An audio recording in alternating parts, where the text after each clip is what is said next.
Woo! Bang! It's been a while, has it not, folks? Has it not been a while? Woo! How y'all doing? How you doing? How you doing?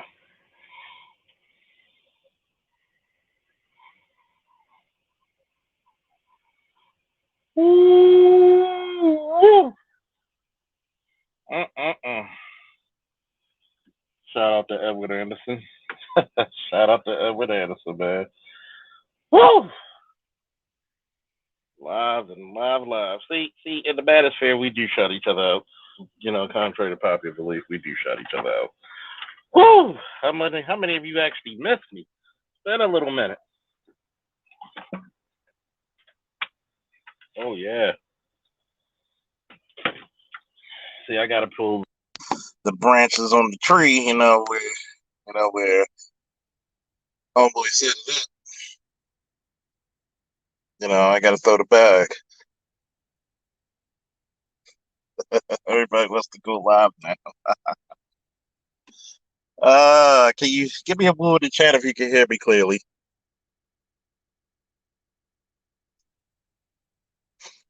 Oh man. Oh man, oh man.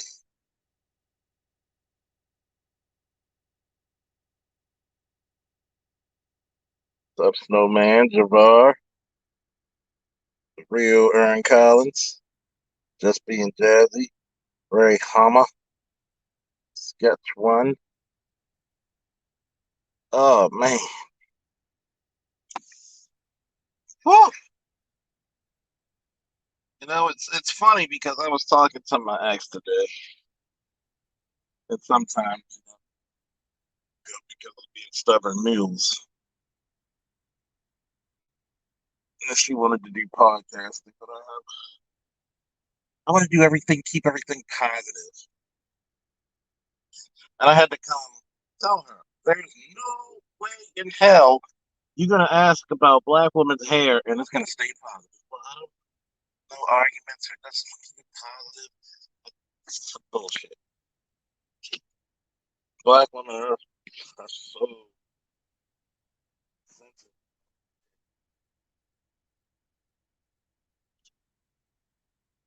Not the real one though. Uh, uh, oh, gotta release that energy. What's up, everybody? I'm okay. Just gonna do a few things for the month. I'll survive. Enjoying this nice damn breeze, I'll tell you that much. Shit. Mm. Let's try to get some subscribers. I need subscribers. Thank it. Come on. What about now? Am I breaking up?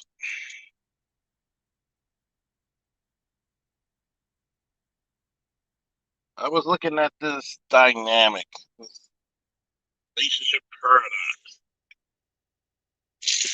that the black community has been in. And it's crazy. What makes it crazy is that I kind of wish people were just honest about it. Just admit that you don't want to get married.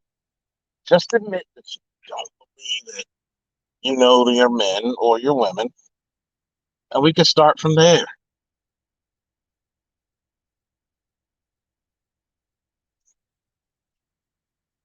Let me try something. I'm gonna come out, come back in.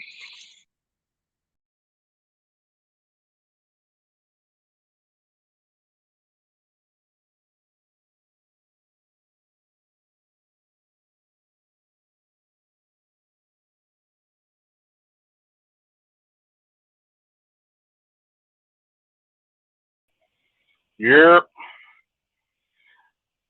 Can you hear me now?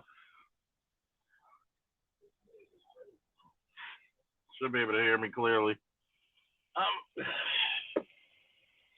I'm just wondering, like, for God's sakes, what what are we gonna get out of it, man? You got your you got your women who's hostile. You got your men that's docile. So you got so many men who want to argue. Well, these women don't do this, which is true. But we're still given the we're still giving the respect. We're still giving the sex and the children to a bunch of people who don't like us. That's not how you get respect.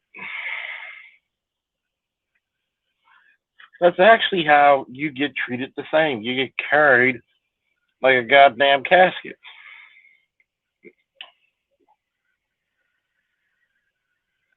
If anything, I think it proves that you're going to have to show some respect to yourself first.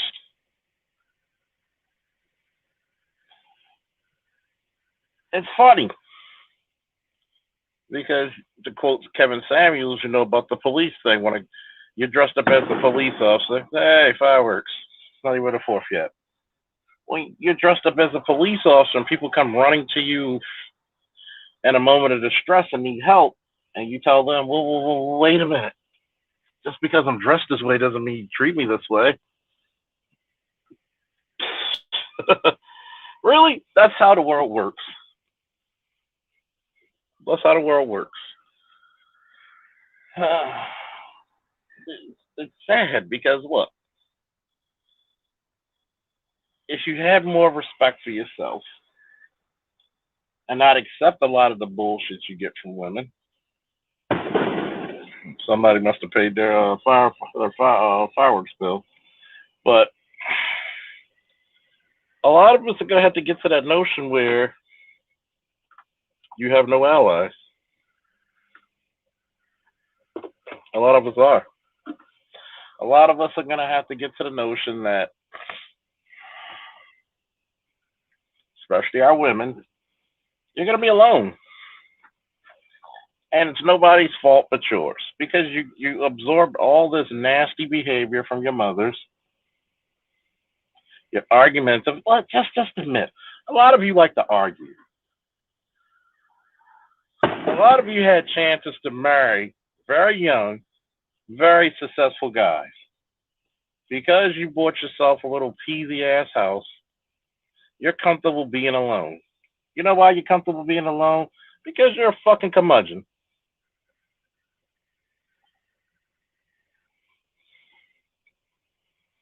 You're a fucking curmudgeon. You weren't taught to be in a relationship. You were taught to be an evil motherfucker. You were taught to be this independent woman. You were taught to fuck off somebody's money. You were taught barely to take care of your own child. It's funny. You have a baby before you get married because it's easy. But then you're looking for child support. I swear to God, these aren't bad looking women either who do this shit. Traditionally, you're fucked up.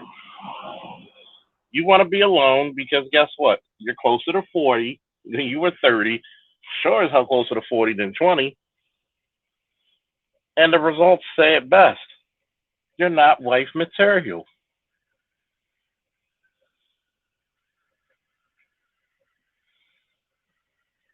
Let's face it, man. I look at this paradox in relationships and I'm like, a lot of you just, you need mental help. You either got the guys who can't man up or the women who are too damn manly.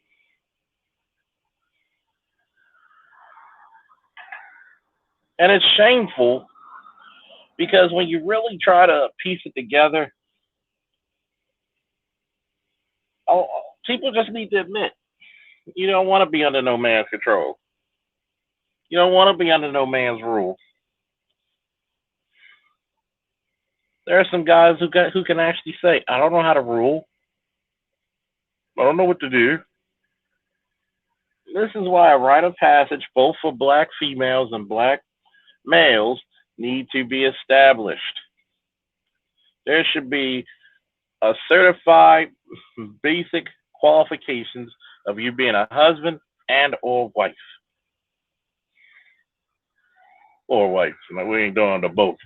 But what makes it really stupid is that you're so independent when it's time for you to actually be alone, you drive your own self crazy. You're the same females who will say you're a good woman, but you poke the bear. You like to argue. You like to be with abusive men. Why? I don't know. Good dick. You used to it? I don't know. A lot of you just lie so damn much, we can't get a straight answer out of you. Even when the motherfucker tells you, "Oh, I had a problem putting my hands on women beforehand."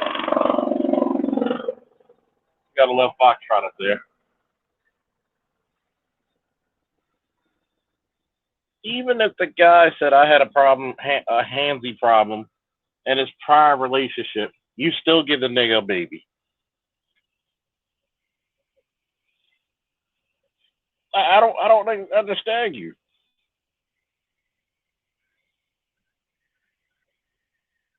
It's, it's something you cannot fathom.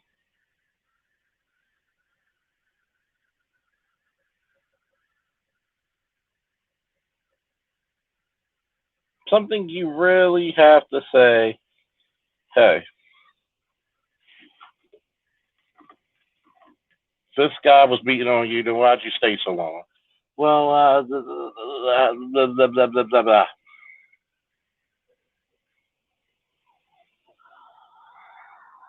This is one chick story I'm gonna tell. I don't give a shit if she knows or not. How the hell you with this guy who happens to be a accountant? He gets married,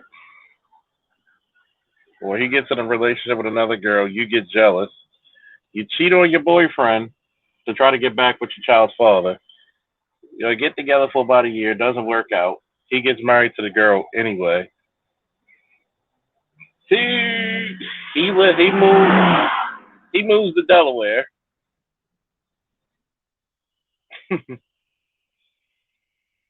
And he's married. You call him up and say he needs to do more in your son's life. He takes the son, and the son permanently lives with him now. Now your stupid ass say you're a surrogate. See, that's a paradox right there. That's what we go through. What's up, everybody?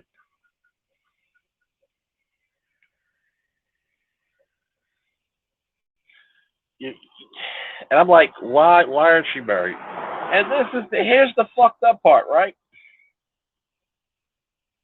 This same individual was never proposed to by her child's father or any other guy she was with. What's up, Sean? The Stark Pat, neighbor, CJ Rich, DJ B Spot. And I'm like, so were you ever taught to be a wife? And of course, this individual is a Libra. Mm, I don't know. But I'll say the part about she said she felt like a surrogate because she only sees her son on the weekends. But yet, but yet again, guess what? You asked the man to take more of an active role in your son's life. You asked. See, modern women are so confusing they can't even track themselves down. And this isn't even bashing women. This is just the truth. You don't know what you want. You can have a checkbox, a list. Ding, ding, ding, ding, ding. You could get everything you want checked on the list, and it's still not enough. Still not enough. You're not grateful. You're not appreciative.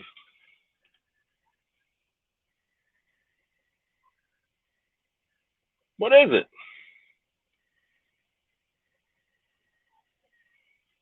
Because I'm pretty damn sure if I told a story about the guy, if I told the same story about a guy,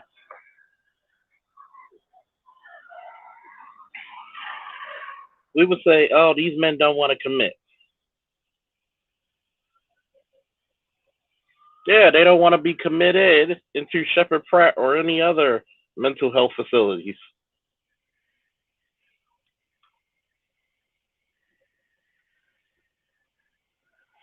And I'm going to give a little clue for women, okay? You can't ask for wife benefits when you're already giving away baby mama pussy. You give a dude a baby, you pretty much gave him all the shit he needs. Why marry you? I got all the best that you got.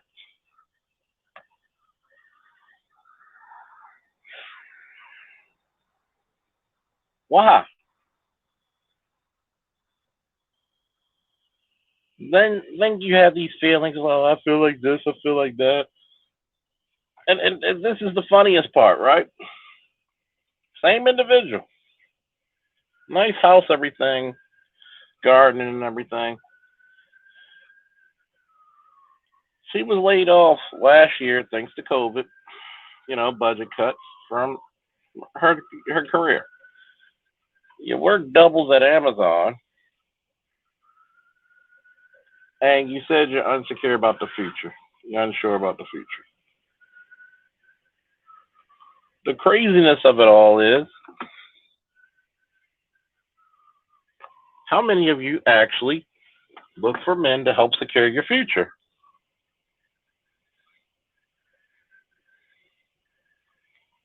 Exactly, Shonda. Many people don't know what they want going into the relationship, or don't heal and learn from past relationships. This cause a repetitive cycle of chaos and destruction. Facts. It's the equivalent of a dude who only wants to date strippers.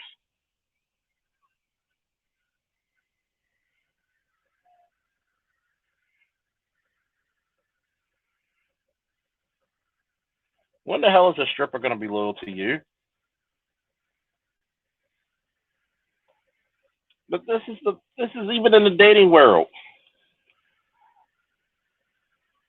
I got stranger tales to tell you about women I've dated,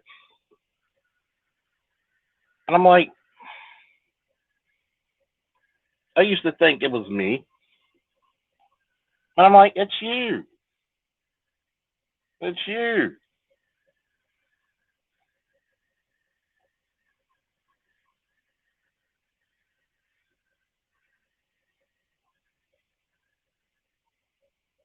Well, that doesn't mean nothing. Yes, it does. Next year when I turn 40, I'll probably stop dating 4-year-old women. Hell, I might even stop. The cutoff date might be at 35,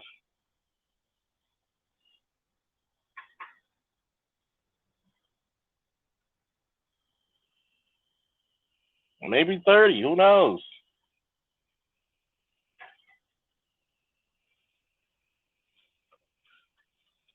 It's almost like if you have a standard for yourself,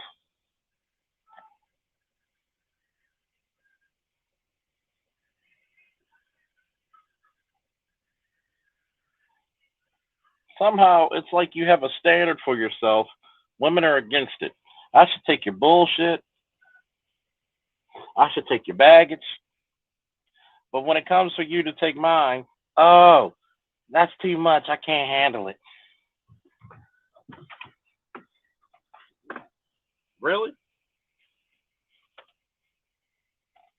But we're in this relationship together, right? Of course, I had to drop over down there.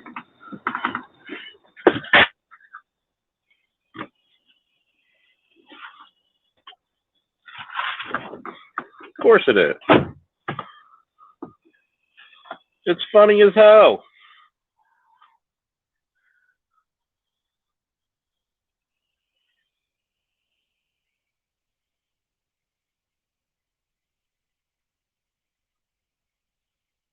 When you have a standard, oh, that's too much. You should accept me for who I am. Does it work for me?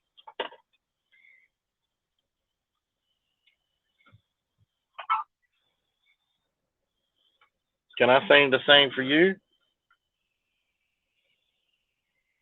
No. You don't want somebody to give you a standard.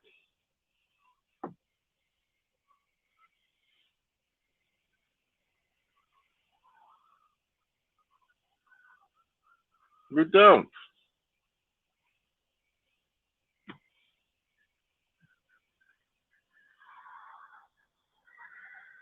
You want as much to get without giving up shit. And these are just the ones that are in shape. Because I tend to get more women who are in shape.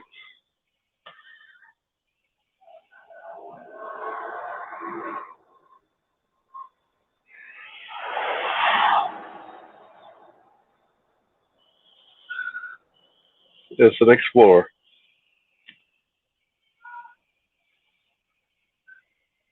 I'm just thinking to myself, like, wait a minute. You got everything you wanted. You're saying he wanted it. And I'm like, wait a And I told the same female, let me back up for a second. You asked him to take a more active role in your son's life. He's done so. So what's the problem? I just feel like a surrogate. Oh, you can't call him a deadbeat. Now you're feeling like a deadbeat.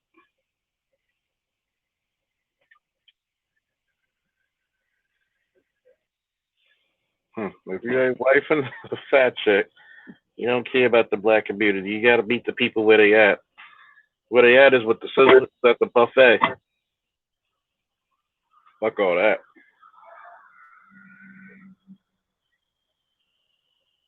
Then you have the women who have absolutely nothing but kids. They want a sucker. Modern day women want suckers.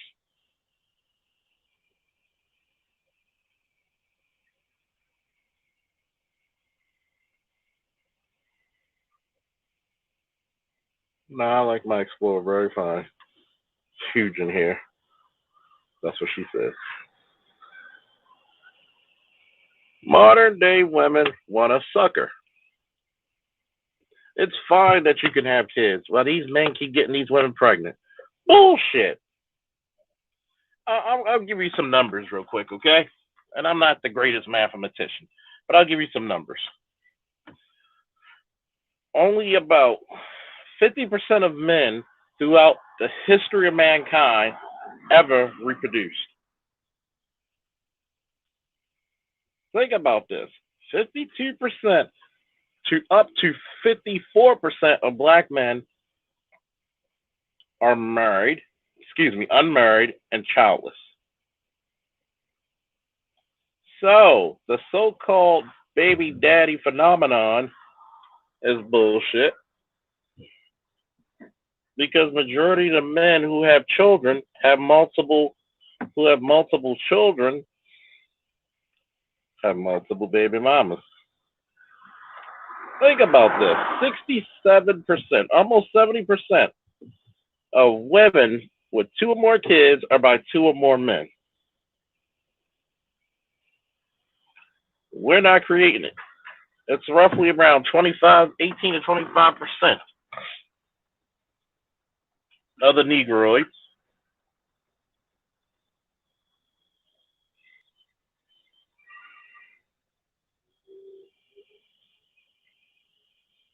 Somebody said if you had a decision, make a decision of who dies, me or your son, what decision would you make? What do you think?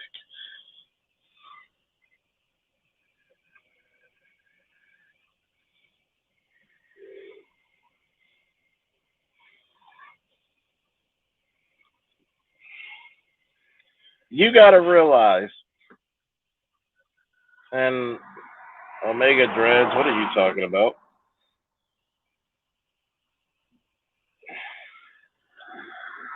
You got to realize that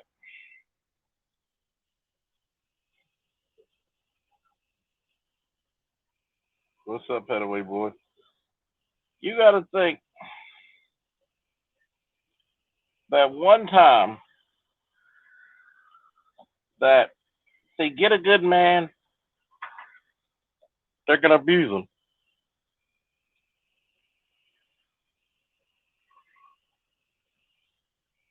They're gonna abuse him.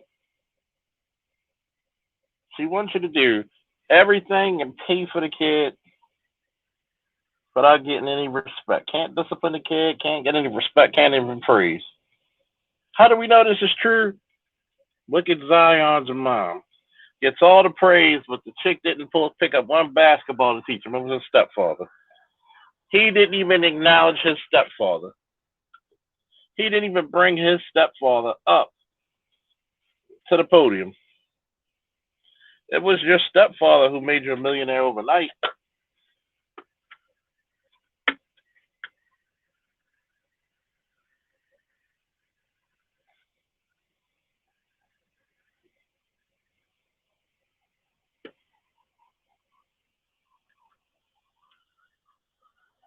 You don't want a leader. You want a figurehead. Yep, I love the chimes.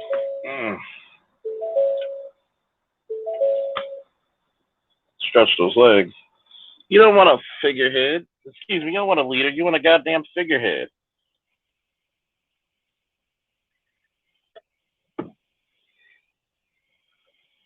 It's okay for you to take your girl trips.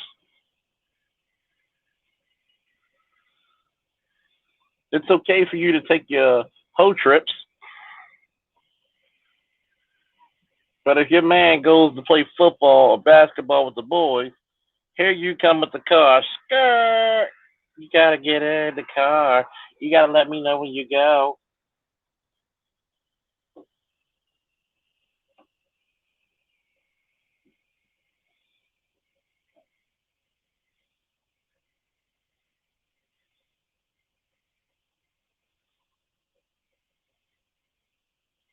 And see, that's crazy because you know a guy like Boyce Watkins.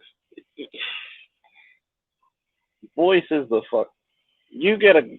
You couldn't get somebody who didn't have children.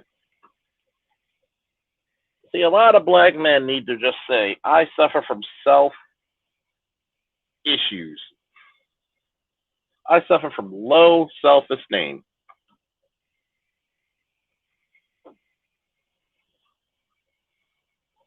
Why don't we just say that? Yeah, she got a PhD too, but she got a flock of kids.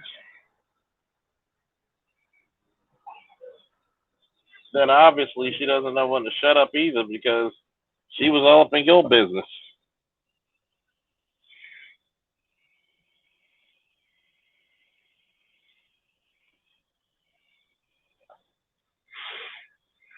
You said Boyce is worth 8 million.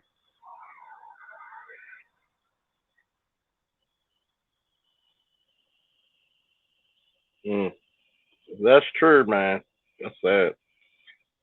Conda said, "I feel bad for black women who don't want to comply with a man's program, who's about his business and want to lead as a man. However, I appreciate brothers in this space. Honestly, entitled to respect. Thank you. Thank you, Shonda."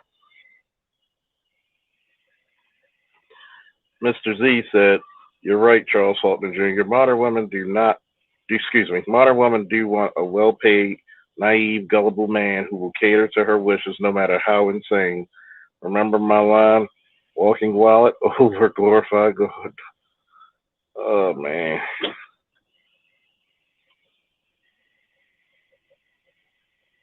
It's funny. you get these you get these women who will shame and dishonor and take the power away from the stepdaddy, who 9 out of 10 might still be fucking a real daddy because she's imprinted.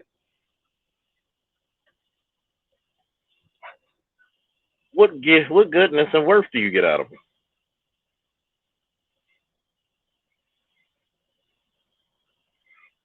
What do you get out of them?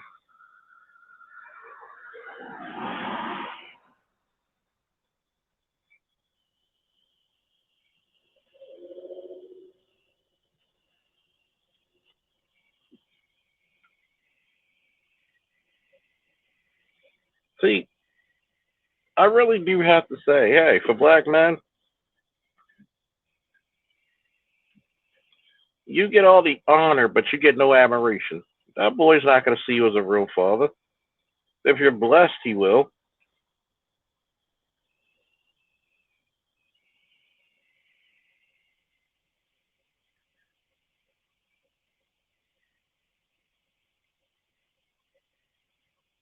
A lot of times, the first time you're going to get the shocker or where your place is in the house is not even about a woman. It's going to be about the damn kids.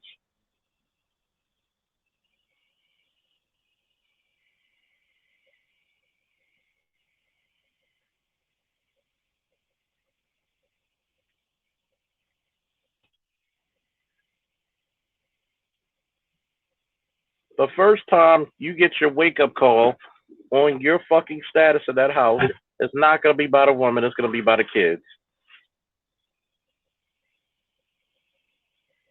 You ain't my daddy.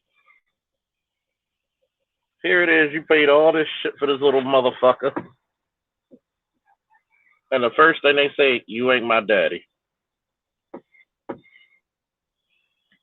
And what she's going to say? Well, you know, they right. She won't even back you up, nothing. You can't discipline him. No, no, no. How many of these women tell you all the time, well, he can't discipline them. No, no, no. Are you going to give them to their father? Well, no, no, no.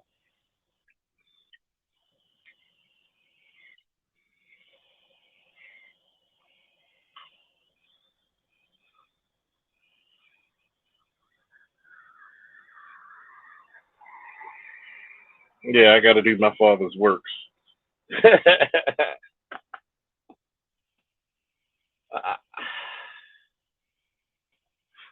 But at the same time, where's your authority? They want you to fight against your nature.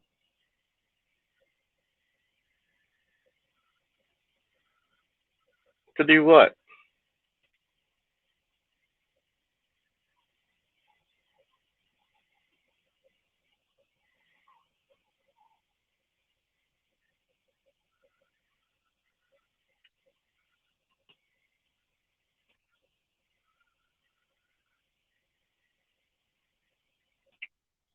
To do what?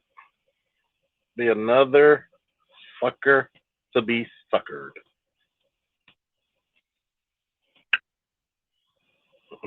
Merit your way to some vagina. Well,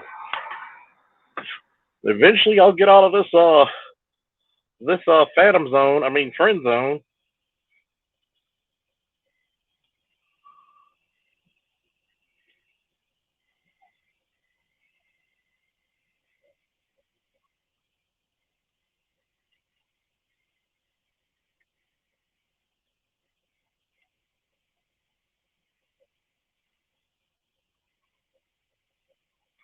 Eventually, if I keep doing what she wants, I'll be good.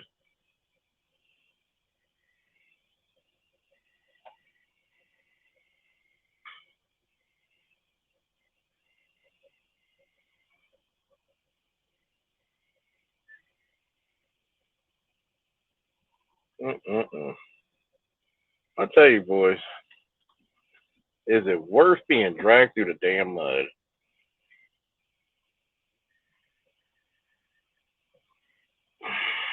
See, there's a reason why police officers get paid more than a lot of jobs because the risk you take, the hazardous, the level of training you'll need. So, what compensation do you get compared to the risks of being a stepdaddy? It's funny how women want you to help another nigga's fucking legacy smiling. That's the equivalent. That's the equivalent, really, of being proud of another man's Porsche, but you're not driving it. You get the fun of doing all the maintenance, but you don't have the fun of driving it.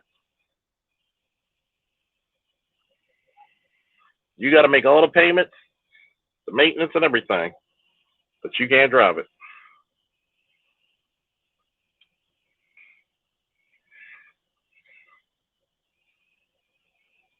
Hmm. That's some interesting shit right there. You didn't get the fun of making them, but you got the responsibility of taking care of them.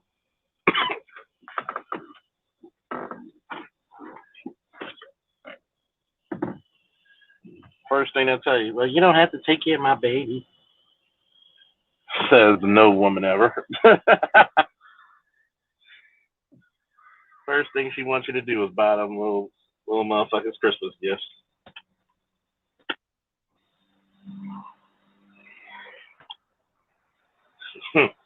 CJ Rich said, work this job for free, but we're gonna pay this dude who's used to get the position your position while he sits at home.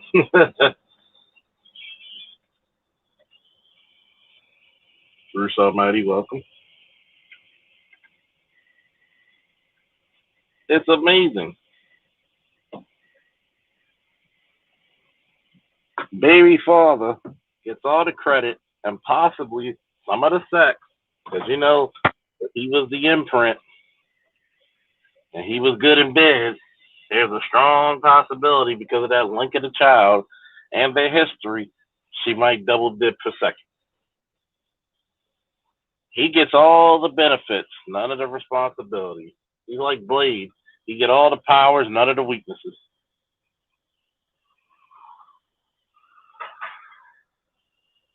That's the crazy shit about it.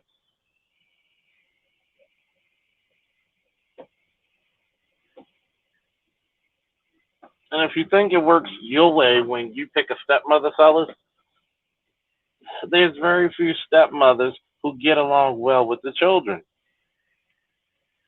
Especially if you didn't have children, if she doesn't have any of your children. She's always going to look at them as some outside bastard kids. She's always going to look at them like that.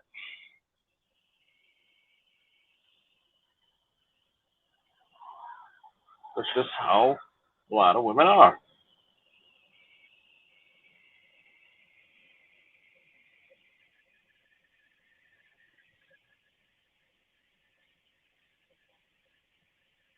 Oh, tell me about it, Bruce.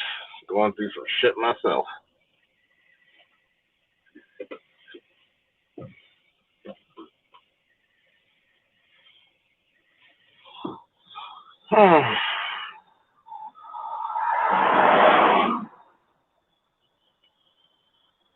But I'm gonna open up the link, the panel. Anybody want to talk? Because this whole paradox here, it may be old, but it's needed. Here's a link. But don't get me started on some of the fuck shit that I've heard of through the years.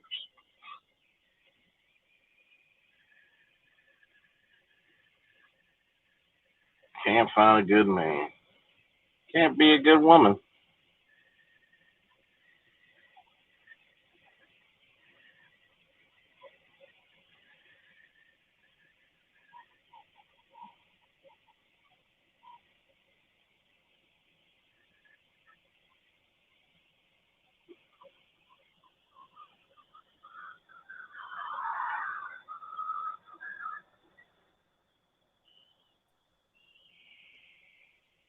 What's up, man?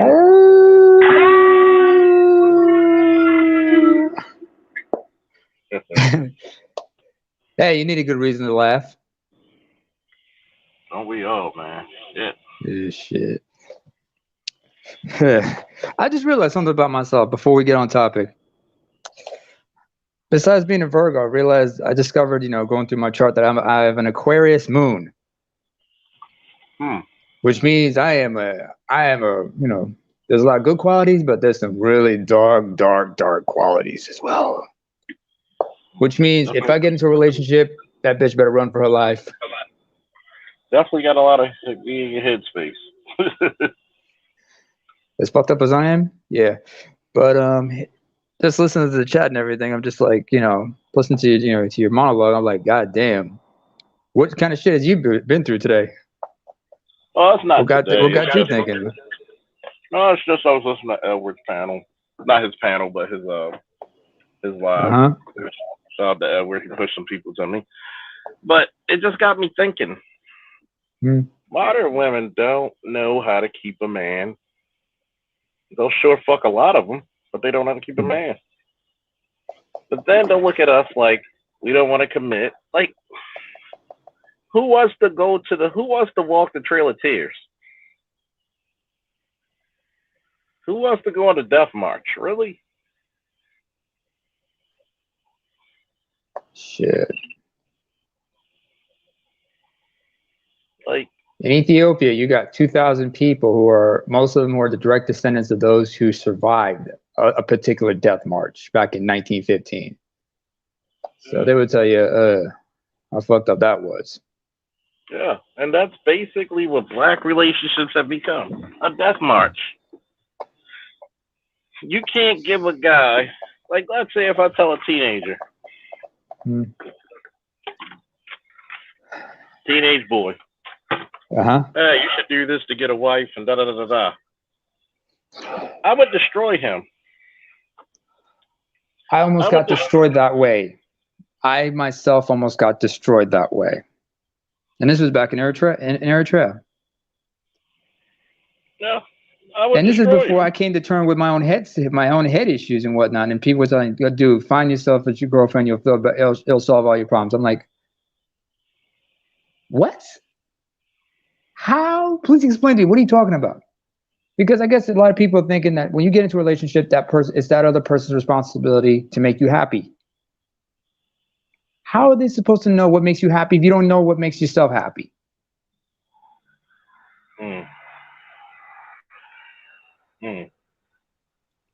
You got to find, happiness comes from within. I remember, was it like, I don't have to look too far, but I remember was it Dr. T. Son Johnson, one of his interviews, a gentleman once said that you have to find happiness within yourself. It comes from within. If you don't know yourself, if you don't know what makes you happy, if you don't know what you're into, how's anyone else going to figure that out? You know what I'm saying? Yeah. Oh, speaking of which, if Shonda is still in the chat, let's see. Let me get back on. Hang on a second.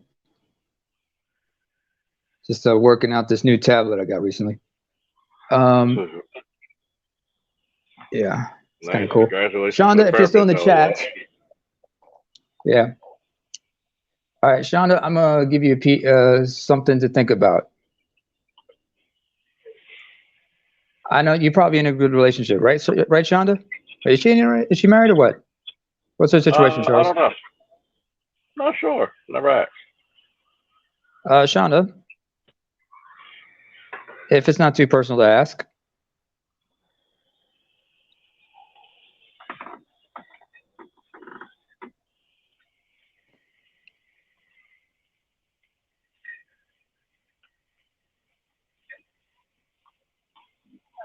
Yeah, you're right. You will always set yourself and partner. Is she married or what? I don't know. Okay. Like Shonda, are you married?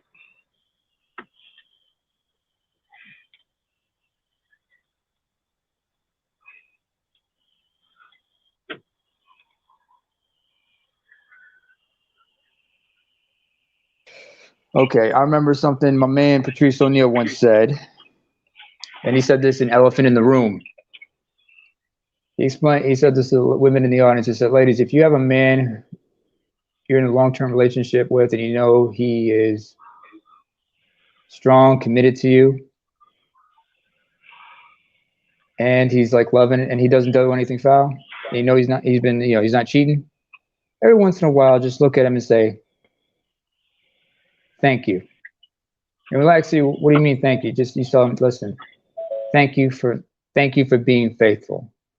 I know it's hard sometimes, you get tempted to cheat and everything and whatnot. But I understand that you're fighting for us. So I just want to say thank you for fighting for us. I'm always appreciative of you. And there's a lot of women who are in good relationships, happy relationships, who appreciate their men.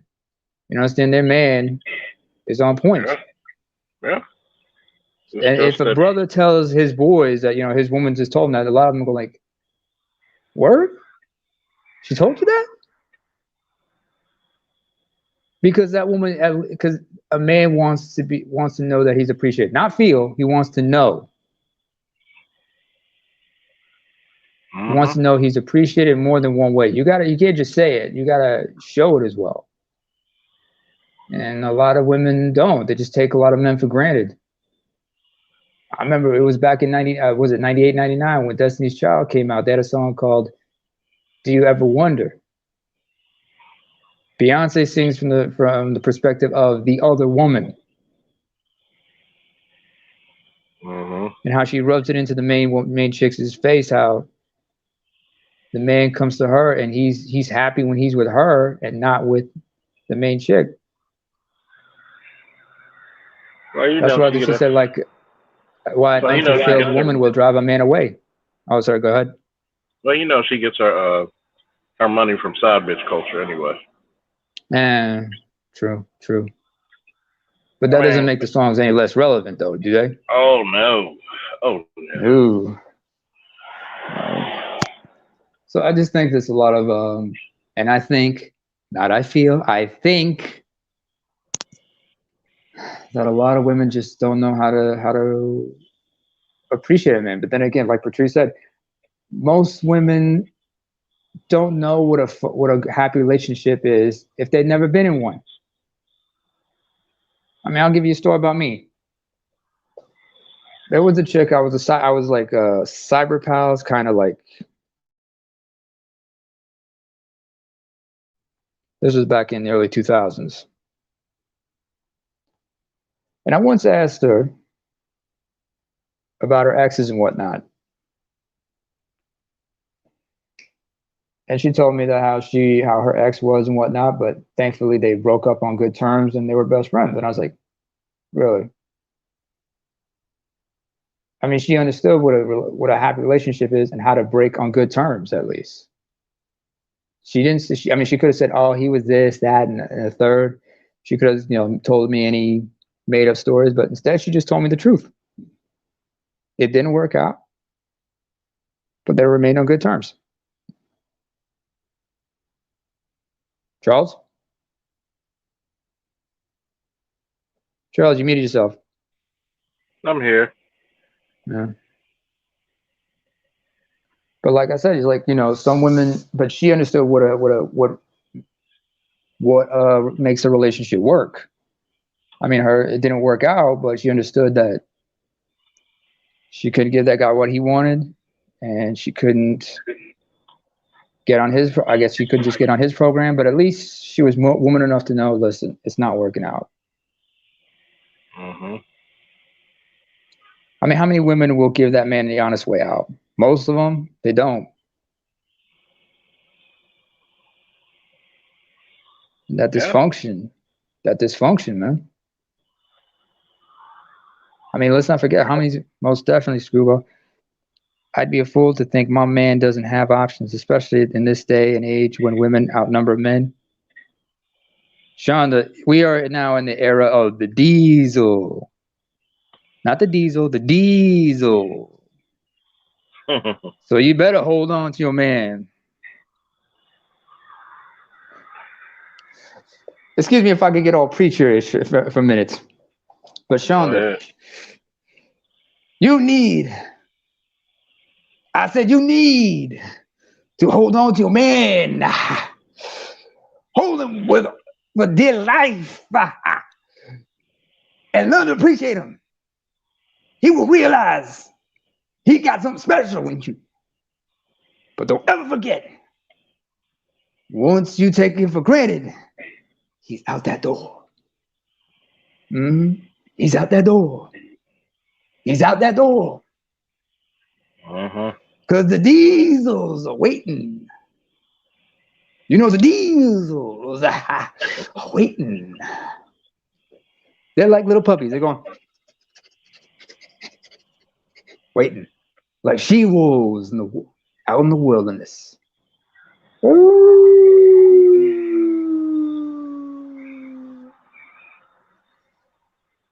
Welcome to the church. Welcome to the Baptist Tabernacle Church of Screwball and Psychotic.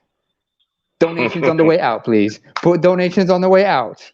And lock the The doors. collection place will be at the way. Oh, Lock exactly. Lock the doors and let the ushers pull up the Mac 10s and Uzis. Oh, don't remember. Oh, I forgot to mention, this is an Orthodox church, so please take your shoes off before you come in. Oh yeah, and if your feet stink, keep your shoes on. Put some house shoes on. Yeah. Oh, you definitely. Oh, they definitely keep their shoes on. No, the socks on. The socks on. Actually, the socks on. Or wash your feet before you come in. What's up, Mel? You know.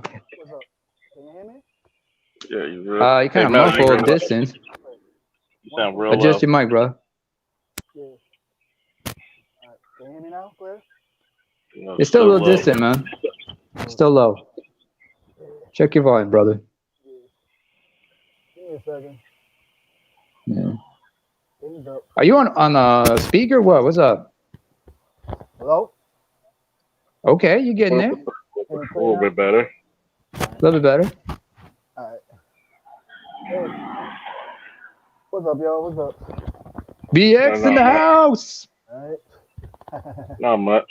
Hey, I gotta give respect to the Bronx. All right. Boogie Just as down, much as baby. I got, you got love for the Queen. I got love for Queens and BK, but I gotta show props to the Bronx and SI definitely, especially Killer Hills. Man. Wu-Tang forever, nigga. Staten Island. SI, hey, that's why I said Killer Hills. Park Hill section of Staten Island. That's where they're from. I do my research. And by the way, Charles, just like they say, Google's your friend. Right. Well, Google Maps is also my friend. I like to look over maps in certain neighborhoods, so I know where I am at all times. Oh yeah, some neighborhoods are a lot nicer than others. Oh, definitely. I mean, first map I remember looking up on New York, it was Def Jam, Fight for New York. The Game. Yeah. That's it. Never got that game, though. You remember the game? I mean, because you remember, what was it like? It was like, it was mostly Brooklyn, Queens, Bronx, Staten Island. No. Was it Staten Island? One of the, there was Staten Island, Manhattan. That's where the shopping district was at. That's where you could like upgrade your character and everything. Oh. I guess it might have been Harlem. Yeah. We went to Midtown area or something like that. Yeah, it had to be Midtown. Yeah. Oh, anyway, back to the discussion. Go ahead. You remember the Wu-Tang Clan game that they had? On the PlayStation? Hell yeah. My favorite character was Old Dirty. My younger brother, his was U-God. Because U-God was Muay Thai and everything. Yeah, I had trouble playing that game. I'm like, damn, what the hell? But the music was kind of hot, though. The music track for that game was hot, though. Shit. You know who had the best taunt in the game? Method Man. Because remember, he was carrying that big sledgehammer? Oh, yeah, damn. And if you wanted to taunt you, just put it between his legs and go like, jig it. Oh, man. Yeah. Only problem was like, it was like, what was it, Raekwon? No kicks on him. He was just boxing, straight up fists. Different fighting styles, man. Yeah, his fighting style was, was his boxing. Inspector Deck was the, was a 2-finger punch. Yeah. Master Killer was ninjutsu. Especially like you remember like the execution videos at the end of the at the end of the fight. Damn. Yeah, good times, good memories. Oh, man. Anyway, back to the discussion at hand, because like we're talking about the paradox of relationships, man. I don't want to drift off too long. I get off topic a lot of times. I know we multifaceted men, but this is one of those times we got to be focused on one thing. Oh Well, yeah. that plays a part, man. So you don't speak as much information as you can. Yeah, it's pretty much because you got to look at shit for what it is, man. And Shonda even said she knows women are more attracted to men in relationships because they know that nigga got some type of resource. Women always been attracted to something they feel as though they can't get, so they're gonna try everywhere in the world to get it. But that also creates the paradox as well that you can't say there are good men out here unless they're taken in jail. Like, how many good men do you see go to jail? And I'm It's that imprint thing, man. It's the imprint. I tell women all the time, man, like, yo, y'all responsible for your own mating choices. 100%. So, you know what I'm saying? Well, if you keep cheating on these ain't shit dudes so much, or even if y'all didn't work out, he's showing that, you know, I still want to take care of my child, she still makes it harder on him to take care of his child because unless she's trying to juice some mad money out of him, she don't want him to see his child or under her supervision.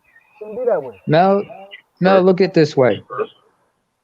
First of all, about, you know, men being shit and whatnot. Carol Williams said it best. I'm tired of women saying, you know, niggas ain't shit. What you need to be saying is the dudes you've been fucking with ain't shit.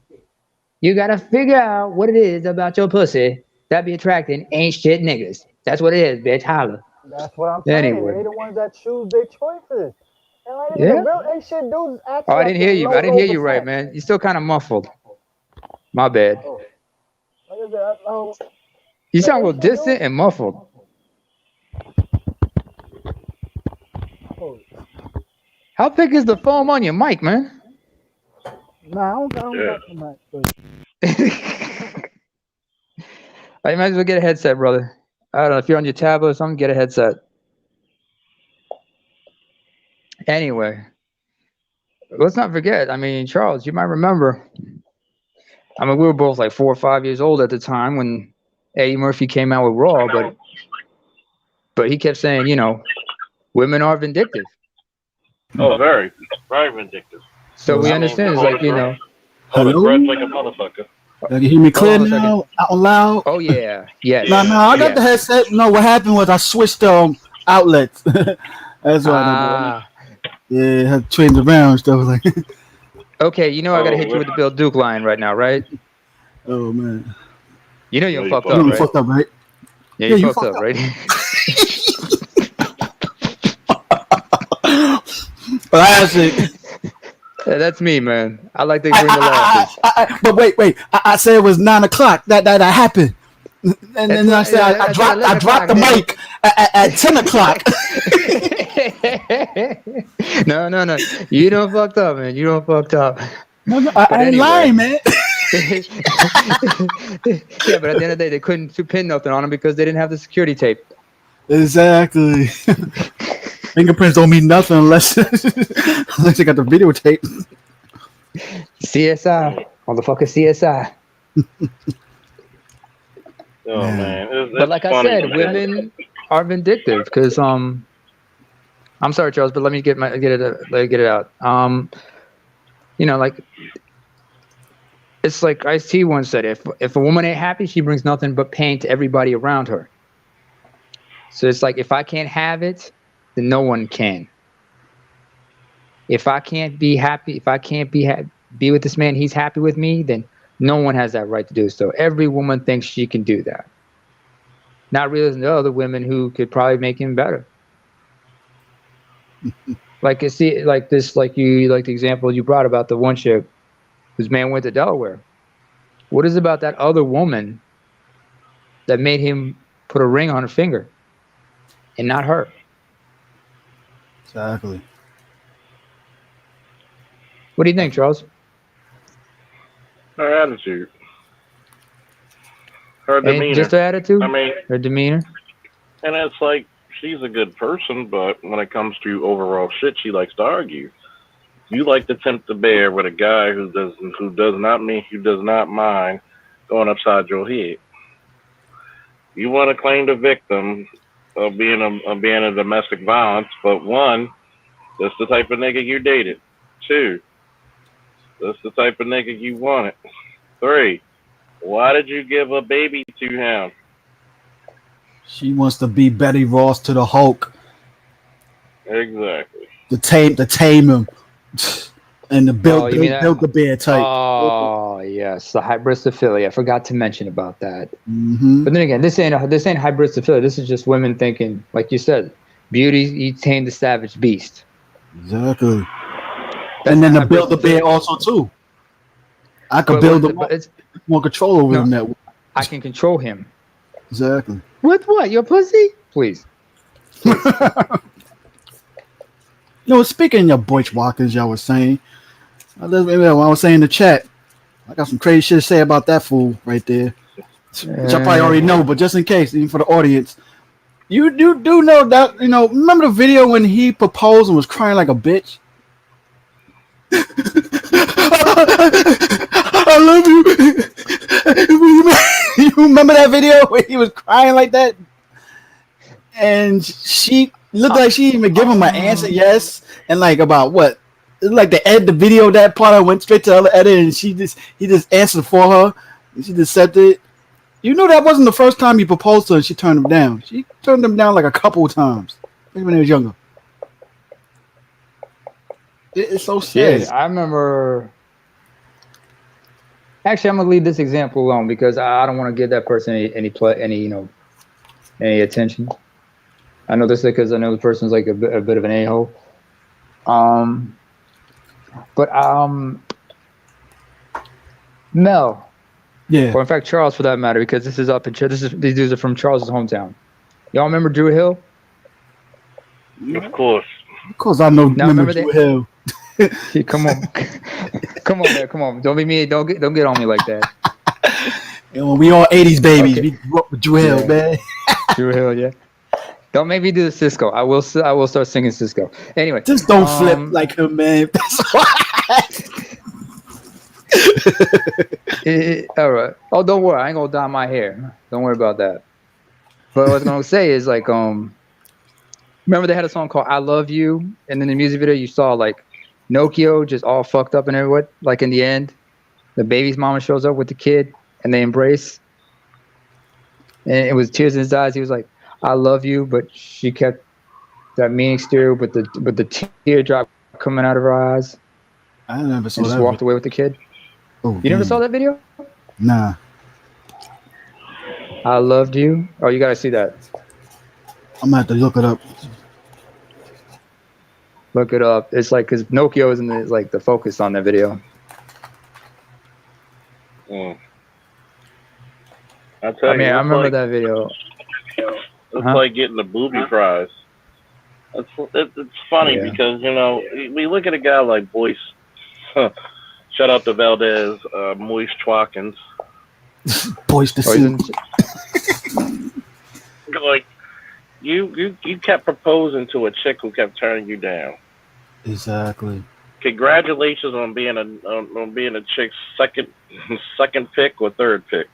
Nah, that's more like 20 something pick. Or choice Z. He was choice number Z, the last letter of the alphabet. They had to do like triple Z, quadruple E. Oh man.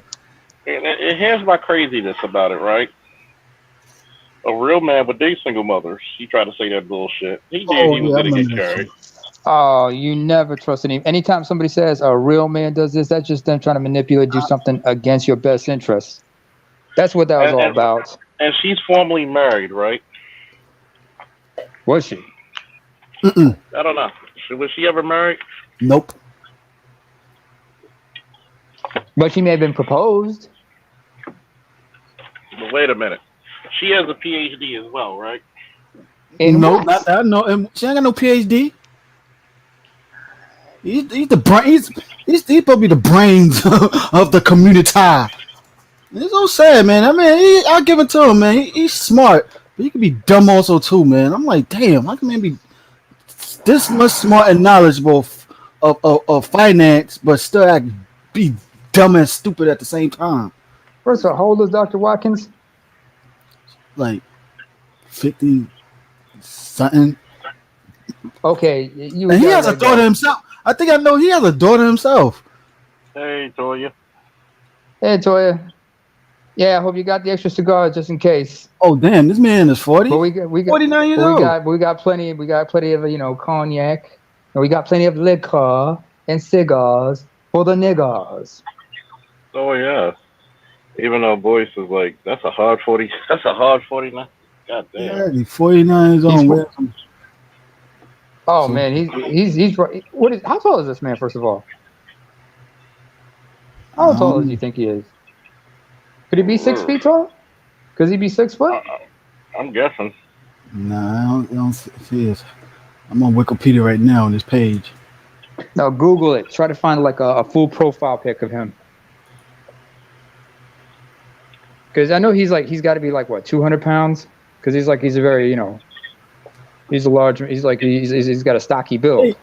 Yeah, he used to play football. I know that. Yeah, and it's college. Oh man. But he be let me talk about that. He's probably had some injuries. Of course, he's raised by a single mother. His father left shortly after his birth, so raised by a stepfather.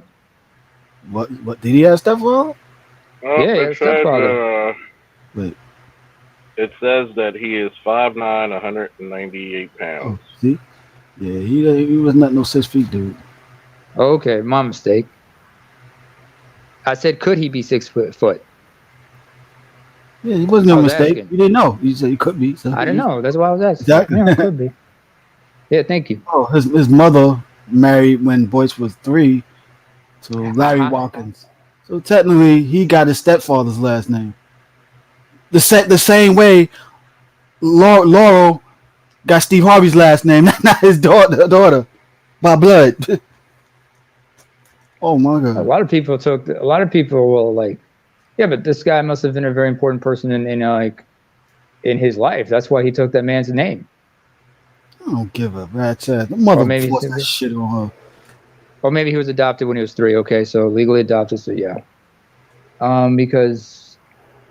And you say nothing about him, well, nothing against stepdads, because I've seen like old clips on Facebook where like some people like who've been stepdads of kids. When a kid grows up, they look at they get like one of the best. They got some of the best like Father's Day's gifts, like when the boy told them, when that child who's now an adult and has children of their own told the stepfather that they legally changed their name to their kids the stepdad's name, because they appreciated that man for raising them and whatnot. Not only that, the mother started enforcing that you should have your stepfather in the highest regard respect as he was your actual father. Mothers don't teach their kids that these days. I hope most of them don't. I can give you that. Shaq. Think of Shaq. Oh yeah, I remember. Yeah, especially in the song when he rapped about it. I forgot what song was that. But yeah, his father was an Army vet. Yeah.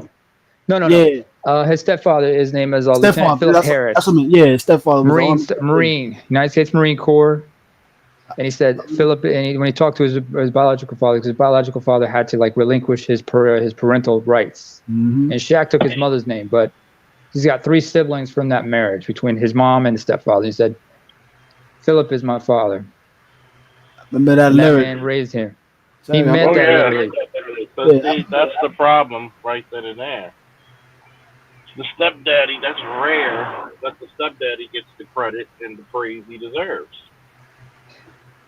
Because it does start with the mother and stuff. Mothers don't do that these days. They use stepdaddies as a freaking temporary parachute package and treat them as expendables. And treat them as a retirement plan. Exactly. I had experienced that myself years ago. This chick. Funny about it though, I remember when I left her alone and said my goodbyes to her and that shit. I would return some things to her own sister while telling me, at least you could be there for Well, I ain't gonna say the girl's name and stuff. Yeah, the daughter's name. But such and such. Yeah, such and such. So and so. Yeah. Mm-hmm. Me, because they knew how much of a good father I was to her child. Even she said it, but I was like, nope. Nah, I take care of myself now. And I ain't that. Yo, I didn't envision this. If your sister would have dipped right by me the way she would, we would probably still been together and shit. But she didn't. And all y'all, you know what I'm saying? Despite y'all try to warn me, y'all still sat back and enjoyed it and even played a part. Yeah. Has anybody checked out BGS's clip where he responded to Boy Squadkins about the stepfather thing? Because most men will not. Because if a man brings home a woman who's got kids, you know his family's gonna be like, "This is not a good idea. This is not a good. This is no. They are not gonna approve of it. Exactly. Like hell no. She's got somebody else's child, man. That's somebody else's balls you're looking at. Oh wait, that's Patrice. I mean, Patrice said that about his stepdaughter. He said, I remember he talked about how he used her as the best way to argue with his girlfriend, because like his girlfriend found like boots that belonged to an ex of his. It's like, what are these boots doing in here? Then she gave him a rat about. Then he looked at it and he started pointing at the girl and said, "You have a kid here that's not mine. All right, those boots don't keep you up at night because they have nightmares. Those boots don't have you don't ask you to do homework. What is wrong with you?" But you're not supposed to have a say. You're supposed to shut up and give your body to the machine. No, not when it was in his house. That's why. And the thing was, although he gave her a key to his place, he would not let her move in. And he was a homeowner. So anytime she asked for food, he said, "Yo, you just kick her out." In fact, there was one time. There's always that one time of the month where she's not allowed in the house. You know, I wonder, like, also too, what was the situation between him and his baby mom? Who? It's a Boyce. I don't know. You want to not care. us to raise someone else's damn kid, but like, you know what I'm saying? You got a kid with your first baby mom. You didn't marry her and put a ring on it, but you want to wife up a total package. I mean, total package as in she come with a freaking. I can't even think of the words. I'm 5'11". Okay, you my younger brother's a height, because he's like 5 times 5'11". I'm 6'3". So you're about an inch taller than Charles here. It's all right, Charles. Nothing, man. I guess she does got a PhD. She's labeled as Dr. Lisa, the damn woman that doesn't even hardly act like she's enthusiastic to be around him on the pictures. He's like, yeah, I need to do this. Yeah, I need to put this pussy halfway on him. Yeah, he's like, oh boy, oh my, I'm a winner now. I'm a winner. I've been knowing you since high school. And I made you work for and wait for so many damn years. And you make me my choice. And can we get a baby? I was simping bad, but I was like, oh no, go ahead. Or she was like, can we get a baby? She's like, no. I've already had the baby. I already had babies by you. See these young babies, they yours now. But that's not my kid. Wait. Total 4 kids. So she has 3. He has 1. Oh my, yo. Wait, I just remembered another example of a perfect stepdad. No, example of a stepdad who was appreciated. Anybody familiar with the name Vernon Lynch? Nope. Eddie Murphy's stepdad. Okay, I'm gonna give you an example because there's this clip. If you look on Saturday Night Live's YouTube channel, they have like clips of some of the from skits from all the back in the day. Now that one skit, it was just Eddie when he was young, and he had Lou Gossett Jr. play his dad, right? Like some stereotypical shit in the hoods and whatnot. And then Eddie was like, then they just broke camera and they looked in the camera and said, "This shit bites." And then they asked the writer to come out and they called him and said, "Did you get along with your father?" And he said, "Well, yeah." And then both men looked at him and just asked him, "What makes you think we didn't get along with our father? What made you think I didn't love my father?" And at that point, just Eddie just turned around and just said, "You know what? My father's even up here." So he said, "Hey, Pop, stand up." And Vernon Lynch Sr. stood up and acknowledged his father in the stage. You saw him just saying, "Yeah, that's my son. Oh, yeah." Of course, he had to tell him, "Sit down," afterwards. But, you know, it's kind of ironic we're talking about fathers now, especially since, like, what? Father's Day is, like, about 2 weeks away and shit? Mm-hmm. Oh, my God. I've seen an old picture of him and his present wife. Look like back when they were in Boyce and Alicia. He ain't got the gray hair. He look like that like 90s style look right there. I don't want to see. I don't want to know. Oh, I don't want to man. know. I don't want to know. Some things are just left alone. This is how long this chick was. Oh, my God. Any young men that's listening to this right now, don't wait on no woman that turned you down once. Don't be like no damn Steve Urkel. If you got a Myra that's worshiping you and throwing the pee at you and do whatever you say, marry Myra. Don't choose a Laura. Shit. Myra was the bad chick. Man, fuck Laura. God rest his soul. God rest his soul. You know she died like what, in 2000 or something like that? Cancer. Yeah, stomach cancer. Man. Man. Yeah, I lost a friend that way. I lost a friend like that a couple years ago. Damn. Wow. Really fucked up. Wow, she looks like the safe zone. Hey, Fit isn't our favorite stoner. Hey, young mother trucker. I'm a stoner. Hey, PK. That should be a theme song, man. You know I love Wiz Khalifa, so I mean, he ain't too Which far. one? I just Wiz. What? There's only what one. Song? I love all his songs. All his songs, pretty much. Okay. All right. Yeah, I remember. Let's see. I think my favorite album from him is probably Taylor Allardyce. Okay. But then before that, Cushion Orange Shoes. Mm-hmm. But then before that, Cabin Fever. I think Cabin Fever 1 was probably one of his best albums. And then after that, Taylor Allardyce. Yeah. But you know, that's way back. You know, nowadays it's 2021. He came out in what, like the late 2000s, early 2010s. Yeah, early 2010. Because I remember Young, Wild and Free with Snoop. I also remember like Black and Yellow. Of course, a lot of people. Somebody kept asking me, "What's Black and Yellow all about?" I said, "Oh no, that's an ode to his hometown. You know, he's from Pittsburgh, right? Mm-hmm. That's the city's colors right there, Black and Yellow. Even their teams." Then he moved to Cali, and that's where he resides now, I believe. Mm-hmm. That's just the whole let's not forget. thing. Mm-hmm. Let's not forget the brother fucked up and ended up with Kanye West's sloppy seconds. Yeah. And got taken to the cleaners. Had a baby with that damn weird chick. Yeah, he's feminizing that little boy. He's got issues. Like, I mean, I like Wiz's music, but him as a person, like, man, Yeah. man, he's got issues. He needs got a baby with that damn weird feminist. Yeah, he's an interesting character is what I'll say about him personally, but his music is good though. You know what I mean? PK, I don't blame you. I ain't mad at you on that one. Hey, by the way, what does PK stand for? Purple Kush? I like that too. No. Everyone comes up with good names for me, but nah. No. What happened? What happened? Oh, I'm just laughing at that. Like, oh no, I let that slip between my fingers. God damn, I didn't think of it Kush first. Angel. Yeah, that's a good one. Speaking of the purple happy Kush. birthday to the late great Prince. God rest his soul. Oh man, you know what I gotta do. Birthday, brother.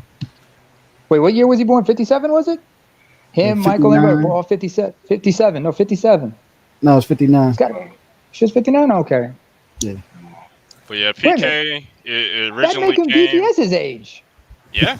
Because remember, BGS was born in 59. Yeah. Wow. So you call him old man, but unfortunately he didn't make it.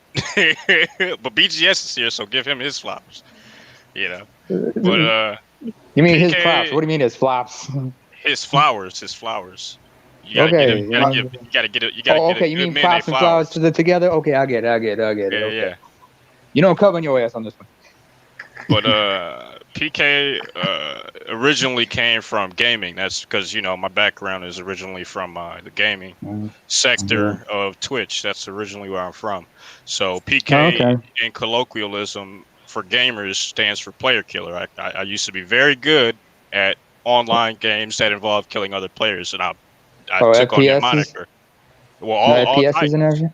FPSs Okay. and RPGs, all types. I was very Okay. good, and so that for the better part of 2 years, I had a clan, which is a group of people around All right. around 50 people, and that was the moniker, and so I was the head of that clan. Okay. And what system were you guys on? Was this PC or console? PC. All Yeah. right.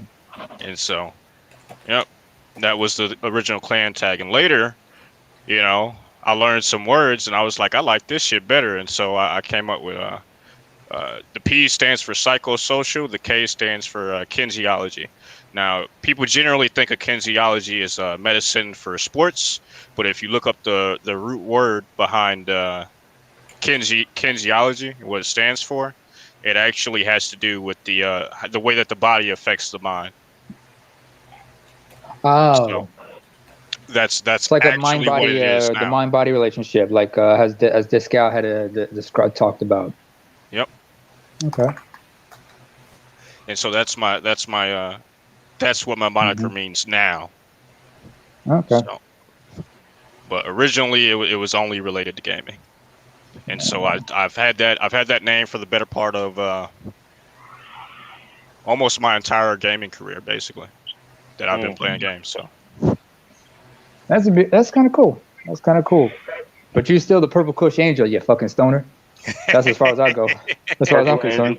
I'm so mad I couldn't think of that one, man. Purple Kush. It's either that or the.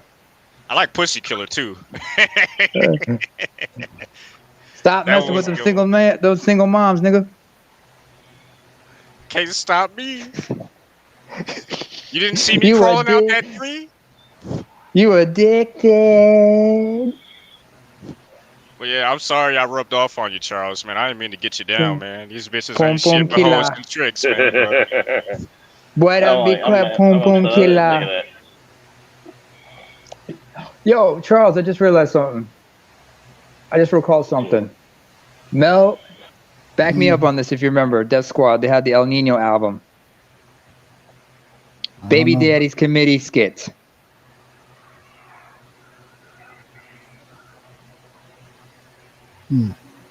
Wait, so hold on. Hold on, Charles, did you catch that? No, what was it? Say it again, Neymar. It was from Death Squad's El Nino album. It was like the second to last track on the album.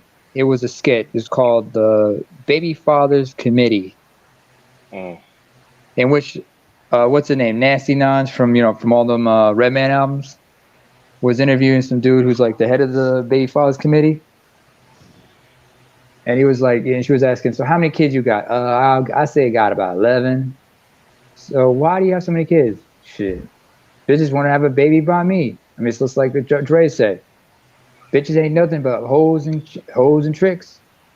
And then Nasty Nines would have just finished off by telling folks, yeah, well, folks, there you heard it from the head of the Baby Fathers Committee. Your men ain't shit, y'all ain't shit, and your kids definitely ain't shit. Yeah, be like that sometimes. So hold on, Shonda's going on in the comments talking about certain questions. What did we miss? What did we miss? Is there a question that we were was talking asked? about. No, I think it was from something I said earlier to her, because I remember mentioning to her, like, Patrice had this thing about where if you ever listen to Elephant in the Room, like he talked about women who are in happy relationships should let their men know that they are appreciated. Oh, like, gotcha. Okay, like say, thank you for being faithful. Oh, she's Thank talking you for about the being topic. The topic, me being off topic. Yeah, oh, okay. Oh. So, yeah, she's trying to bring us back into focus. I got you. Yeah. So, man, you got us high than a motherfucker, man. It's your fault, PK. Man, I just got off work. I ain't even high yet. No, but hey, we high off your essence. Your presence just, got us all stoned out like a motherfucker. I ain't smoked in like what? Yeah. I think it's going on almost 3 weeks now. I haven't smoked in a week. Hey, look on the bright side. At least it ain't Moroccan hash. That shit will put your ass to sleep. I don't think I've ever had that. Mm. You had that? Can't deny, can't confirm. I might have to look that up. But so the relationship paradox. Yeah. Well, I think that women make claims of wanting certain things, but in truth, their actions speak louder than their words.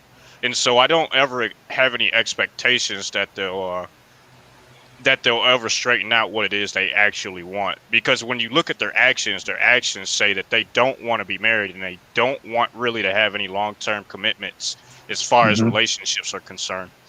The only thing that they truly be, I guess, they're focused on is mostly in relation to money, into experiences like sex and things of that like. That's what it looks like to me, and it looks like that to many other men as well. It doesn't seem like they have any goals for family or community or stability.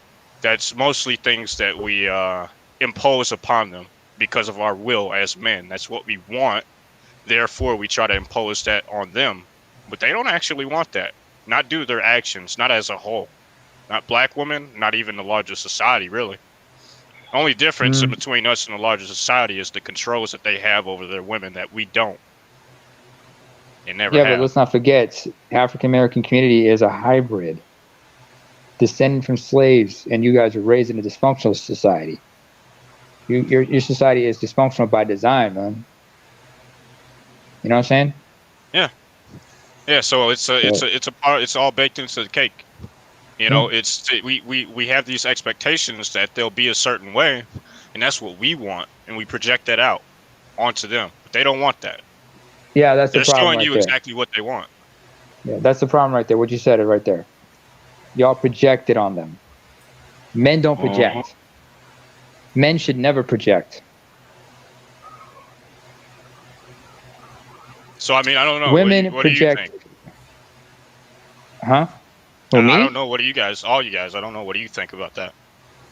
I'm saying is like men should not project. They should set clearly what they want. Right from the start, what they want out of that person. If that person can't give it to them, then they should just walk away and look to somebody else. Unfortunately, a lot of people have been taught like you gotta nice your way to some pussy, or like try to lead her into it, try to hint her. I remember most of my references to stand-up comics.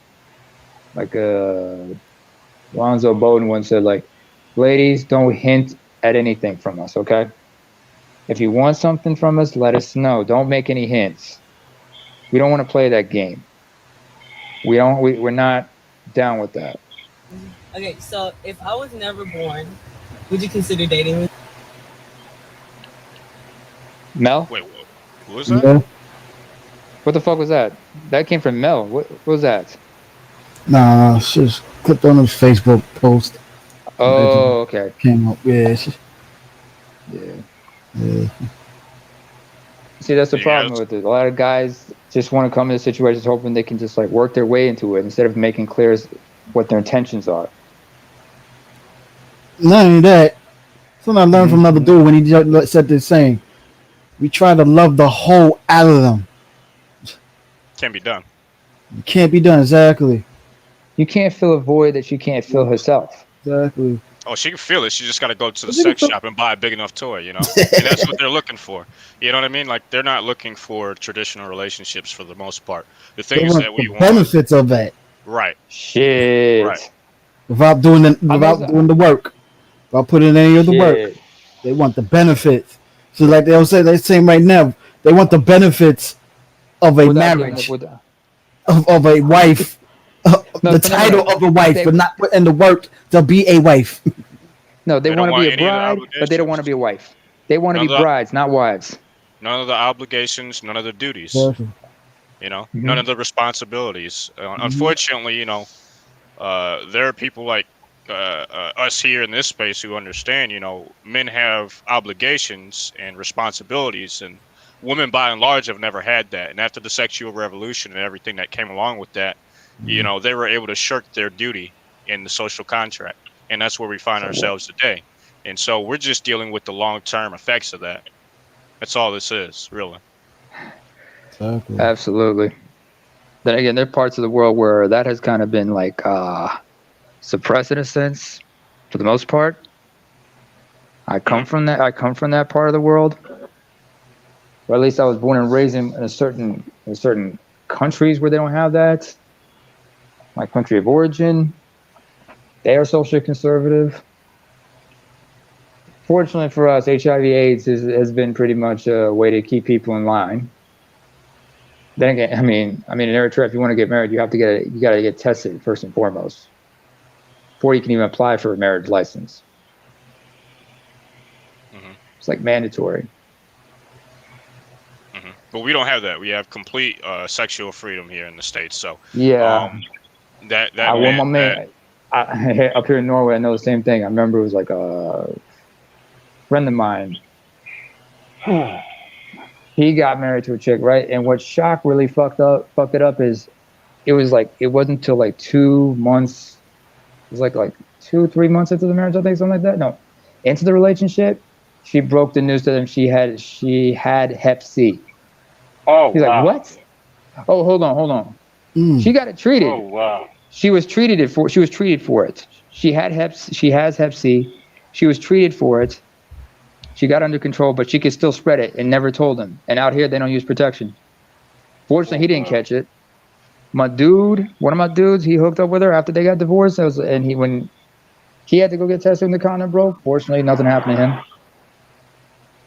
But hell, I sidestepped a chick who had herpes. I'm glad I didn't hook up with her. The cold sore was a good indicator. Huh? Here's the thing here. So that happens here actually more often than you like to believe. You know, like here on the States. Yeah, I'm pretty sure. Well, women have the majority of STDs. Believe it or not, they have a much higher STD rate than the male population does. I would not be surprised, brother. I would not be surprised.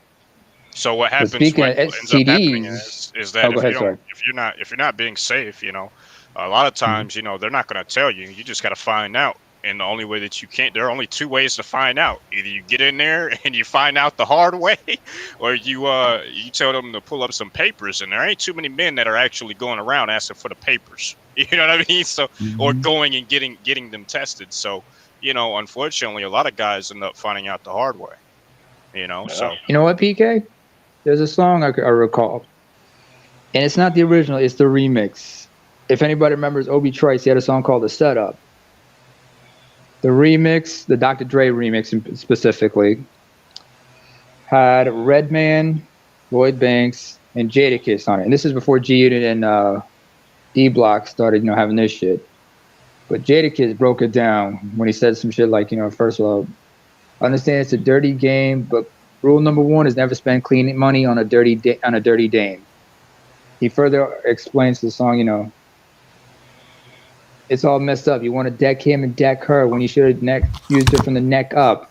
Instead of taking an ass to shop, take a scandalous ass to the doc and make her get a checkup. That was a good line. Those are nothing but bars right there. 100. Yeah. Yo, this is like 02, man. 02, 03. This was some dope shit back then. You guys gotta find that track. It's not on the main album. It was like it was on the single. The Setup Dr. Dre remix. Yeah, I believe it, man. Holy shit. Yeah, like almost every major city, and of course, because the white people have the cold, black people have the fucking flu. And when it comes to STD rates amongst black women, it's horrible. You can look up a lot of the stats online if you're ever inclined to do so. And I would incline doing that. Yeah, I would incline many black men to look up the stats on STD rates amongst black women in general. And all I can say is, at the end of the day, you need to be safe. not even. Let's just say it's a one night stand, and you're just hooking up with somebody. I can't do it's something that. you got to be careful about. If you're getting into a relationship with them, you need to be careful, man, because it's serious. Serious. Over here in Scandinavia, they usually have a hookup culture. Most relationships end up as a result of a hookup. But a lot of people don't even use protection out here. Because I've asked, and me coming from where I come from, I look at them like, why is that? And they're like, there's no AIDS here in Norway. I was like, what?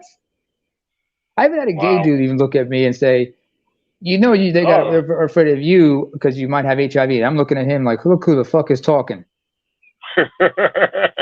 Well, that's the Jamaican colony. I just look at. He's like, that's kind of homophobic. Oh, really?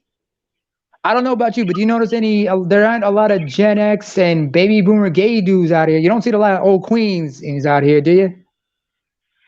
Mm-hmm. A lot of them croaked. Yeah. Some of them don't even remember what AIDS was like in the 90s in Western Europe. And I remember when I first came here, some friends told me about some of the double standards they had. Like they were telling European women, if you're involved with a black man, use protection. But you don't hear that shit when it's the other way around. Yeah. In fact, I had a doctor, and it took every fiber in my being to want to not jump on him. When he looked at me, he said, dude, you're more likely to catch an STD from unprotected sex with a black woman. I'm like, what? Are you out of your mind? But here's the factoid about condoms and black women. Please. Black women use the least. Yep. It's not a knock on them. It's just black women use condoms the least. They use all forms of birth control the least. Every single form. Yes. Every single form the least. So shit. Guess what? You can go to colleges and you'll see the slutty white girl. I mean, smutted out, but it's amazing. She never gets slept with 30 guys with 1 year. Never gets pregnant. But she's probably, riddled with all kinds of shit. Of course, but she knows she's gonna have her fun. Yeah. So she's gonna do her smut shit. Mm-hmm. Here, it's like in the black community, it's like, God damn, you sneeze on a bitch, you pregnant. Ooh. Because they're incentivized to it. Yeah, as a group, unfortunately, the main form of birth control for black women, independently of black men, because black men actually use the most condoms of any other group. Okay. It's called child support. in terms of our women, however, they don't use any abortions? Form of birth control. Their only form of birth control is abortion. That's their main form of birth control. That's the high. They use that at the highest clip. Obi Trice mentioned that in the remix. Yep. Bust nuts up in that ass. Yeah, lots of abortions. I schooled her, taught her how to play her part. Then it was like somebody blows a whistle. Obi's telling I like to spark. But yeah, bust nuts up on that ass. Lots of abortions, he mentions. I schooled the chick that you used to play, dude. Yeah, I mean, it's a sad state of affairs in terms of if you're the type of person who's looking for a stable relationship that is straightforward and has traditional roles. Inside of the black community, not only is it disincentivized because of our collective culture, it also is disincentivized by the larger society because they're having issues pair bonding as well. Not to the same extent, but it happens to be just a general problem because of the different policies and systems and issues that we've had here in America. So it isn't something that is unique. Black folks are basically black women do have a unique set of things that they do, though. I can't say that. Yeah. Well, PK, when you think about it, the master teacher said it best. Who are the two freest people in America? And he quoted it from a book. Yeah, you got white men. Well, hell, before I need a book to know this. It's clear. I mean, there's a video he put out about that where he mentions the book from which he read it. Yeah, She says and the I mean freest that's people in America are white men and black women. Yep. I remember Patrice would said it like this. He said like, you want to talk about freedom of speech? He said, first of all, black women can say whatever the fuck they want. Then after them is white women. White women can get away with like 95% of the shit they say. Black men somewhere like around 80-ish, and then white dudes are at the bottom. And that's due to political correctness. But I understand where he was coming from when he meant that. Well, I mean, hell. Black women just get loud and everything. They can say whatever they want, and you're like, let them say it. Let them say it. It ain't gonna affect them. It ain't gonna affect anybody. And they're not ashamed. Hell, Angry Man, was it? He said this like was on the Roger Report. I said, it's like when they talked about the whole bonnet thing, the bonnet patrol thing. Mm-hmm. It's like, first of all, black women never felt shame. Why? How can you shame some people who never felt shame? As far as relationships go, you cannot shame them. They're immune to it. Here, they have a natural immunity to it. Nigatar, I will post this for you. Here's one article. Okay. You wanna know why they never felt shame? Because they never felt the repercussions of being shamed. That's the problem. Exactly. It's like the shame of playing Bart a bit more, Matt, and Okay, get out the way, guys. It's another episode of Ralph the Wolf and Sam the Sheepdog. It's a very shame that that sometimes I gotta beat the tar out of them. But anyway, back on subject. It's sad because one, you're not gonna get a traditional relationship. These women don't know what traditional is. They never respect. How many of these women were taught to respect you as a man? They don't respect masculine rules Very because few. they try to paint it the same way. Hell, they don't respect traditional women. Even the old school women try to teach them the way. They don't respect them because they try to, rechange their way. Yeah, what do they call them? Old slaves. Well, if you don't want an article, there's a study. So you don't have to believe me or take me at my word. I mean, this is for me or for everybody in the chat. This is for everyone in the chat, Okay. Nigatar in particular, because he was mentioning that condom use isn't highest amongst black men. Well, the stats beg to differ.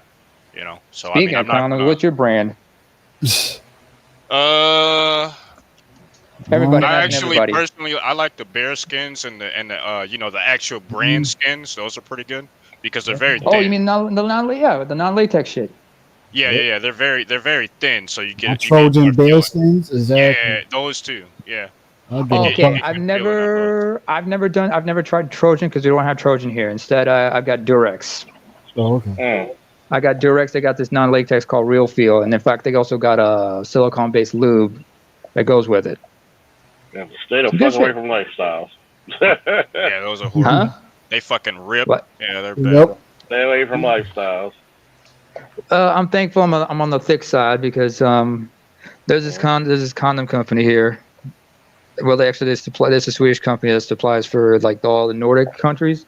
Mm-hmm. I keep forgetting what they call it. RFSU or RSFU. It's Swedish. It's the Swedish abbreviations. Yep. But the only thing I could find that were from my size, for those of us on the girthier side, it was like was something called Naked, and it's non-latex.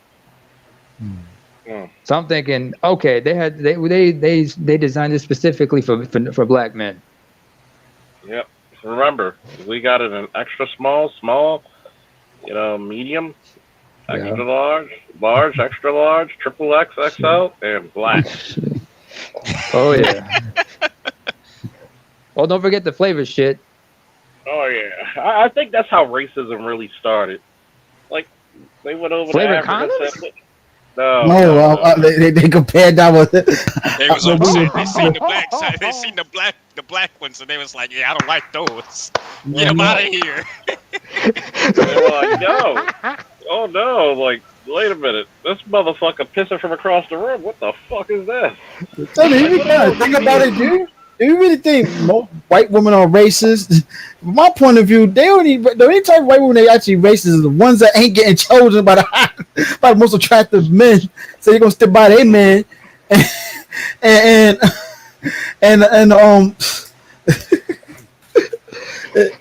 ones that's gonna stick by the men because they got the big money and resources, but they white men and shit. But other than that, shit.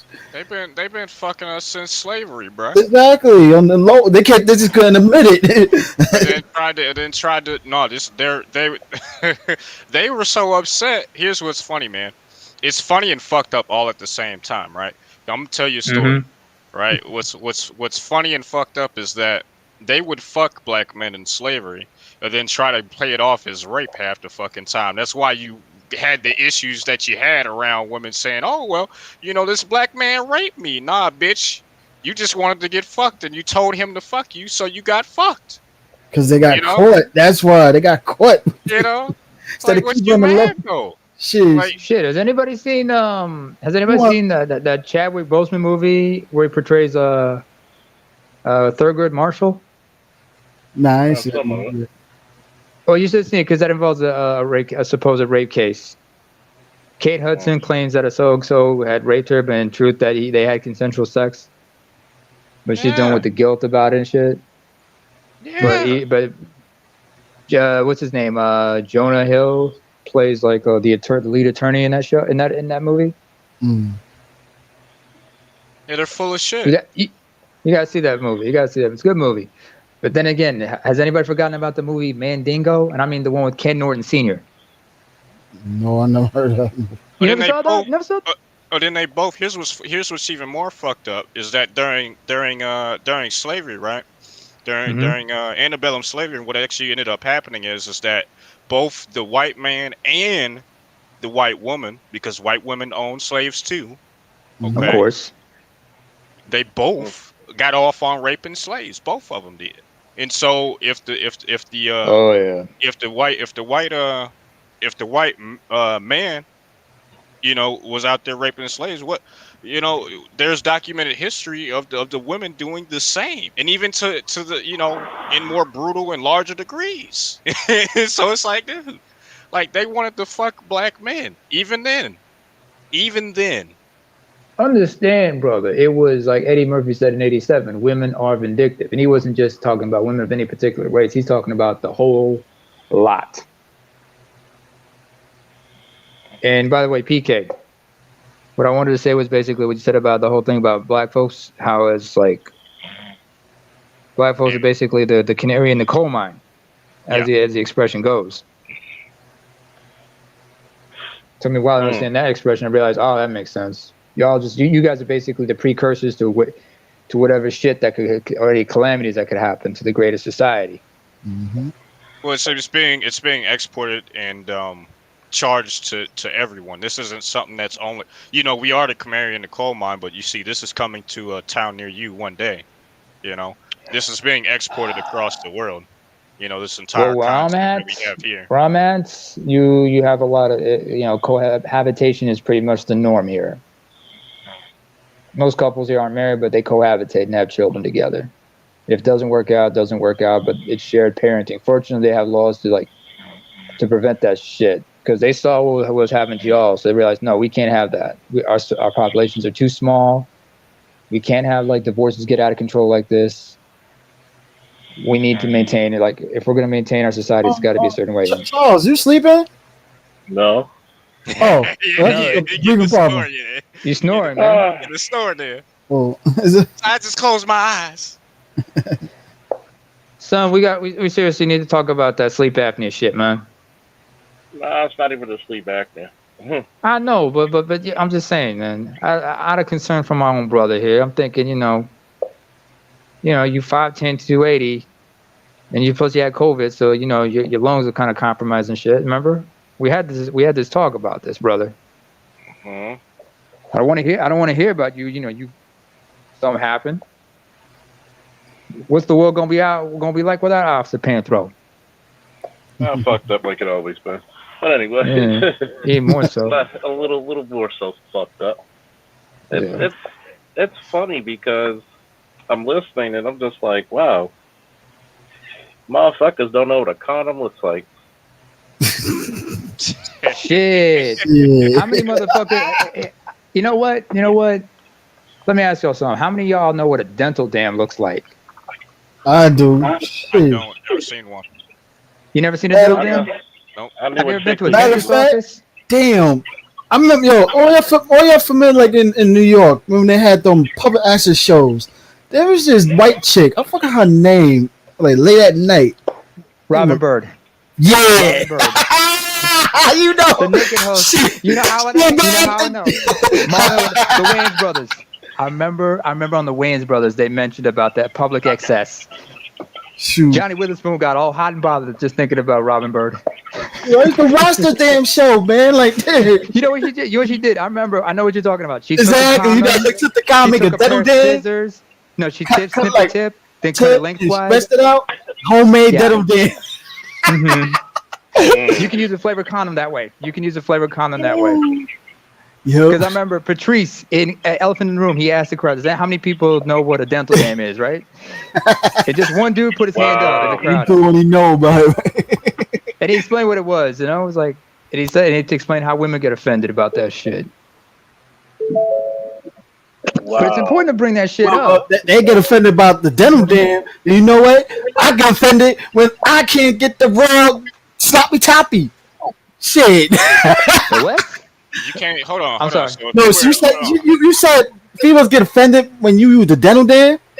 No, if I insist on using a dental dam, they'll get offended. Because they think it's No, like, that's- yo, my pussy's clean. That's what I'm You can get down saying. on me without it. Yeah, I was like, Well, then you know what? That's what I'm saying. I'll throw back at them. And you know what? I feel offended when you ain't gonna give me that raw floppy toppy. You gotta put the Yeah. hat on it. Sheesh. Yeah, I put gotta that look up condom on. You know, images. that's what he brought that up. He brought it up. He said, bitches always say like, brothers gotta wear a condom, but they get offended if you want to use a dental dam. Hell, how many of you guys ever heard of a femidom?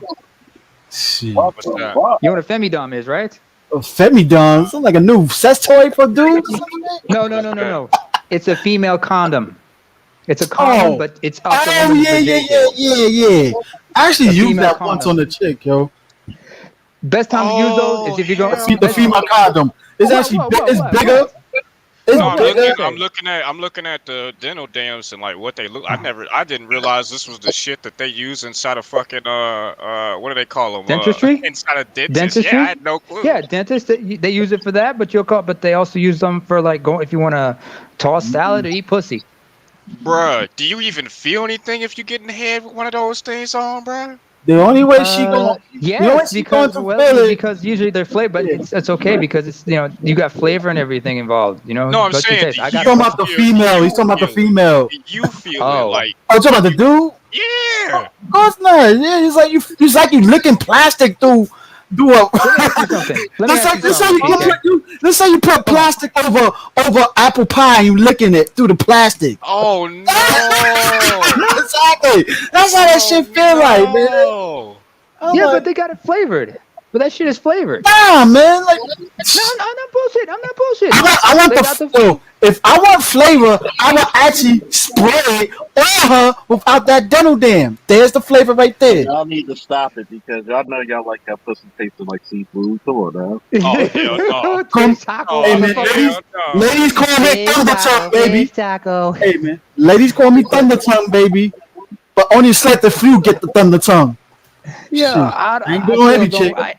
Nigga, no. I ain't gonna lie, bro. I just gotta say one name and you understand why I use a dental dam.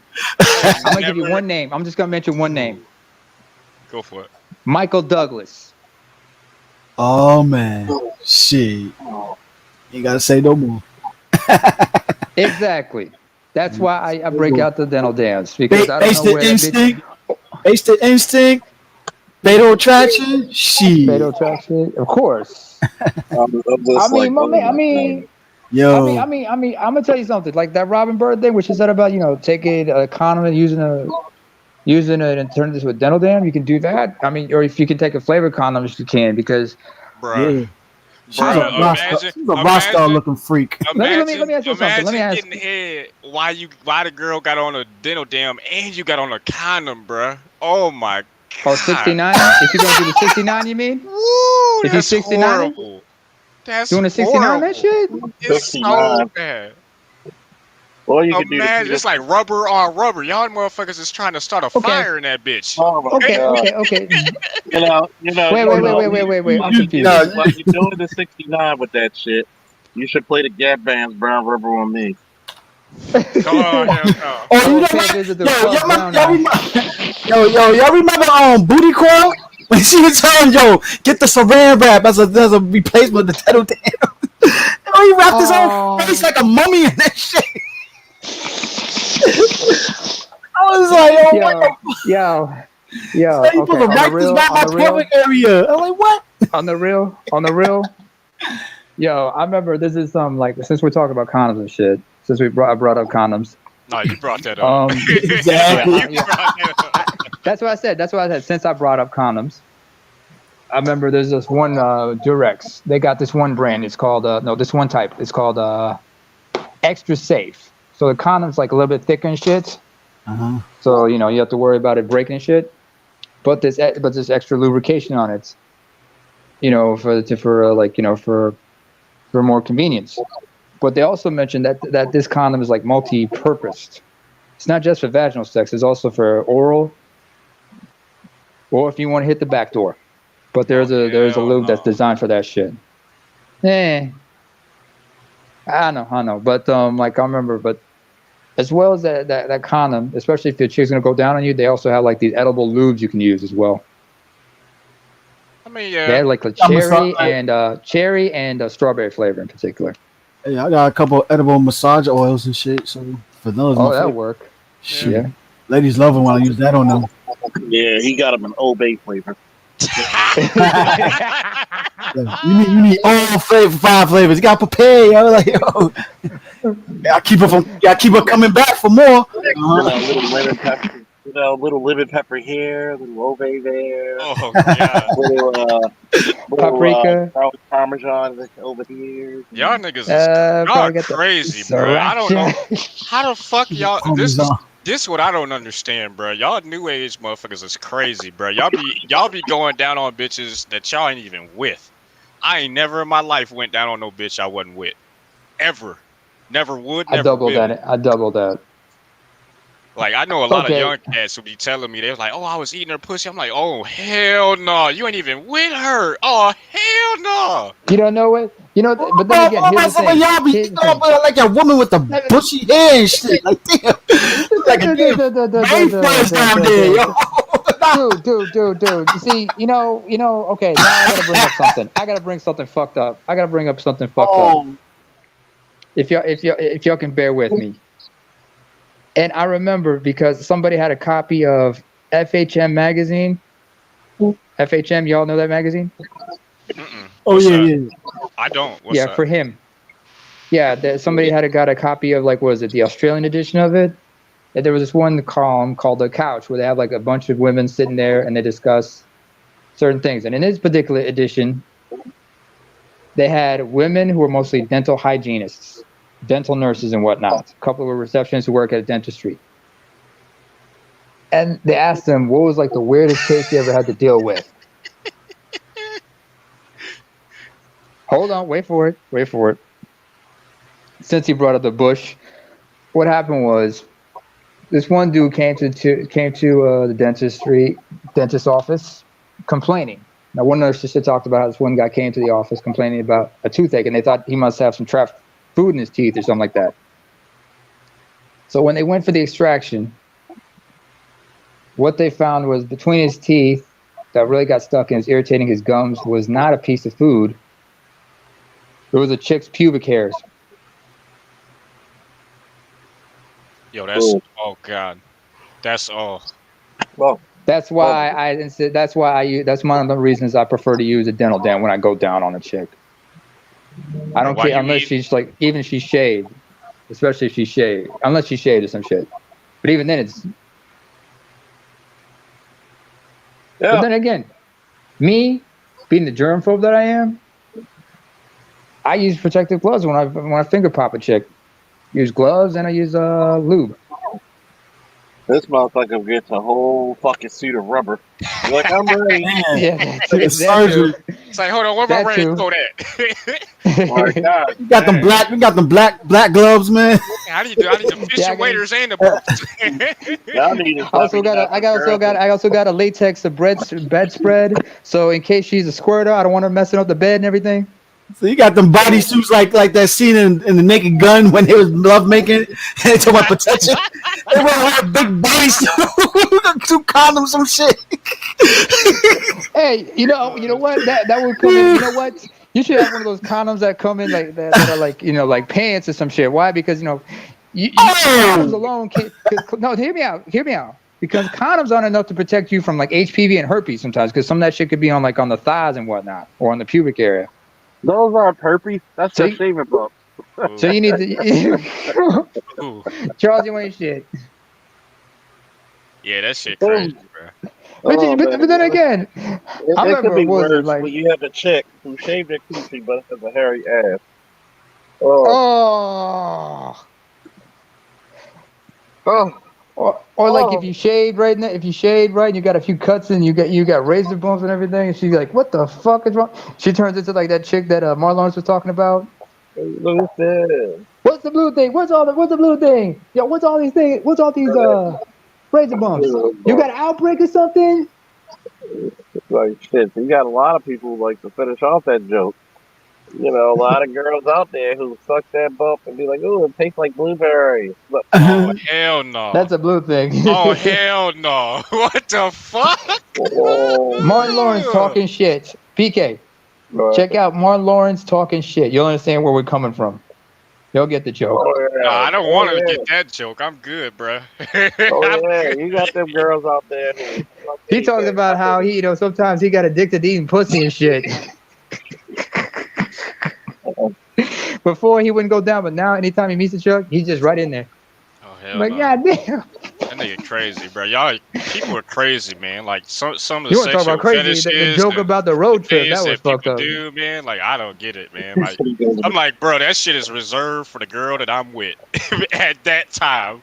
I don't just go around giving random chicks fucking head, bro. That's crazy as hell. Want to put their legs up around you. But then you're gonna have to be clean too. Like you're gonna have to be clean. I need to see them papers, and you're gonna have to shave. I got requirements, goddamn. Nah. From You what I want heard, your pussy? Hey, I got requirements. from what I heard from PK likes the burning bush. You're right. I burn it. I take out my lighter, and your initiation is I burn all that shit off before we get started. Oh my God! All that hair burned back like some old VHS tape and shit. Charles, you got to understand, PK likes to roam in the jungle every once in a while. Yeah. He likes to go on a safari. Nah, bro, that's for y'all brothers. Y'all overseas brothers love that shit. I don't get down like that.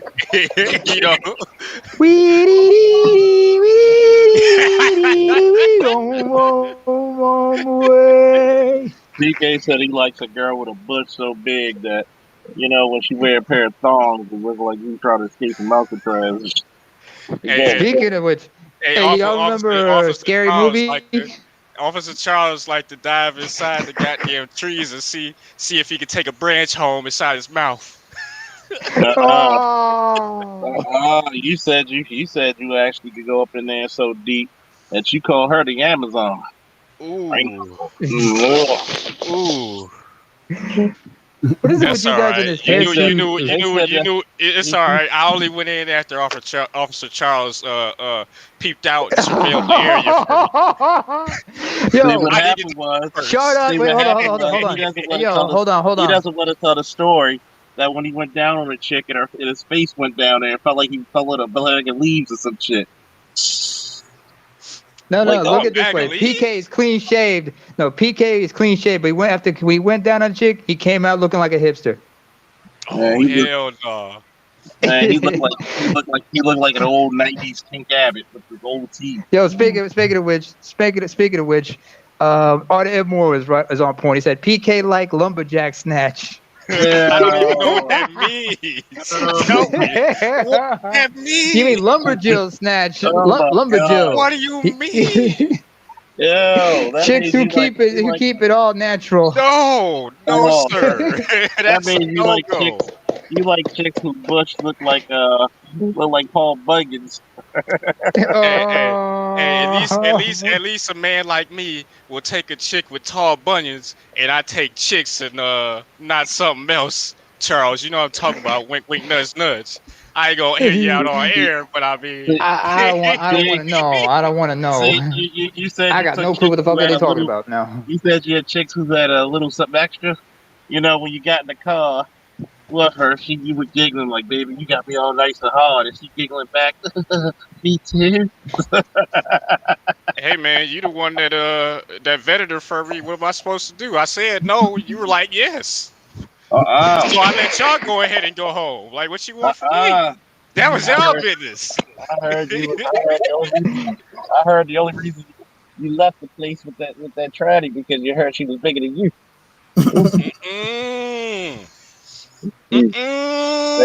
Yo, Green Machine says PK like puss that look like the liver on a barbershop floor. Yeah, I'm going home, bro. I don't like you guys no more. Y'all mean. I'm going home. Y'all jumping on Oh, me. PK, don't be mean. You gotta look at Arta Vidmore.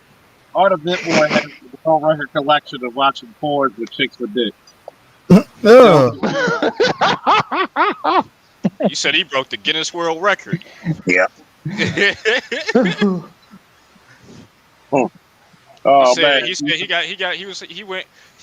Arta Vidmore goes out, he looks for girls that are trying to hit him in multiple areas. Oh yeah. He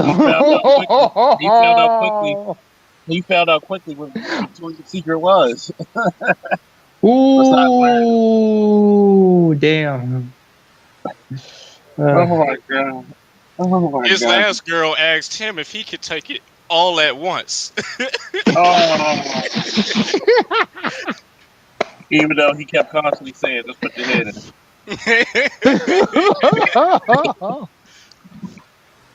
Oh man, God damn. Nasty minded. Everybody's sober today, so nasty minded fuck. This is one of them days. Just the tip. Art gonna come up here and start trying to roast back now. Watch. He said, y'all look, y'all at work. Yeah, work. They get work. Sailors, they gotta pleasure themselves. Oh, man. Well, you know, he's good at multitasking. I heard he takes more than one at the same time. Yeah, they say the best thing about it, the sailors say their dicks don't touch. You guys wonder why we call him the bread man. That's because he's used to sandwiches. Oh yeah. And he's used to a lot of meat in the middle. Oh, that's a lot of meat. Oh, so I guess I can't top that. I'm not gonna try to top that. I ain't gonna top that. I ain't gonna. You guys take the cake on this one. Y'all take the cake on this one. Oh my god, that's the tip. That's the tip, baby. I'm gonna stick it in. Shit. I remember having a conversation with because Charles, remember I told you I had to go see a friend once? Yeah. It was on a Friday? Yeah, this friend, they work at a sex shop. That's how I met them. I went because somebody told me about this store. I went in there, and I ended up befriending them because we found out, we both had the same disorders and shit. And and this chick is funny as hell, especially when we go back and forth about safety precautions and shit. Because sometimes I ask them because I want a woman's perspective on certain things. You know what I'm saying? Mm-hmm. Because when I talk about this whole thing about protection and shit. And y'all sound like the end of a live action Ninja Turtle movie with y'all jokes. Oh man, don't take us back to 1991. I'm nostalgic about that. A live action Ninja Turtle movie. You know what, Bruce? You know what? We should. You know what? We should. Maybe we should. You know what, We might have Charles? to roast I Bruce. saw it a bit more when he finds the tranny he likes. As long as it's not Mia Isabella. How I Who's know that? about that chick is because Mia Isabella. Oh, should I know or should I not know? Well, you asked the question. You said chick, so I'm No, hoping. because you guys, we talked about this is the Transformer. How I know about Oh, this Transformer is because no. The hell? hold it. It's okay. I'm not like that. Relax. I found out about this chick because she was on the Beige Phillip show. Because I remember Black Phillip, Oh yeah. Charles.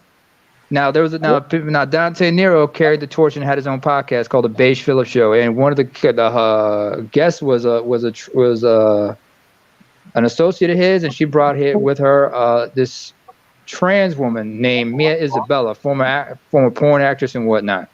No. And this chick, the way she talks just like a woman. Her thought process, her outlook was just like a woman. And apparently this chick was fucking with Tyga, the rapper. I'm looking right now. Oh hell no. And they were like, and when they asked Dante, would you get with her? It's like, no, I wouldn't. Ooh, Stan Hansen with the lariat. Oh, That's what would have happened. Wait a minute. and if she's Puerto Rican and black, among other things. But if you look at her face, you realize, oh, that's a lot of work. She's a trans. She's plastic as hell. Yeah, You so probably had to take out so much bone. Oh, not the.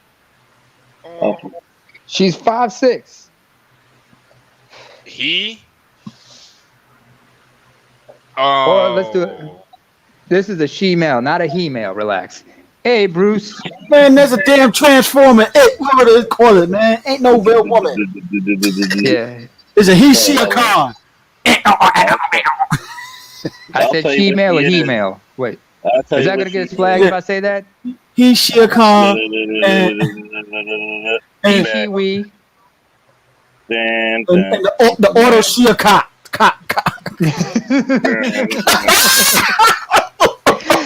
Oh, nigga, you fucked up. The Decepticons. Decepticon. Yo, that's why I remember. Was it Warren G had that song called Transformers, but that meant something else. But yeah, but the Transformer you talking about is the shit that Jamie Foxx was talking about. Don't be messing with the Transformers, Eddie. Don't be messing with the Transformers, Eddie.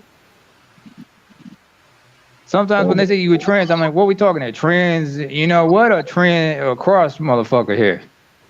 We're talking to CrossFit motherfuckers. Hold on, where's this shit at? There's a funny I can make, but I can't remember the funny. Hold on, I gotta look up the funny. Fine. Hey, Bruce, what's up, man? Well, like my homie Rahel be saying, peace to the panel, peace to the chat. How Peace to y'all the doing, channel. man? I'm good. Yo, I can't stand that motherfucker, but peace to you too. Yeah, peace. Hey, but PK, I appreciate your pushback and engagement with, other topics and whatnot, especially when it comes to defending us millennials. Shout out to you for that. Oh, no problem, man. Nigga, we're all Somebody gotta do it. millennials in here, yo. We're Oh, all literally, millennials up in here. Charles rebukes it, but he's a millennial too. I call myself Gen Y technically, but yeah, it is what it is. Man, I'm a Gen Xer. I bomb more with Gen Xers than millennials. I'm the late. Yeah, but 80s babies, first half 80s babies, we grew up in the shadows of the Gen Xers. Remember that? Yes, pretty much. We grew up in the shadows of the 70s babies. Yeah, we were. That's what we bomb. Exactly. We bomb we more. We vibe with them. Exactly. Because remember, when they were coming up in the 90s, we were also coming up with them. We were coming up with them in the 90s. Exactly. Like they was only hitting their 20s. They only hit their 20s in the 90s. We was still in school, waiting to get in our 20s so we could go to the clubs and stuff. Late 70s ones. They were still teens. Remember, they were like pushing 20. A lot of them. Until like those who were born in the late 70s. With us, they came up with us. Brother, 78, 79, 77. They were coming up with us basically. Those who were born in the first half of the 80s. Yep. So because we were like that gray era. I'm a millennial, but we were in that gray area because We're in that there was that weird transition We, between we Gen Xers yes. and millennials. We're in that really weird area because if you're like Yeah. 38, 39, maybe 37, maybe. Mm-hmm. Shit, I'm Anything 35, about low, to be you're pretty. 36, and I got caught up in that, Charles. So I do agree with that. Yeah. Wait, Because what are you? anything, like 85? if you're Correct. 88, if you're 85. 88, Okay, you don't remember because you don't remember the 80s. Hmm. Like at least somebody who's 36, 35 have some memory of the 80s. Yeah, all the Mhm. drugs and whatnot. Yeah, I understand. You know, memory All the, loss. all the great, Yes. all the Yes. great, all the all the cartoons. great cartoons and all the drugs Yeah. and all the parents getting divorced and all the laid off jobs. Oh yeah. Yeah. All the great G.I. TV shows as Joe, well. She's a hoe. a real American Negro. You know, Bruce Yeah, has every right to world hate me bad. though. Bruce has every right to hate me though, because you know where he was stationed at.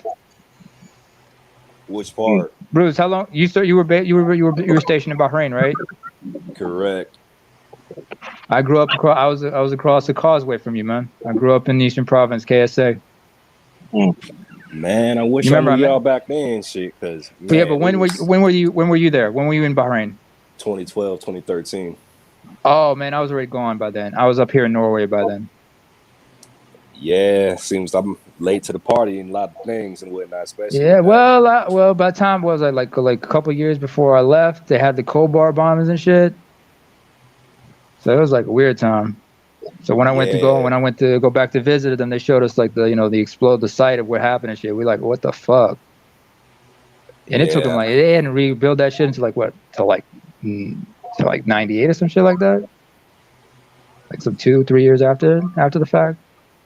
Before my time, of course, but before your time. I'm glad I didn't get caught up in none of that because shoot, my first duty station, I was supposed to get caught up with what's Kim's dad name, like Senior. He was sparking some stuff and we was all shooting and booting and yeah, it's gonna get real messy real quick. But we got a lot of 4-day weekends to compensate us on the back end for that because we was doing the holiday times and all that BS and Amen to that. wild. Yeah. Yes, we do remember. Of course, I've been to Bahrain. I've been to Bahrain though. Been to Manama. Pretty cool place. Yes, I remember Small Wonder. I remember Vicky. Thank you. I remember Small Vicky. Wonder. Oh yeah. It's a small wonder. Yeah, Charles. I mean, you was in the heat of the surge, wasn't you? Oh yeah, we were when I was in Iraq, I was in Operation Iraqi Freedom 2. So that's when they started fighting back with IEDs, and we didn't have armored vehicles. That whole thing when the guy went to Rumsfeld and said, "Why don't we have armored vehicles and anything to detect IEDs or explosives?" That was during the time I went. Correct. Oh, wow. I literally came in because I came in late and I was literally getting trained by individuals of your ilk and whatnot. So yeah, they was giving me the game early on, like, hey, you need to look out for this, look at that. I know you a signal comms guy, but listen, when I first came in, I went from they was talking about they went from like E3 to E6 and so much time and all that, like a little bit of time because of what was going on in the war and everything else. I'm like, God damn. And it's like, yeah, so you need to prepare for that, be prepared to train people that got more experience than you in the military, but not with this gear, this tech. And I was like, shit, got it. Roger that. This shit improvises every day, man. I mean, the IEDs and stuff, that shifted over to. It started in Iraq, then it shifted over to Afghanistan. Yeah. Yeah, I heard. I don't know because I've never deployed. I've never been, in any of the armed services. So, I got this insight. Consider yourself fortunate.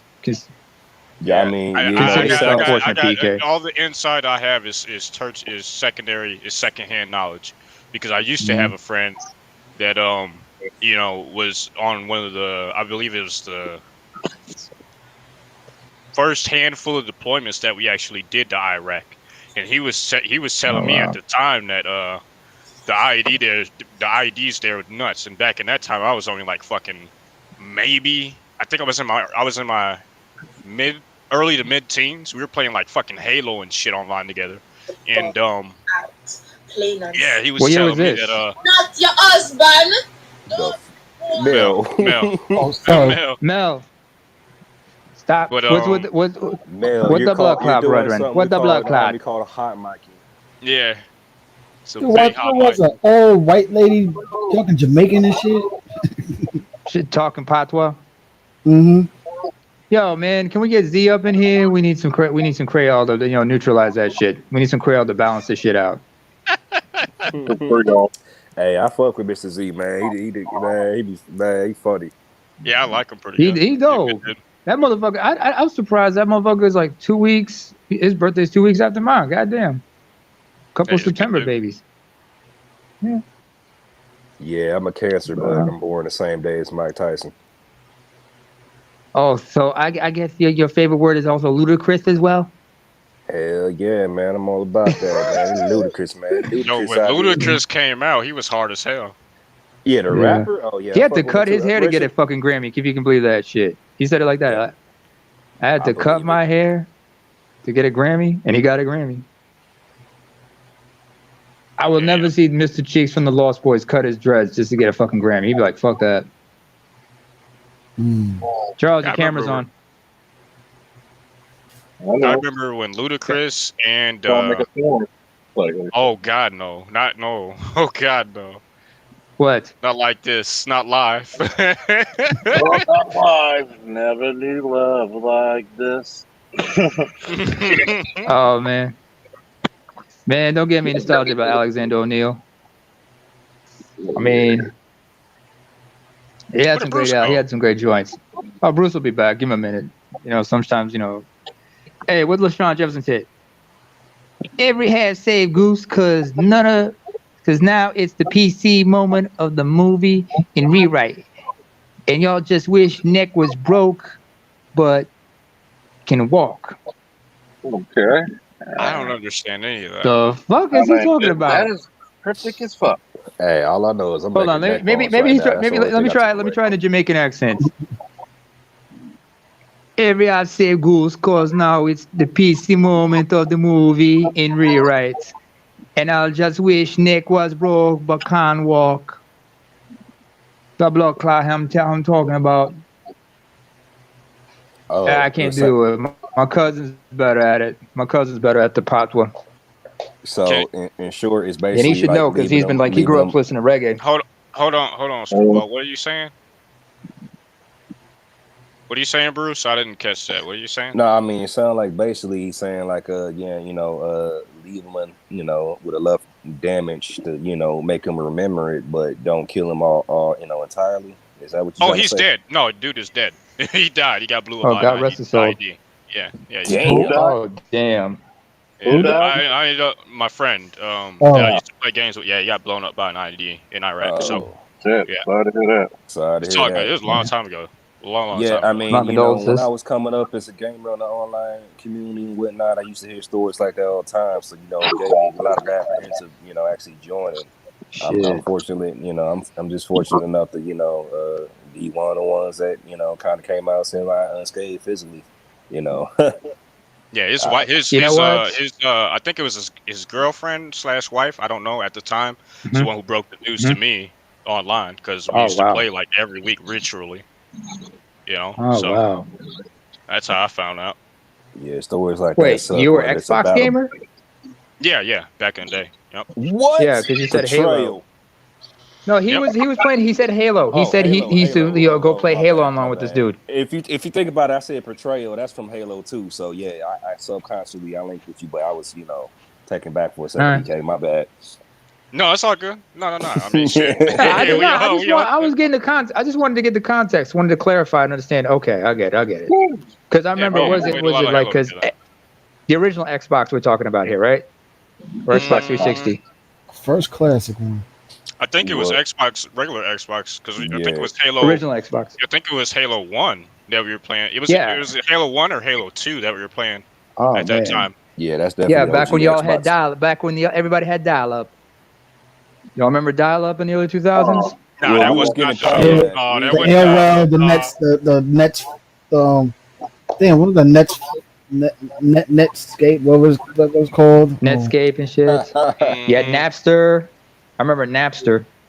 No, it wasn't called Netscape, but something like that. Yeah, you get the free internet for like certain amount of hours before they make you sign up. But you gotta remember, I was still a kid at the time, so I was still in my parents' house, their rules and whatnot. So it was way different than I remember back in those days, going to school. We all were going on the proxy websites and shit like that, and be able to watch porn at school. Man, that shit was funny as hell. Took that for a picture to load up.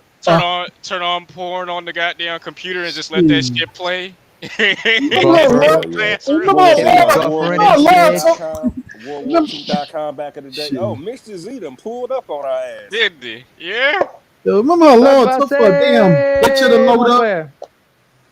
Like, damn. Z, get your ass in here. You pull like a hot quiet picture would take like 20, 30 minutes to load up. Mr. Z, you pulling off on our chick, man? What's good with you tonight, brother? Come on in, man. He wasn't ready for the intro. Yeah, he wasn't ready for the intro. Yeah, I get it. Hey, I thought let's put it this way, man. But when that first came out, that's when it was more easy to meet chicks online and shit. New technology. Yeah, it was easy to smash. Okay. Before Facebook, what was the first social media website you guys got on? I remember about before that, Black Planet. Yeah, Black Planet. Black Love, College Club. It's all before Talk City, Web TV. Yeah, the AOL Love Chat Room profile. Pal Talk. Anybody was on Pal Talk by any chance? Nah. Okay. The more AOL Love profiles when it was free. No, I don't know that. This is before I was, because remember I was in Eritrea at the time, in the early 2000s, and we just got the internet like in 2001. Yeah, first time I logged on. This is back home in my homeland, Eritrea. Oh, okay. You know I'm Eritrean, right? Yeah. Yeah, you keep forgetting. No, I thought you was. I didn't know you lived over there all your life. That's what I'm saying. I thought you was. No. In the U.S. and then you moved up. No. I was not born in the U.S. I was born in the Middle East. I went to an American school. Oh, then I moved back to Eritrea when I was a kid, and then I end up in Norway like about 11 years ago. Oh, okay. But yeah, in terms of the internet, like my biggest social media site at that time was I wasn't really too involved. I was MySpace, and then before that, I used to use I used to browse some online hacking forums that I will not disclose. They don't exist anymore, though. Oh yeah, I remember those. To the sites, the free passwords. Bane Bros was mad. Before the hacking forum, it was mostly peer. What's those shits called? I forget now. Peer-to-peer, like Napster. Yeah, it wasn't peer-to-peer. What's the fucking shit called? IRC. I used to use IRC chat rooms back in the day. Okay. My nigga. Wait, you don't get to walk across. You don't get just to walk away from the fact that the FBI done knocked on your door because you was out here hacking shit. No, they never knocked on my door. Speaking of the voodoo devil, it probably wasn't big enough. PK was being a whole 13-year-old hacker. No, I wasn't hacking. I just hung out. They did the work, and we just got the passwords. That's it. Bane Bros was so easy. I will not confirm or deny anything that's been said here tonight. He was out here hacking people's mama's bank accounts for roasting them too bad on the playground. He said, "Okay, I got you, man. I'm about to go ahead." Right? It's kind of crazy, y'all talking about hackers and shit, because I actually have I have a couple of hackers in my family, but they're white hats. Yeah, I don't know how to hack at all anymore. I got an idea, but I don't know how to. Like, as far as I got a couple cousins who got that. They got PhD. They got masters and PhDs in computer science, so they know how their shit. Yeah, I don't know shit. The most I could probably do now at this point is probably kick someone off the internet if I tried really hard. Some motherfuckers are always trying to ice skate uphill. Hey, remember that one dude that was talking about? He was in the chat, coming back, making multiple accounts, talking about, "Yeah, I'm hacking Charles' panel account. What you gonna do?" I'm like, nigga, Agent Smith ass Negro. How about I nail you real quick and ban you all these times? How about that? These days, hacking has changed a lot over the years. You stand up, my dude. Bruce, you stand up, dude, my dude. Yeah, he's a good guy. You can hate me all you want. I tried. Hey. I don't hate you, man. I'll hate you all you want, man. I mean, but you know what I'm saying? My situation, because I'm up here, because with the Nordics and shit, they be checking you out a lot. I'm sure they be checking you out a lot more. I mean, it is what it is, man. A lot of people check me out. Bruce, and PK are the Millennial Squad. We just gonna call ourselves the Millennial Squad. When I be up on the panel on Roger Show, right? We're Squad. Team M now. Right, Team M. Okay, so which one of you is the Ilhan Omar of this outfit? But PK caught me earlier. PK, oh yeah, I gotta finish that Green Gorilla broadcast. PK caught me earlier being a little messy. Because you breaking up bad. You're breaking up for a moment. Can you repeat that? Can you hear me now? You sound clear now. Yeah, you're good now. Now. Wait, what the hell? Wait a minute. Z. No, hold I on was a second. saying PK caught me. What does it say on your name? In brackets? Peel off on her? Yeah, he be peel pulling off all our peel blogs, off on her. We pull up and then we and he's pulling off on our women, man. Mr. Z out here. Yeah, you're almost. I thought I don't know if I'm out here. I am. That is a lie from the pits of hell. Okay. I am in a relationship. Mr. Z's relationship woman. He is not out there. I'm just. All right, you ain't gonna get me decked in my sleep, sir.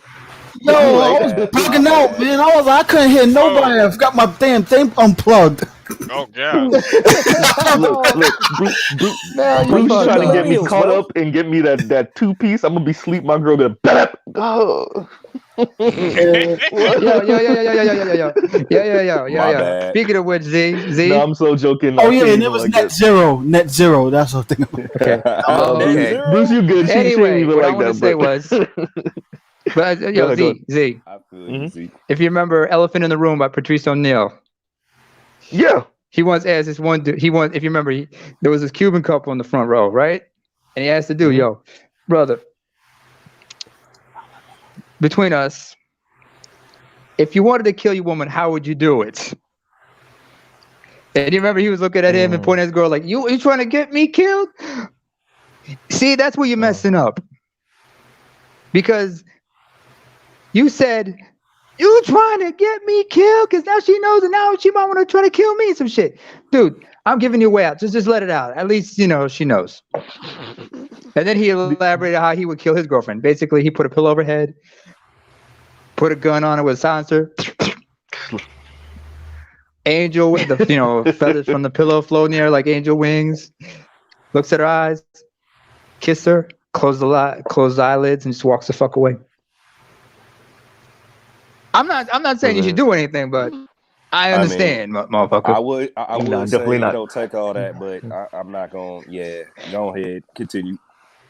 Talking about the internet, man. But I'm just looking back, imagine like, damn, even back when in my late teens, when it was in all the chat rooms, man. I had so much phone sex meeting them chicks back then. Yeah.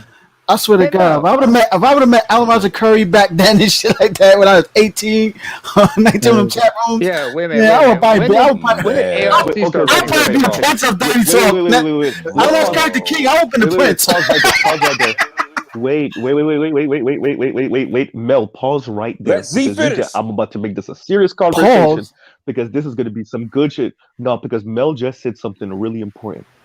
I've been kind of playing with the idea of what the Black Manosphere and the Manosphere is doing and how it's getting young men to think at 11, 12, 15 years old that might be listening to us. Oh, yeah. So, I've been playing with that thought, and I'm like, that's half the reason why these young girls keep on coming up online crying. I don't know if y'all been seeing them videos over and over again. Oh, yeah.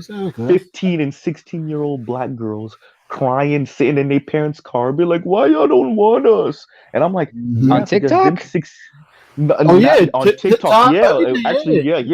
Snapchat, especially now they got Snapchat. They be promoting all these teenage parents like it's all good on the white community, shit like that.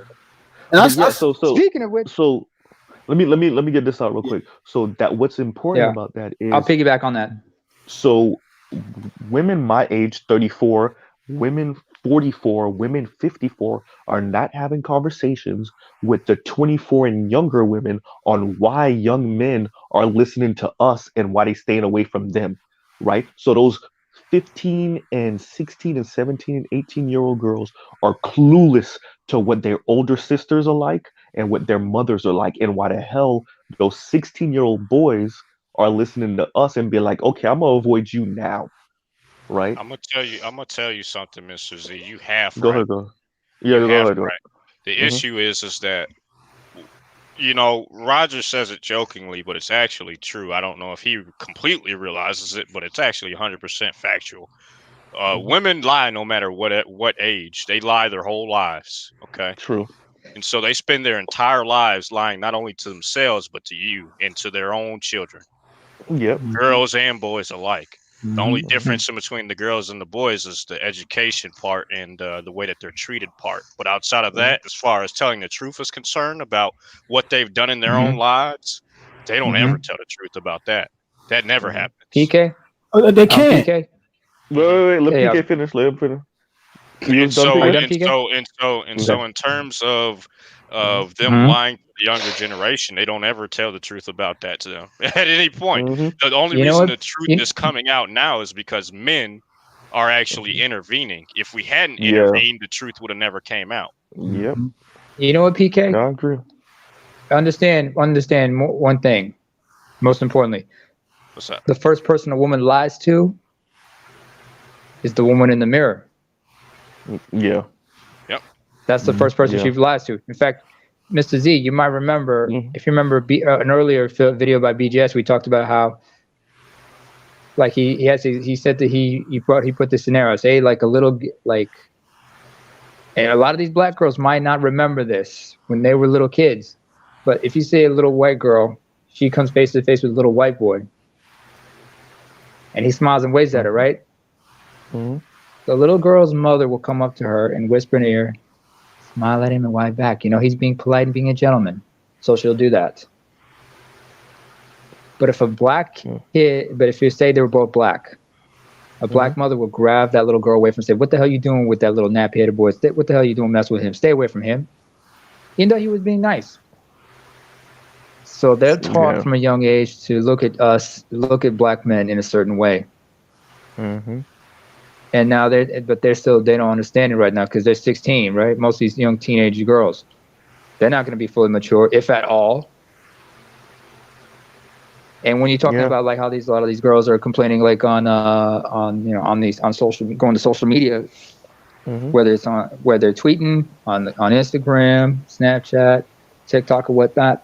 At the same time, you're seeing girls, non-black girls, posting up on these very websites with black boys. Shout out to the Mad Bus Driver because he be putting all that stuff up. Although I still got a bone to pick with him because I gotta address that one thing he put out in his earlier videos, which was taken out of context. Well, but yeah, and it does speak to something I think greater that's happening in the culture overall. And I've said this on Roger's show also, where everybody's trying to run uphill, right? And it's especially in the West, in the developed world, everybody's looking like, okay, maybe the pasture is better on the other side of the fence. Maybe the grass is greener on the other side of the fence, right? So you got white men running after Asian women and Latinas, black men running after Latinas and white girls and Asians, black women thinking they could squirrel, Asian women out here running after white dudes. Like everybody's trying to, Latina women trying to go after black dudes and white dudes and whoever they think is on the higher ground. Latino men trying to run after white women. Like everybody's trying to go for higher ground. Ain't no goddamn higher ground. You're gonna have to deal with the repercussions of modernity. You're gonna have to deal with the repercussions of a modern society, an advanced economy, and the shredding of your traditions and your family values. All that other shit.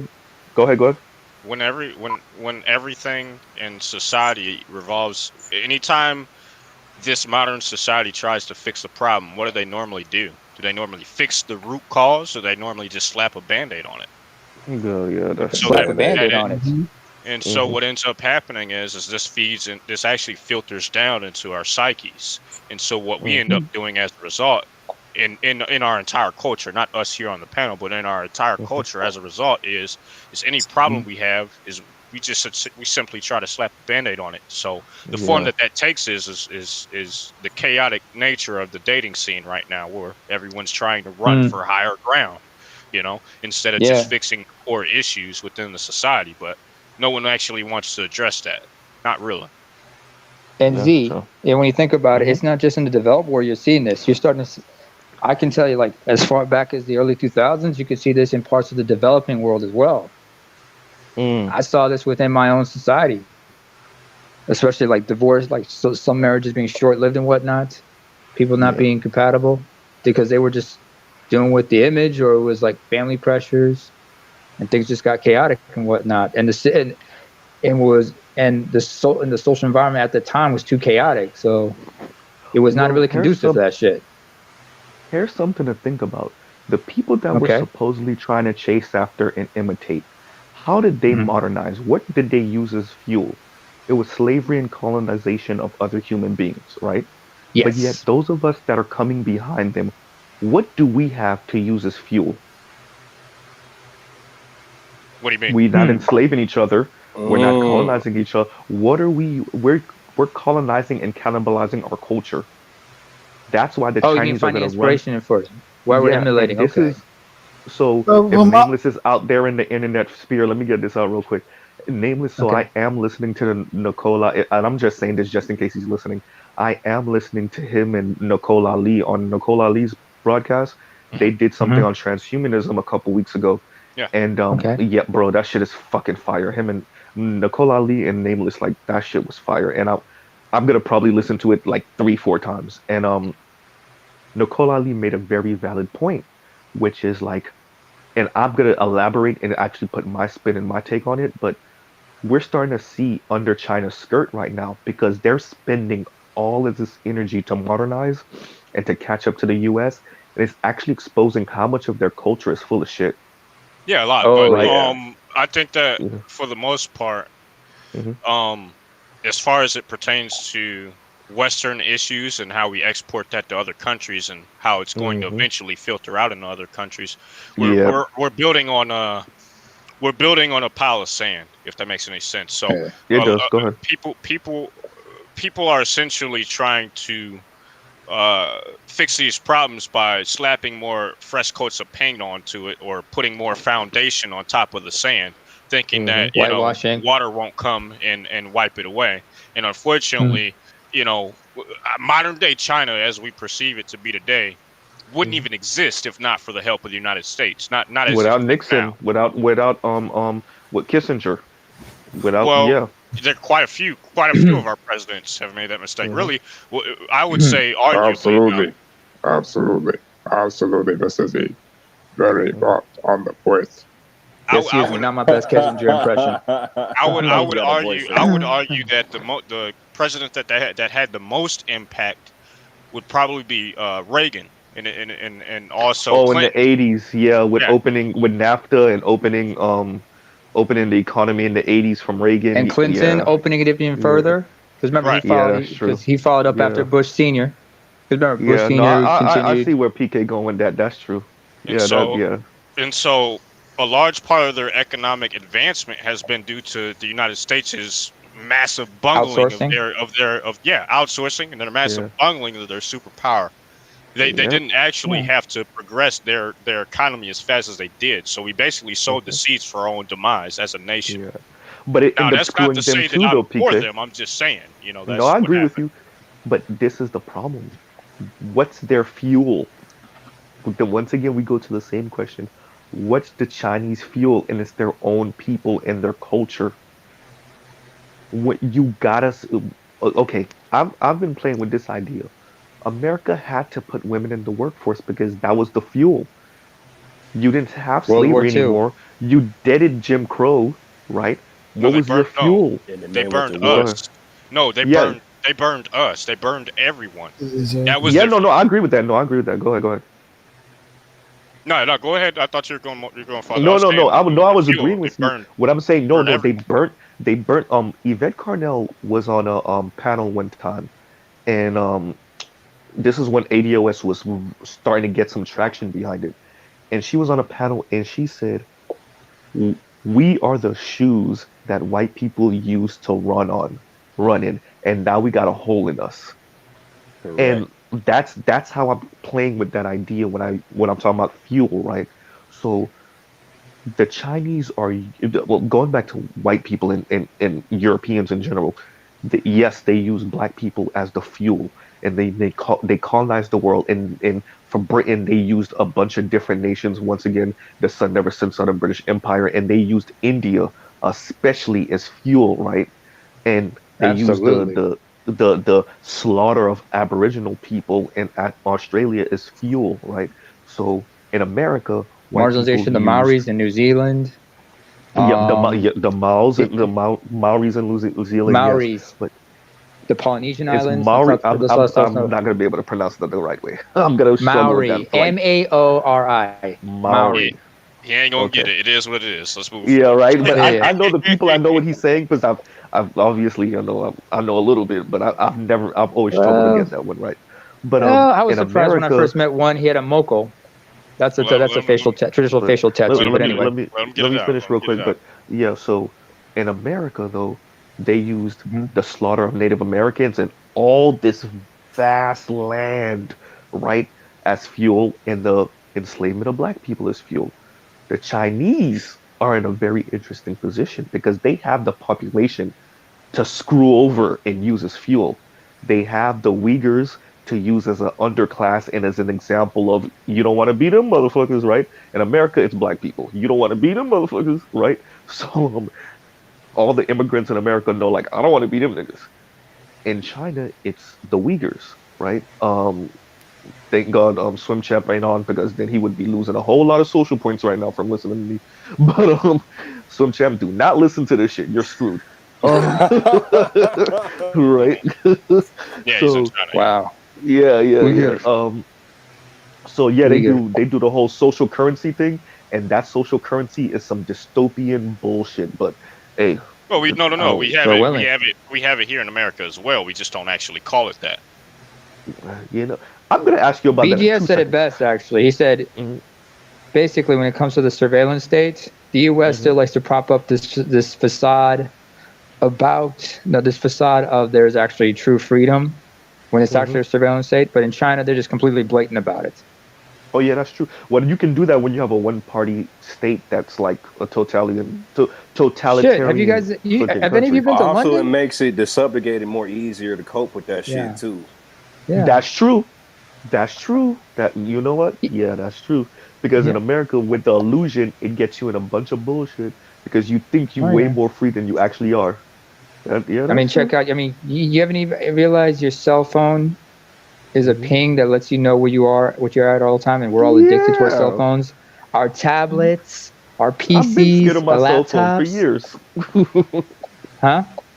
I said I've been scared of my cell phone for years. Excuse me. Smartphones, not the dummy phones, but the dummy phones. That's only if you use them. Some people in a certain line of profession depend on that in the event that you disappear. You know, Shit, who remembers the Blackberries? I remember them. Of course. Never had one. Blackberries, iPhones. Shit. Oh, so sorry. You were saying, Bruce? No, it's all about the razor. Oh yeah, I had. First of all, I want to shit on all my other millennial friends out here. Nigga, I had the Razor in 05 when I graduated high school. I bought that for I spent all my little graduation money on that damn Razor, and then like a year later, it dropped in price, and all y'all niggas had it, and I was hot. I was like, God damn, what a waste. Yeah. Right? I was looking like a dumbass. I'm like, I'm out here stunting. I had a whole year to stunt. And then turn around, they dropped that price, and everybody had a damn Razor. Oh, fuck. What's that? Is that a BlackBerry? No. It's a Motorola. It was a Motorola Razor, and it was a flip phone, but it was a really cool. Besides the Sidekick. True. Yeah, the Sidekick was the competition. The Sidekick was the other hot phone. When did you get yours? 05? No, my first cell phone I got in like 04 maybe. 04 or 03? Okay, because 04, I got wanna mine say. in 05 when they started using cell phones in Eritrea. Mine was a Motorola, but it was like one of those little ones, the little black ones, little basic ones, the little basic phones. Yeah. I mean, but No, then again, what was popping at that time was Nokia. Yeah. Yeah, well, there Nokia was ones, they were the still popping. clamshell and all that other stuff. But we going way off. Clamshell. PK sent something, and rewind. PK, do you remember what you said? I was like, we got to touch on that because I'm losing my train of my memory. What was it? What was it specific? You got to be specific. He said a lot of things tonight, and he's sober as fuck right now. Yeah, you got to be specific. What? So. God damn! You got to be specific. Okay, let me see if I could go. What reference are we talking about here? What are we talking about here? Regarding to what?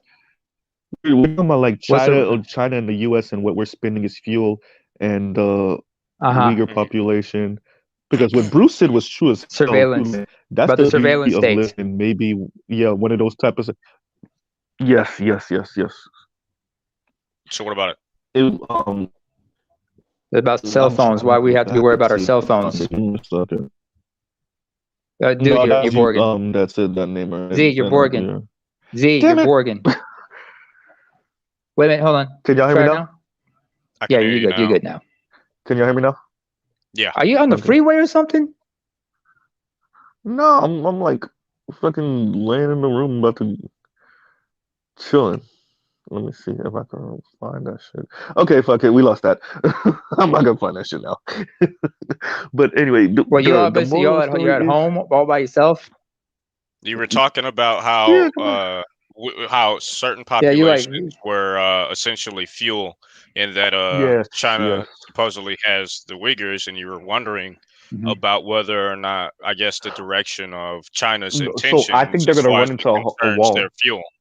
Yeah, no, that's they're gonna run into a wall. I think they're gonna run into a wall, and when I say a wall, I don't mean they're gonna like break apart or something.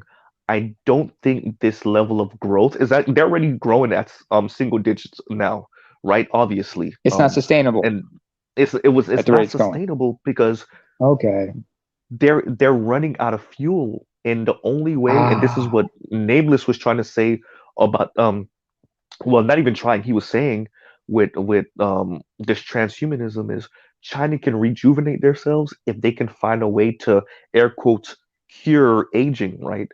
And have people be able to work and move like you're 30 when you're 80, right? By bioengineering and stuff like that. But if they can't do that, then they're pretty much fucked because their population is hitting the shitter. That one-child policy screwed them, and then the fact that now it's part of the culture and the women, because for those of you that know on the panel, we all know that, but there's more women, there's more men in China than women, which allows the women to be even more picky than they were going to be already and more insane with their standards than they were going to be already.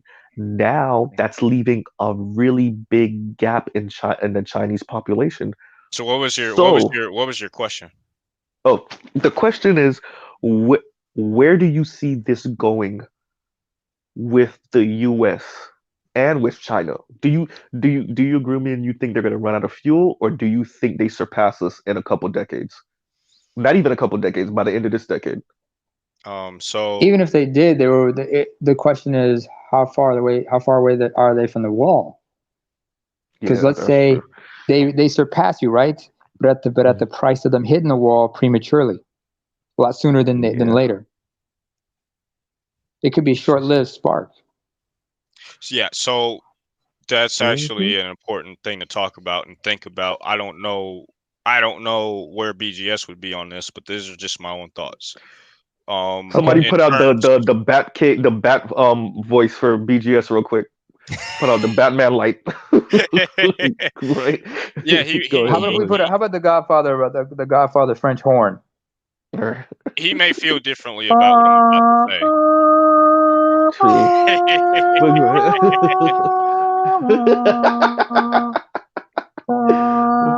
I don't think that wait. Go ahead, PK. I don't think that China's long-term strategy is going to be impeded by their demographic issue, because it seems as though a part of their tactic as far as Africa is concerned also has a way of dealing with their demographic problem.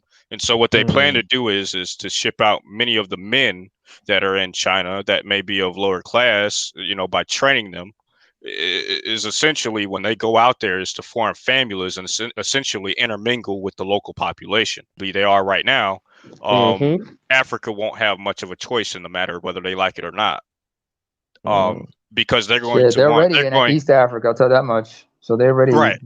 But and so the as they expand, there's going to be tensions, but there will be tensions. That's going to be a problem. You're going. If Well, you're what does trying to mess with the tension women mean of a group, what does tension mean when you're a superpower? It's I mean, tension for racial the lower tensions. power, not. No, I agree with you, but I'm saying when it's a superpower, what does that mean? I know what you mean, but imagine the local population, especially because not that many women are attracted to Asian men. Let's not consider that. They don't have to be. It doesn't matter. So it doesn't matter. It doesn't. That's irrelevant. So just because the local population may not necessarily take to the Asian men who are coming there in terms of any sort of attraction or what we like to perceive as attraction because of our standards is irrelevant. Not in terms of nation building. That really doesn't matter. So China has a much different way of doing things. They're not too interested on what's it called, our ideals about human rights and such. Okay, and that's another issue. So considering how corrupt a lot of the African regimes over there are, some of them very suppressive. A lot of these people can be bought off or forced. Yep. Yeah, corrupted as fuck. So Ecuador Guinea comes to mind. So the thing is that their demographic problem, even with transhumanism, without it, let's just say we take that off the table, it doesn't seem as though that would be too large of an issue for them in terms of global domination. I mean, over time, I think that it could pose an issue, but that would we'd have to knock all the other dominoes down first for that to be an issue for them. So in terms of transhumanism not coming to fruition, which I know it will, but let's just say it doesn't, it still seems as though they're poised to at least have the next 20 years in the bag, essentially. Now that's just with their demographic issue in their homeland. Yeah. And that's assuming that they can't import families from the continent back to China, which is also a possibility because you have to understand the demographics of Africa is still growing. So let's just say they take maybe 500,000 Africans and decide they want to ship them to China. What's to stop them from realistically doing that? Nothing. They already got Africans in China now. So there you have plenty it. of Africans in China. So there you have it. Yeah. And then the difference in between the Chinese government and almost every other Western nation in the world is the fact that they have single party control. They have the CCP. And so if they want to make a decision on what is and is not going to happen, it's very easy for them to do. With most of the countries they deal with in Africa. Y'all done seen Xi Jinping face? Xi Jinping has made himself ruler for life, just like Vlad in Russia. They ain't playing with y'all. So it's not something that would be too difficult for them to do. But in a long-term scheme of things, is it a problem? Sure. Is it a big problem? Probably not. No, probably not. It seems to be. At least it's not like in India. It seems to be imminent and unavoidable that they will be the next superpower. It's just a matter of what their will end up being. Okay. Now that's something we'll have to wait and see. I mean, there's been some sort of inherit. There have been some sort of inclinations about what their goals and ideas are. Some of that seems to be more centralized around finances and basically continuing the current world order, with them being some sort of a string puller or puppeteer master. Yep. I agree with that. So here's the other part of the question. So what do Black people, and we're gonna mainly focus on ADOS Black, but kind of maybe expand it out to Black people or in the diaspora. What are we going to use as fuel? Because so I didn't finish listening to Green Gorilla, but it's like he's from where I am so far listening to his broadcast earlier. It's like he was Mhm. nibbling at the edges of this, which is like these people got a corrupt ass system, and you are badgering other black people for not being industrious enough or being, ambitious enough in a system that doesn't necessarily reward their merit in the first place. It doesn't even reward the merit of the white people that bust their ass in the first place either. Mhm. So it's like nibbling at the edges. So I'll add on to that. What is the fuel that black people are going to use to quote unquote get them to where they need to be? What do you mean? That's so what's our fuel? Once again, the Europeans and Americans have slavery and colonization. The Chinese have their own people, right? They're poorer people that they're eating up. What do black people have as our fuel? To utilize as a motivation. I need to What understand. what Okay, hold on. Help me for a second here, so I make sure I'm on the what same do I page mean by as you. fuel? Exactly. Who are you exploiting? Ah, Well, honestly, in terms, are we talking about only as a solidified group? So only black people? Is that what we're saying? Yeah, like who exactly? Yes. You Who are don't black have people any. in You the don't have any buffer. You're exactly? uncovered. Yeah, that's my point. That's my You don't point. have. You don't have a buffer. Your only buffer is your quote unquote top class, or these what high value men, so to speak. But in truth, these people aren't really high value. They just think of themselves as such. Mhm. When you stack up, all the dimes that the black community has, it's nowhere close to the overall group that we live in. Not even. I think it's one for every $1 a black person has. It's like $12 for a white person, or maybe even more. It might even be more. It might that even big of be the like scope? 19. This might be 19 or 20. Yeah, it's Wow. absurd. Wait, So Bruce, how you just slipped out? Wait a minute, PK. Let me talk shit real quick. Bruce, how you just got slide out the room like that? I looked. I'm like, Slide back in, Bruce motherfucker. being real quiet, and then I looked. I'm like, oh, that nigga left. I was wondering when you come back. in terms of the overall community, like it's Mhm. quite clear the path that the black community is headed down. Yeah. Any sort of turning of this car would require a complete paradigm change, in my view. Now, there are other people that believe that this can be changed. It depends on who you ask. But in terms of an overall macro perspective, based on my knowledge and what I've seen and what I've read, over my years, it seems to me that, as a collective, black people are going to be absorbed. There's no Let me changing ask you the course on this question ship. before you even get to that statement. What does the paradigm shift look like to you? If for the change to happen, what does the paradigm shift look like? You would have to have a government inclined and actually willing to do something to change our situation in large sweeping reforms. I agree. So you would have to have that as a baseline. On top of that, you would have to have will within the black community to actually take advantage of those reforms. Yep, I agree. On top of that, you would have to have cooperation out of the women, which isn't going to happen. I agree with that Because too. it takes two. It takes two to form a community, a male and a female. It can't be unilaterally decided in this nation. Could we change that? Sure, but that would have to come from a higher position that black men obviously just don't hold in numbers. So as a collective, what we're saying is you can't work hard, industrious your way out of this as a collective. The 40 plus million black people, probably 30 some odd million ADOS Americans in America can't work hard their way out of this position, to be frank, because too many people are eating off of black people being the bottom caste. In my view, no. I don't think that you can. There are some people within this community and group as well that believe that you somehow can, alpha your way through this through work ethic and family values and hard work. And, every other community never had to do that. Okay. Yeah.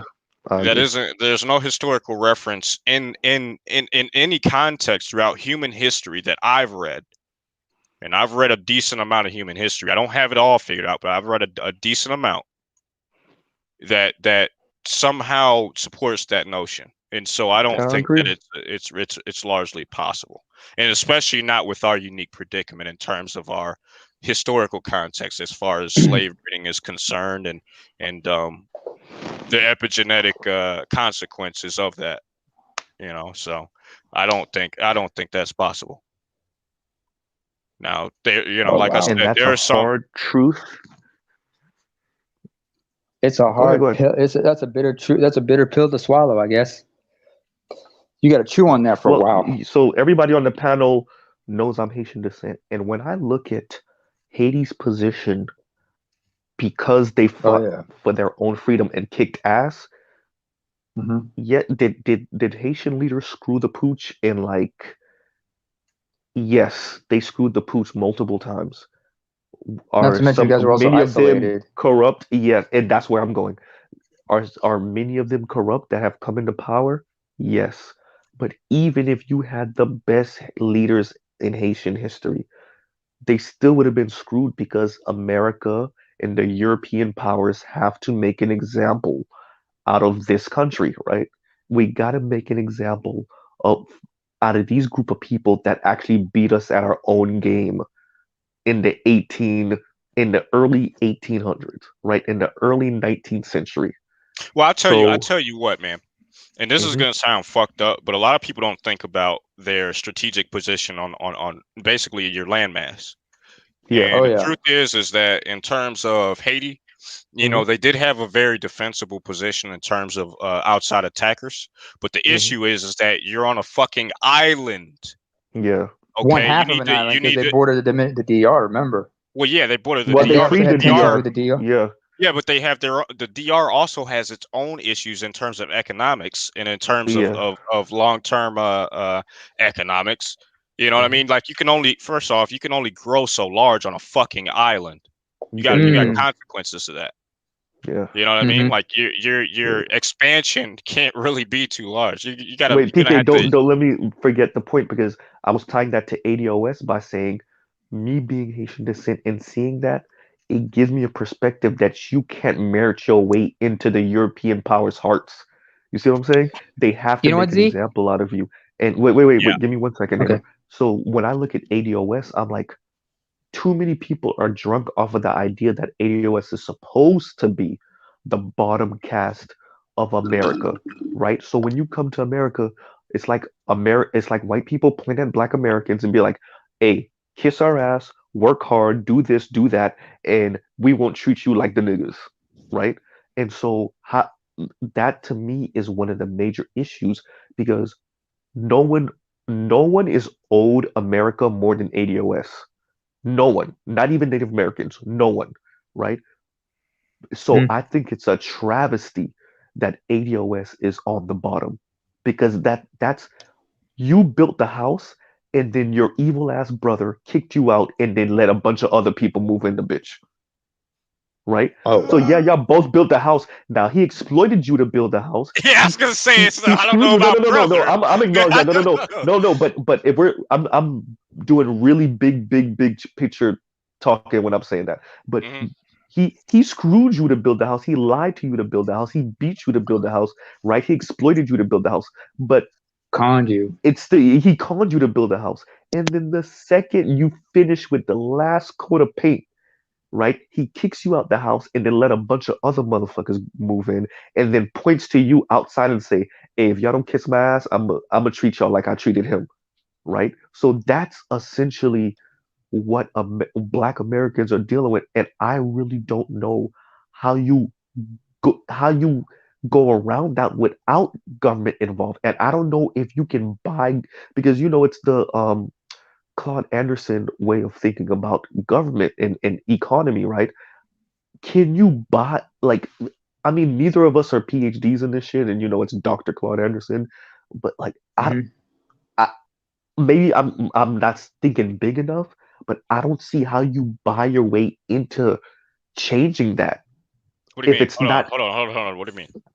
Like, when I say buy your way to changing that, it's like, well, make your money first and then start putting people in government and then start buying government officials and Oh then yeah, like you could have done lobbying. that. You could have yeah, done that. You could have done that. yeah, Okay, not you, but black yeah, community could have done that. But this would have had to happen, back in I believe it was ex- the 80s, back in the 80s or yeah. 90s, before all the other shit 70s happened. earlier. Yeah, Before yeah, so Lobbying, probably before when did 70s. buying lobbying start Yeah, to? yeah, wait, wait, wait, wait. probably 70s. Before a Yeah, presidential campaign started costing $1 billion.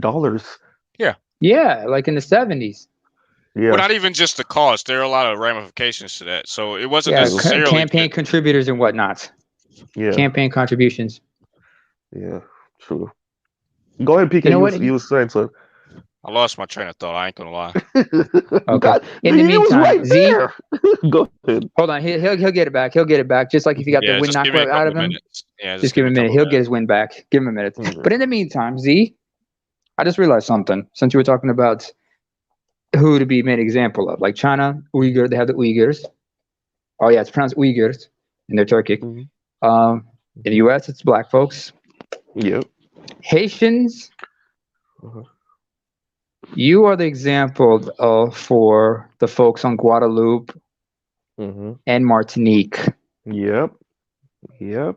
When you think about it, and also French Guiana. Suriname Yeah. Well, you is could also the example. Suriname you is could also the add the example whole for the entire people in the French. francophone world. Let's just say the whole francophone world. Oh, they don't like y'all. Don't worry. Trust me. West Yeah, Africans, I they don't know. like them. They don't like y'all. Yeah, I know. No, not the Haitians. They hate the Martinicans and Guadeloupans and whatnot. Same way like most Latinos hate Puerto Ricans Yeah. because they're automatic citizens, kind of like the Surinamese towards the Antilles. But then again, it was the Surinamese's fault. I mean, the Dutch gave them a referendum, and many of them voted for independence. And let me make sure that everyone listening understands what you're saying, Neymar. Neymar is just like he's just going over the air quotes permanent underclass in these different societies and environments, right? So Yeah. that's pretty much what he's French listing. and Dutch in particular. So I'm Yeah. just mentioning that. Yeah, not everybody's that worldly. I don't blame y'all. Mhm. Yeah, And this is shit that not and this is stuff I had to learn on my own. I didn't learn this back home. Same thing. I learned this on my own because most of the people are like, how do you know this is? I took the time to learn. Yeah. The internet is my friend. I think I was saying that the issue is that I'm trying to think of a particular date that black people could have somehow dealt with that issue through lobbying and essentially buying your way out of the situation. Yeah, I'm trying to think of a time where that was possible. The door was closed by 1980. Reagan was in power. I'm trying to think of when the best time could have been, and outside of the things that were tried and were actually either infiltrated by not the CIA. What was it? Was it the FBI or the CIA? It was one of them. Where they had these programs and they would fucking essentially spy on them and all that good shit. I can't remember. I read about it. Oh, you're talking about COINTELPRO? COINTELPRO, yeah. So you're talking about 50s on up. So you're talking about yeah. Yeah. So during that, you mean during the Hoover years? The Hoover years. Yeah. Yep. So that Hoover didn't die until what? Hoover died in 72, 73, maybe 72, so something like that. No, he was alive. No, he died like after in Nixon retired. 73, the year I was born. Yeah. Oh, that wow. was probably the best time for such a thing to happen, but unfortunately, even though the attempts that were made were killed off. So when we look back at history, when we look forward, it's like, could you do it now? No. I mean, like if we don't have not only do we not have the economics to make such a thing happen, we don't even have the demographics to make such a thing happen, and we don't have the cooperation to have such a thing happen, and we don't have the political willpower to have such a thing happen. Not as a group. Cooperation. Cooperation is the most important part, bro, because a smaller group with more cooperation could make something happen. I mean, but here's one of the issues, right? Everybody see you coming. Unlike these other groups, you don't get to hide behind nothing. Everybody's already watching you anyway. So like these other groups get to hide behind, well, I'm not like the niggas.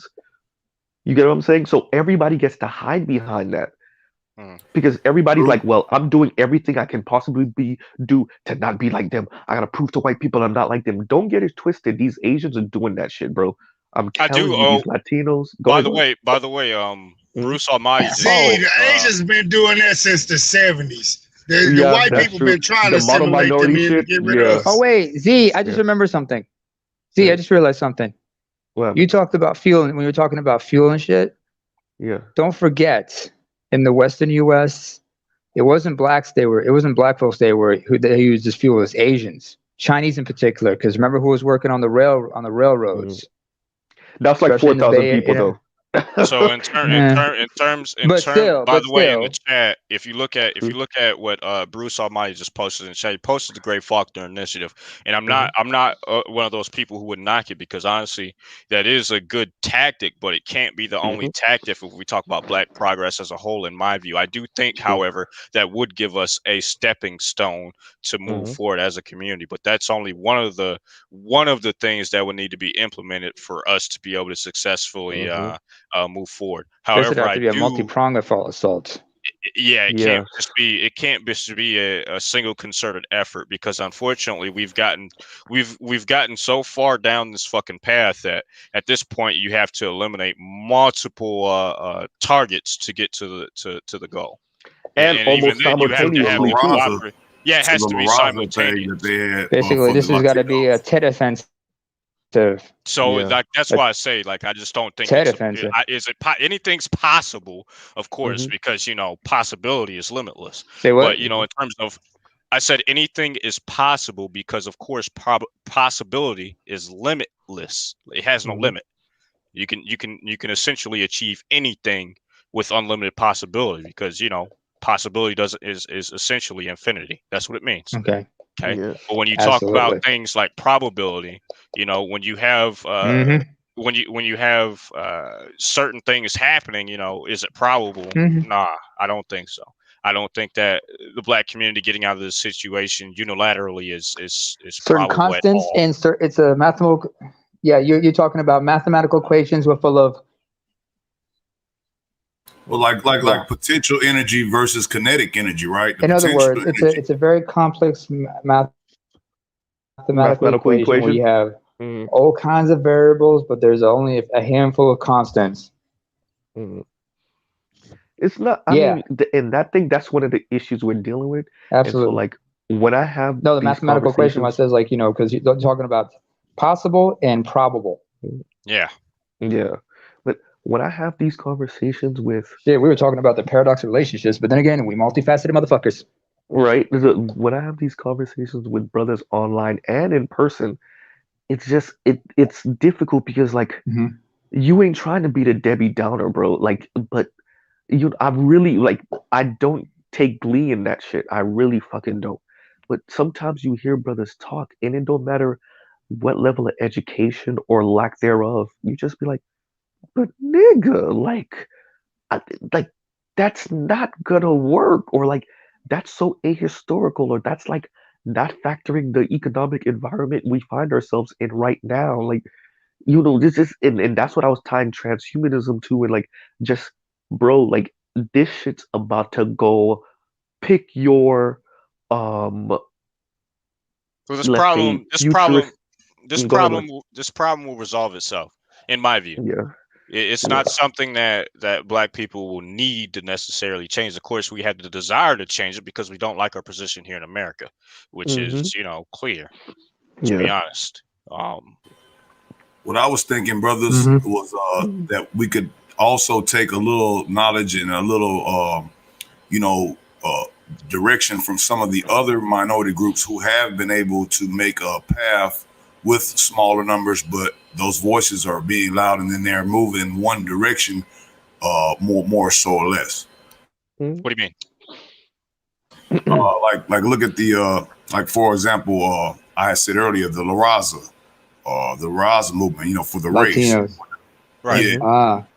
And how they're diaspora too, from Central America to Southern America to Mexico, whatever. But for some reason, no matter what, they all seem, even though with their political infighting and their different political views, when they get up here, they usually seem to work together. A lot of it is out of necessity, though. Yeah. So even in our own cultural context, when it comes to Black Americans, these two things are the same thing when you really get down to brass tacks. So a lot of the Black coalitions that we had in the past were not. They can be considered organic, but they weren't necessarily organic when you really think about it, because you gotta understand that Black people we were forced into this caste together. Okay, so that's exactly what it is. Right. The same thing. That's exactly what it is. The same thing can be said of Latinos when they come to America. They are forced into a caste together, and therefore they make this group and have this caste where they essentially try to strike out for their own best interest, which is something that Black people attempt to do, but unfortunately we have a more complicated situation than they do by and large here in America. Very true. And we have to acknowledge. Let me give me 1 second, brother. We have to acknowledge this once again. Not trying to be the Debbie Downer. Like I said earlier, the fact that they're not Black is half the reason they get to advance in the first place. I would like to direct you to those Asian protection laws that they wrote up in like 2.2 seconds. Right. And so that just goes to show you, like, Black people got to get murked, and they'll just play with you and entertain you with some laws on the books that they never actually passed through Congress. Well, there are differences. There's one. Yeah. There's multiple, but there's one huge difference that changes everything in terms of group dynamics that other cultures get to take advantage of that Black Americans don't. And a lot of people just gloss right over it because it never occurs to them. But the main difference is the fact that you have a nation behind you. Okay. Yeah. So even though Mexico, isn't the most powerful nation, they are still a nation, and they have a military. They have finances, not the best finances, but nonetheless, they have them. They have their own culture. What do Black Americans have on par with that? And in terms of equal, and they have land. Black Americans do not have any of these things. In terms of culture, we have a culture that was largely manufactured out of slavery. In terms of land, we don't even own our own blocks. Over half of us don't even have a home. True. Okay. Homes. Right. And so in terms of economics, we don't. What currency do Black Americans have? We don't have any, Condoleezza Rice bills and fucking, running around here. Like what do we got? What do we got around here? You know what I mean? So in terms of these structures, we don't have these structures like other nations do that back their people. It's a bit different, in terms of context. We don't have the Booker T bills, PK. I don't have my butter biscuit bills. You don't have the W.E.B. Du Bois bills. You don't have man. You have the MLK bills. You don't got no Medgar Evers bills. Frederick Douglass. Frederick Douglass bills. No Crispus Attucks bills. None of that. Yeah, I like it. Bills. None of that. No Rosa Parks bills. No Shirley Chisholm bills. No Thurgood Marshall bill. None of that. We don't have our own currency, so we don't have the leverage required to essentially make some sort of large power play in terms of politics like people want us to. We don't even have the demographics, which is so it's like, what are you going to do? Well, I was trying to say earlier, I was just likening it to a smaller issue that we could look at physically. I see some Latinos where when they come up here, they'll have one guy that already didn't been up here. He didn't learn how to make his way into America, and then he brings a lot of his family members to his house. Now, I will liken this to how they make fun of the Mexicans when they say, "Oh yeah, it's 30 Mexicans in one car." We've heard that. That's a stereotype. But you look at that and you say, well, how? So Jose, I'm saying, is using his name. Jose and Esmeralda come up here. They got the kids. They bring the cousins. They bring everybody. They stay in their house. Jose come up. He just got one truck. Yeah, he riding a lot of people in that one truck. But eventually, his partner, you know what I'm saying, Pedro comes up here, and then he allows Pedro to stay with him and his family. And then Pedro gets his own truck, and eventually he gets his own place, and they stay together. Sometimes be 10 people in a 1-2 bedroom apartment or house, and they still make it happen. But if you was to reverse that and use it, in that's everywhere in Texas. You describing with them Mexicans. That's how they do it and come up to the end of time, buy homes and everything. Now fuck that and fuck y'all laughing. All bullshit aside, they leading the way and we falling behind. Don't laugh at that shit. That's some real shit he's describing, and it's true and it works. We the only ones who got a fucking problem with that shit. Well, you heard me say this. Wait. Everything you took it out of my mouth before I even ended. I was going to end it with that, was that sometimes we need to, as brothers, be able to look at what they've done and be able to come up together. Now, you look at 3 or 4 brothers and their families trying to stay in a 2-bedroom house. Now, how long would that last? Well, you got to understand that enough. you got to understand that in our culture that we have manufactured, trust is not one of the prerequisites in our culture. So we have a baseline of distrust for and you can thank Willie Lynch for that in the Willie Lynch Chronicles. They ingrained that in us. That's part of the propaganda. That's called the crab in the barrel syndrome society thing we dealing with. That's ingrained in us. That's why it could never work. It can work with the men. We can figure it out. You know what? Who it wouldn't be able to work with? Are women. True. Here's an issue. I think so many.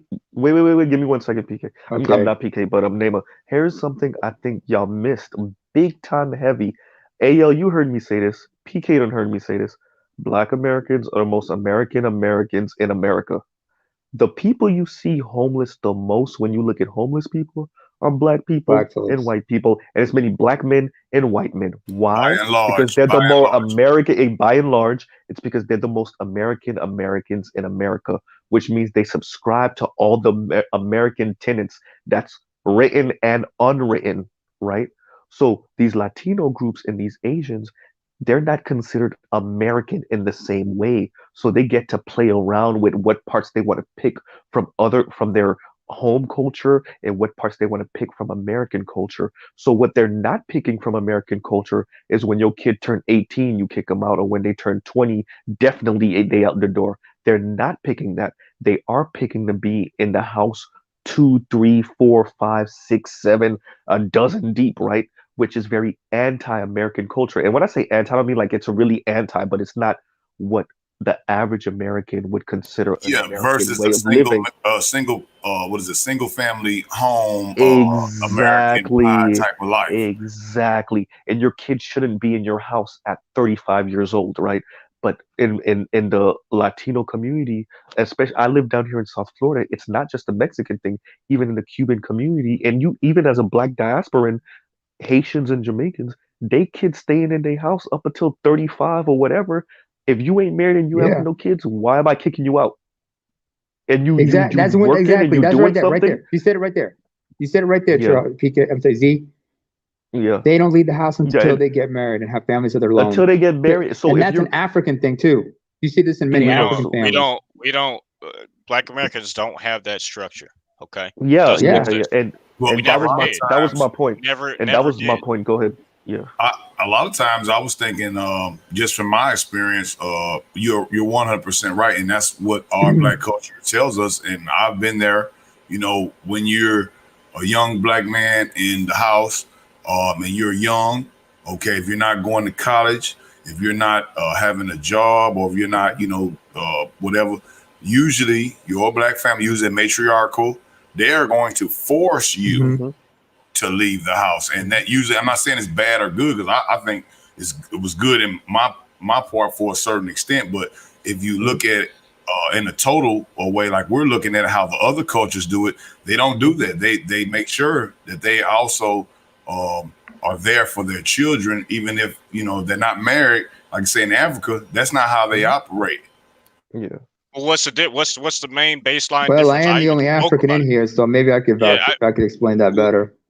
Well, I just before you go, I mentioned it earlier. One of the keys to success in this culture, or at least American culture, that other groups are able to do that Black Americans aren't able to do because of disenfranchisement over the years due to economic policy, and also locking Black people out of different economic programs that they have used to lift other groups out of poverty. Job discrimination.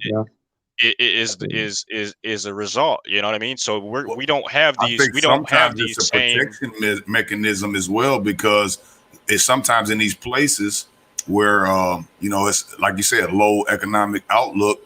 The parents, the Black parents, and the grandparents, they want the younger children to get out and go away from there. Well, where are the three largest economic centers prior to deindustrialization? Okay, outside of New York and outside of California. Well, Chicago was one, because most people from Mississippi went up to Chicago and Detroit to get the jobs in the factories. Pretty much where factories were. So Pennsylvania, Chicago. Yeah, the Indiana, Gary, Indiana. A lot of them got stuck in Indiana on the coast. Gary, Indiana, especially. And so what ended up happening is that after deindustrialization, a lot of Black families couldn't afford that, even if they wanted to. Let's just say, for instance, they had the will to, but they don't. We all know they don't. But let's just say that they had the will to, and they had this sort of this cultural understanding that they would take care of their kids, and until they were married. Okay. Let's just say that they had that. The issue is that the economic component wasn't there to begin with. That's a part of the reason that they made these choices to kick their children out when they turned 17 or 18, because they didn't have the money to take care of them. That may have been one of the reasons. That there's a justification behind all this shit. All right, go ahead. That was one of the major reasons, sir. I grew up watching my grandfather do that to his children. For real, and he was ex-military, and then went from military to trucking. It didn't matter if you wasn't getting once you got the high school diploma, if your ass wasn't enrolled in a college or enrolled in the military, your ass better get a job. Your ass better get the fuck up out of 1419 Cotton 78702 Austin, Texas. He was not playing that shit. Did he look after grandchildren? Yes, but children, get your monkey asses up out of here. Yeah, he was not playing that shit. We gotta let Nemo go, because Nemo was trying to get in. Go ahead, Nemo. Go ahead. And even if you had a job, I was thinking that. Shattered, please. Let Nemo get in real quick, and then it's you, and then I know AO was trying to get in too. Go ahead. AO, just to pick up what you said before I say what I want to say is basically like a comedian once said about his dad. When he turned 18, he graduated, and of course, Z, you might remember. Before you graduate high school, you're your mama's baby. But once you graduate, you're just that nigga that's in the house. Yeah. And in this case, which is a horrible way to think about it.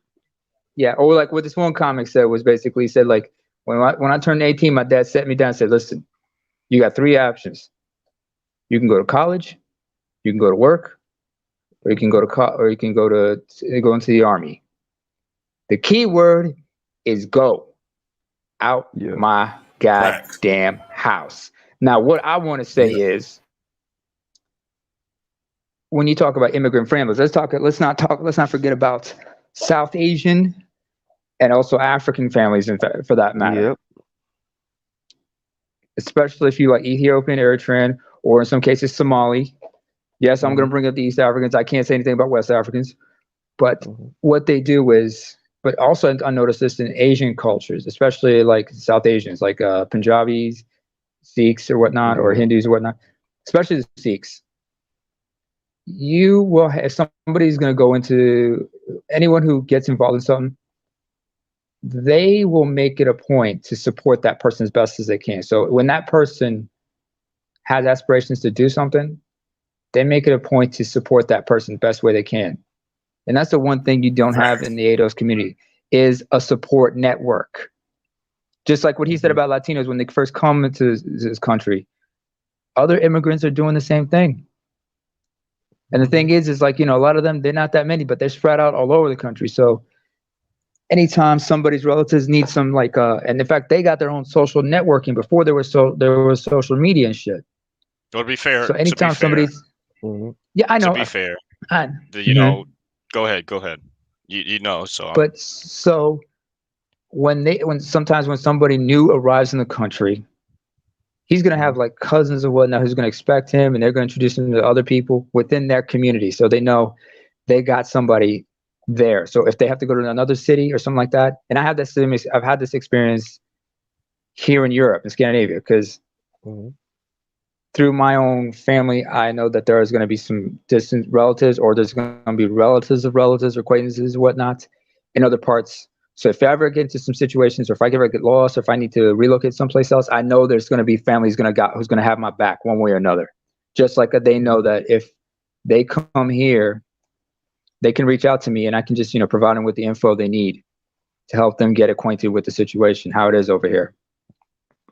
So you don't have that support network. That's the one thing that's a problem in NATO. That's 100% true, and I also think as a result of that, some of the as far as Black people, we sometimes don't know who our family really are.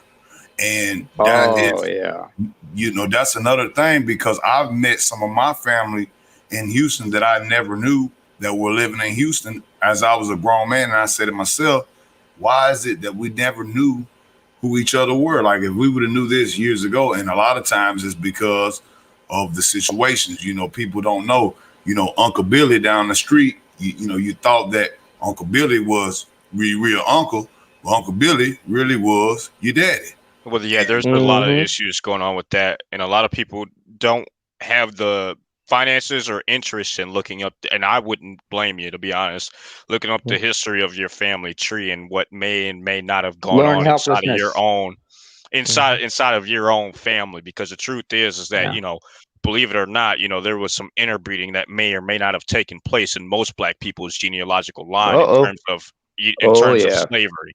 Okay, and so I understand why it doesn't happen as much as people like to talk about.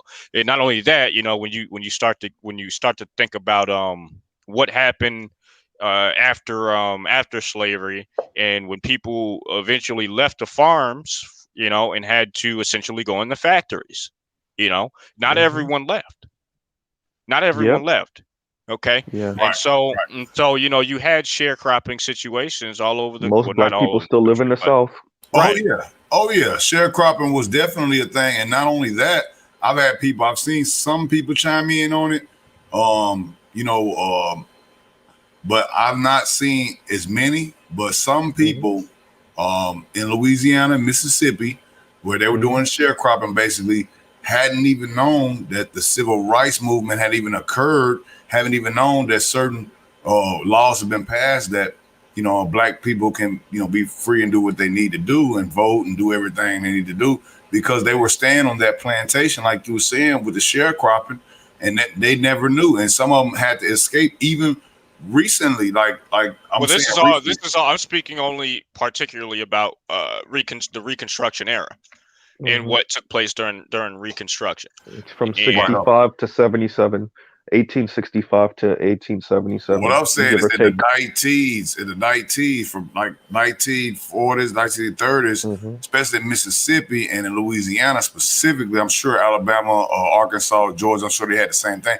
But some people, even my ex-father-in-law, his father was still basically a sharecropping, aka slave, inLouisiana till they moved to Houston, and then was able to get a real job. What year was that?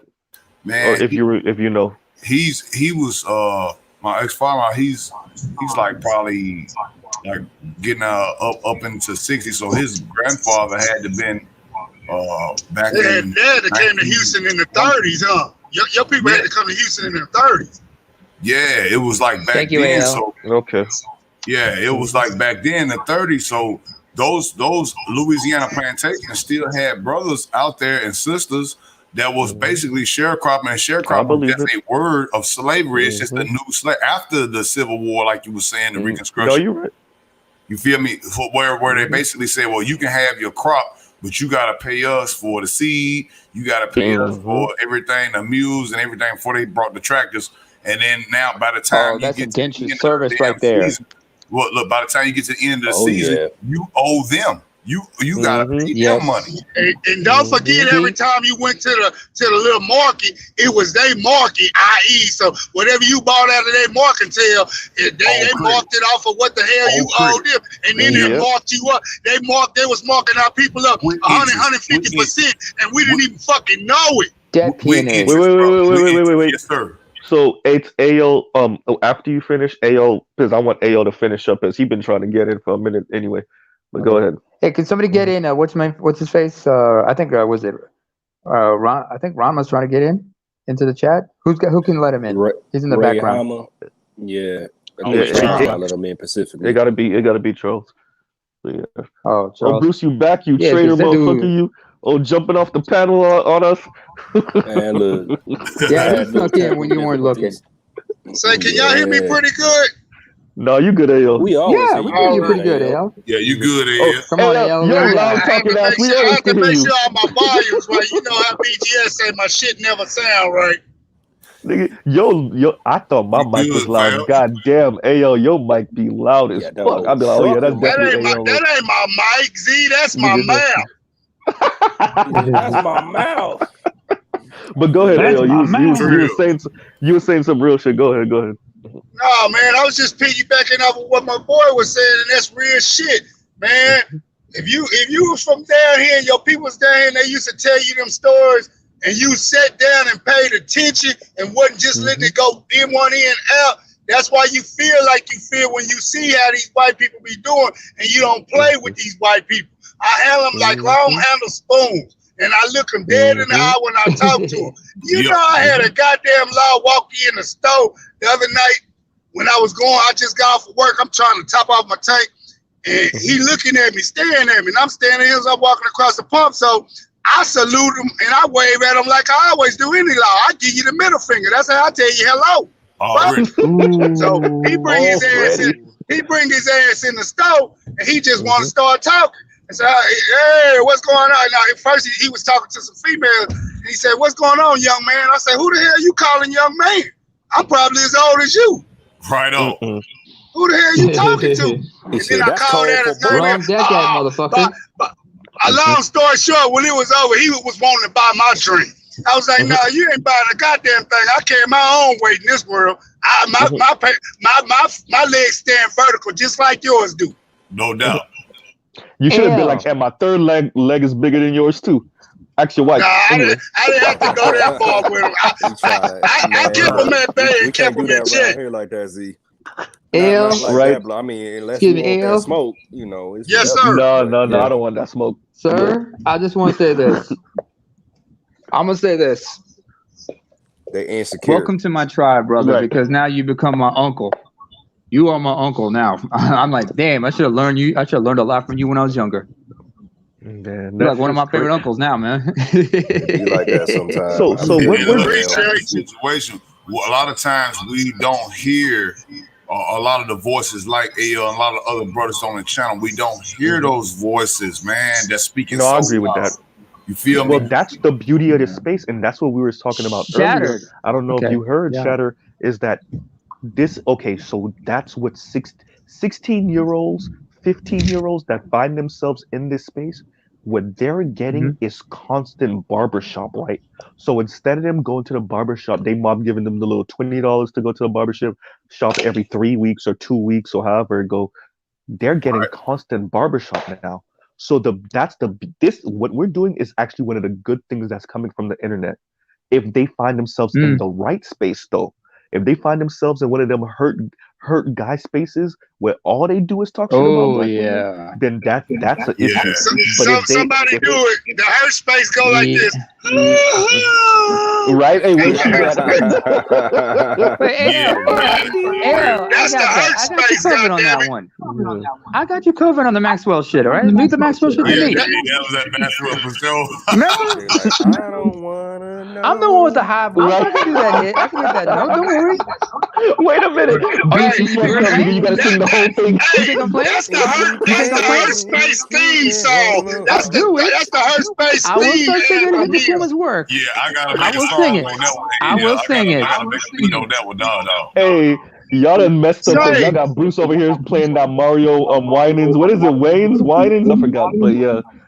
Mario Winans. I don't want to know. I don't want to know.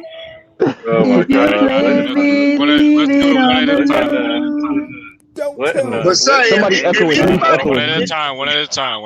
If anybody in this chat living in Texas, I highly suggest you go get you a sidearm and a holster and just walk around with it. Just like they do. And let them know where the line. No, it ain't nothing to work on. You forgot.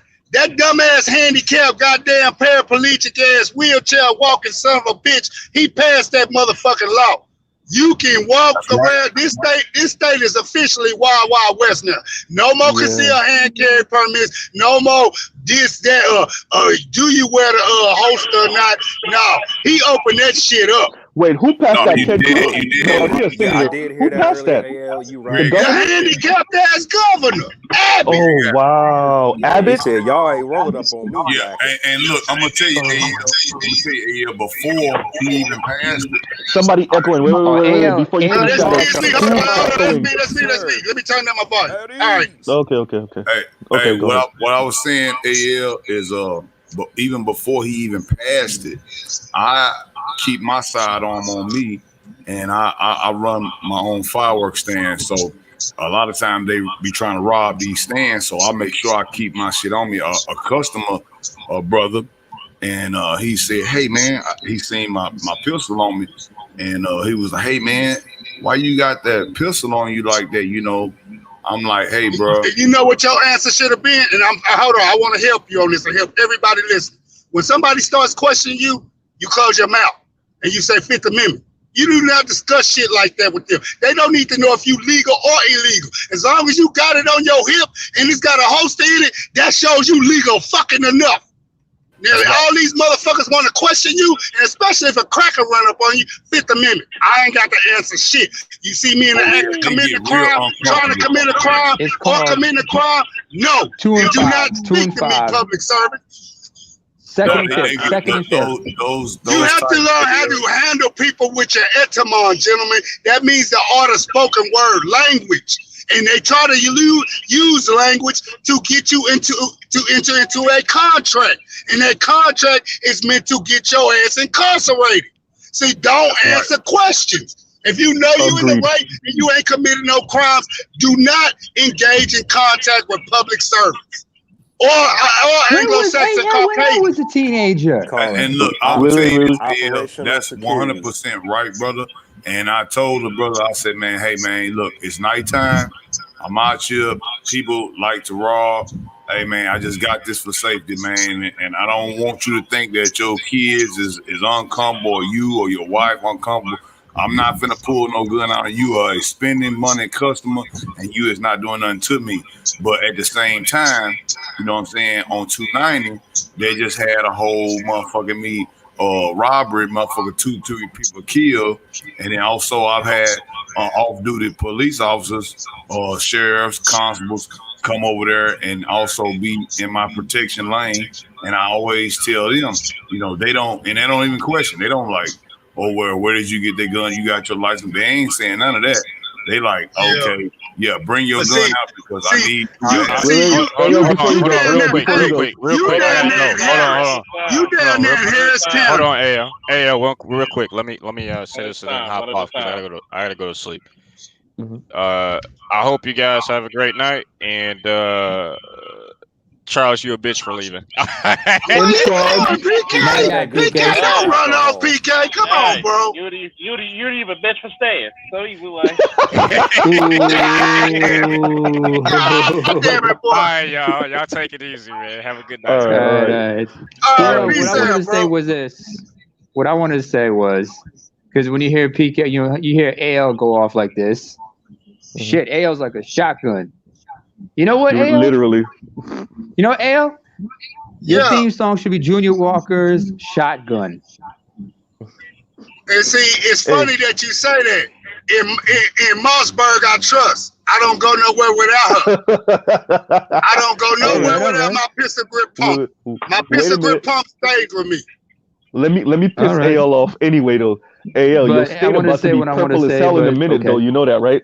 Wait, before you finish. But hey, that's not hurt me none the least, because I've been fighting for it to get blue half all my life. Unbeknownst to me, I was fighting for the wrong cause, even though I'm walking around here with more goddamn conservative ass tendencies in a little bit. But I mean, but your do it like your forefathers told you. Just follow the leader. Now I think for myself now, and I vote with my own feet, my own conscience. Look at here. I'm like this. I ain't never voted Republican, but when it's a dumbass motherfucking Democrat running for office and I know it, I know how to sit the fuck out. I'm going to vote down the party line, but fuck you. And fuck you. Wait. That's what I did. Hillary got to fuck you, and Biden got to fuck you. Okay. Before you finish, AL, that's so. What you think I did in 2016 and in 2020? I didn't vote president neither. So we in the same boat. See, because that's our political theater anyway. And if you know anything about politics, vote straight party down the line other than the presidency, and you take care of business. You go take care of everything from the Senate to the House to the state to the legislative to the judicial to your local judges, your politicians, your congressmen, to your city council, to your goddamn school board. That's what you voting on, people, and all the way to your precinct people. So fuck that theater shit, because the little secret they don't want you to know. The congressional, the college, what's electoral college?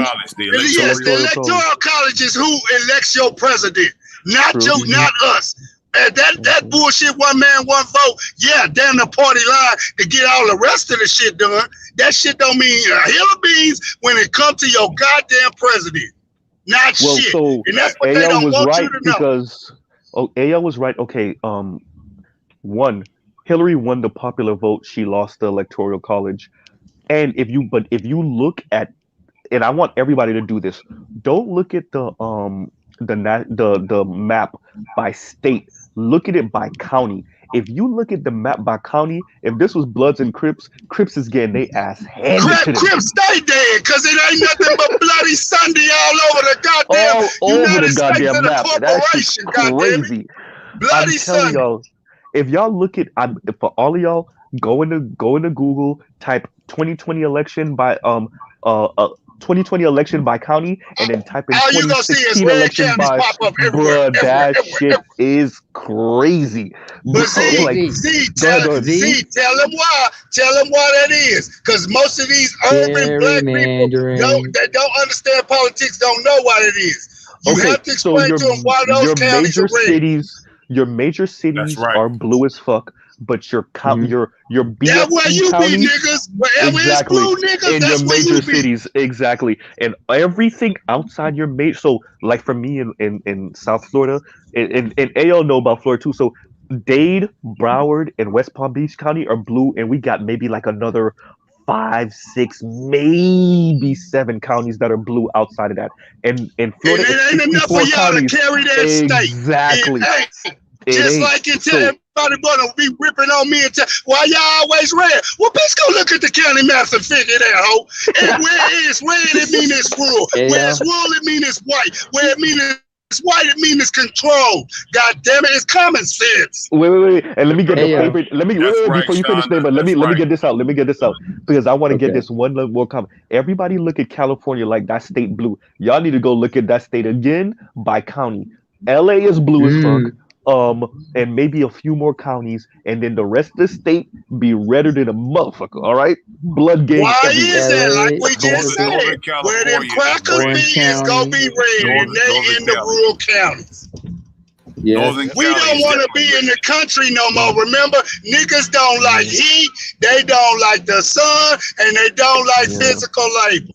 They want to be in an urban environment where everything is fucking handed to them, where the dole is quicker to get. That's right.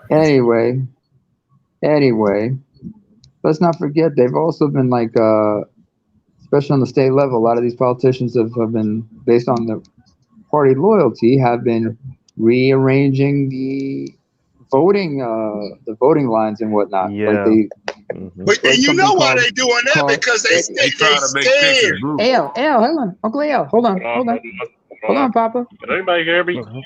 Go ahead, Coach Charles. We can hear you, both. Bad time. Yeah, you gotta remember, there's a reason why, if you notice, a lot of these state senators and a lot of these a lot of people in Congress are trying to change not only the voting laws, they're trying to change the voting laws, and they're trying to change the voting districts. That's what I'm trying to get at. It's called gerrymandering. Yes. Yes, they're trying to make Texas blue. They tried their first with Beto O'Rourke, but what people don't understand, what Beto didn't understand, when you try to tell Texas people, black or white or any other, that you gonna take their guns, that's gonna get you fucked. Yeah. You'll never. Texas will never. You ain't taking our guns. Texas will never vote their guns away. You'll never be able to get them either. We're succeeding from the union. We're the only state in this Constitution who got the ability to succeed from y'all. We personally read y'all can't do that shit for real. Yeah, yes, we can. We personally read it in our Constitution. We can walk away from you. We can walk away from the United States of the corporation at any fucking time. I agree with you. I agree with you on paper, AL, but you know what that'll look like for real if y'all tried though. But Z, we already tried it once when they tried 3 times in my lifetime. Yes, sir. 3 times. The last time when I'm speaking on is when the TSA. You probably remember that time when the TSA was wearing these children pants. Okay. Yeah, I remember. Okay, and look, what they said was they put a bill out there that they had actually had some support to, and the federal government said, if y'all do it, we will shoot down any plane coming out of Texas. They mean it. That's my point. That was my point. My point is that y'all gotta always remember the federal government got the monopoly on power. Excuse me, I said it wrong. Violence. The monopoly on violence. Exactly. That's what it said. Exactly. So I always remind brothers and sisters about this. Because what AL said is true, and what Shatter is saying is true. You can't. Texas is the one state that is their agreement to being in the union is different than every other state. We're a state within a state. That's what it's called. We're a state within a state. But and we can't leave. Wait, AL. But remember, once you try to secede, what that would mean. Bombs is coming, nigga. But see, you look at it as a secession. It's not. Yeah. The way it was described is what it is on paper we can walk away from the United States of the corporation, but we're still gonna be a state. You know what I'm saying? I agree with that. No, you're right. Gay ass Rick Perry tried that shit. I think in his second term, he talking about trying to do it over the immigrants back then. Yes, they all trying to turn Texas purple. But see, all it is political theater. It don't never come to fruition. It never comes to fruition. Wait. But that's the point I'm trying to make. Y'all can't. When I say secede, I'm not talking about how the way Texans would view it. I'm saying how the U.S. government would view it. So on paper, what you're saying is 100% right. But the second Texas was to be like, you know what? Throw the papers up. We out of here, right? The U.S. government be like, oh, so you think you just gonna leave? It's like an abusive husband, right? Oh, so you just gonna, oh, bitch, what you think this is? But see, look, see, Texas can pull the government. We can pull your whole core too, homie. Talking about you gonna shoot planes out? We just cut off the spigot to the oil, motherfucker. That's right. We cut off the spigot to the oil. The whole Eastern Seaboard, Midwest is fucked. Let me ask you something. You see what happened with that little hacker scandal? You see what happened? Yeah, I saw that. And we had the ability to cut the spigots off ourselves. Wait, Ayo, you forgot a piece of history. What happened when Mossadegh nationalized the oil in Iran? CIA had him overthrown. Yeah, no, this is 1950s. No, this is before OPEC. This is 1950s. 1950s. They overthrew his ass. They overthrew his ass, and they did a blockade on Iran. the British government. I'm bringing that up to say if Texas was to try to shut down the oil, bro, I don't even gotta explain it to y'all. Charles was in the military. Charles could tell you what the U.S. would do. Oh, y'all trying to shut down the oil? Oh, watch this. Number one, they try to shut down the oil. Guess what? They're blockading them into Mexico. And they rolling in with some tanks. They rolling in with some fucking air superiority. Yeah, they put it under national security and they do it. Yeah, go Charles. That's why I was laughing every time Rick Perry talking about I'm gonna mobilize the National Guard. Who the fuck you gonna mobilize? Texas is right in the heart of Texas. You gonna mobilize Cam Mayberry and a couple other guards in Texas against fucking Fort Hood? That's some bullshit. And guess what? As soon as you mobilize, they're gonna do the same thing. I forget when it was like, what was it? The Arkansas, what was it, 6? Yeah. It was like the same thing that he did with them. As soon as they said, we're going to get the National Guard, what do you think is going to happen? They're going to federalize them. But it was crazy. Y'all didn't pay attention back then. They actually let him go through the theater of sending them all the way down to the border, acting like, oh, we ain't gonna let nobody in and this and that and this and that. That shit lasted for 5 days. This is when Bush was in office. Dumbass Bush called his ass, look at here, faggot. You better get them motherfuckers off that goddamn line. I didn't even issue that shit. And quietly, you seen them motherfuckers leave. Feel back. Don't forget that the W. Yeah, was because governor guess of what? Texas People don't forget that, number one, that the president has the right to federalize the National Guard troops. Yeah, the governor is the chief and commander, but the president can supersede him by federalizing it. He says, well, you got no control because they're the state. Well, you neither do you because they're federalized. Fuck you. You're right, brother. And then if the colonels come in, you know, they're federalized. They don't want to lose their position and their job. I'll be damned. They're not going to be with Texas. Hey, y'all know what that came down to. Big money took little money. Big Fed money took state money. That's all it was. You want to play? We go federalize. When we federalize, that means that's our money.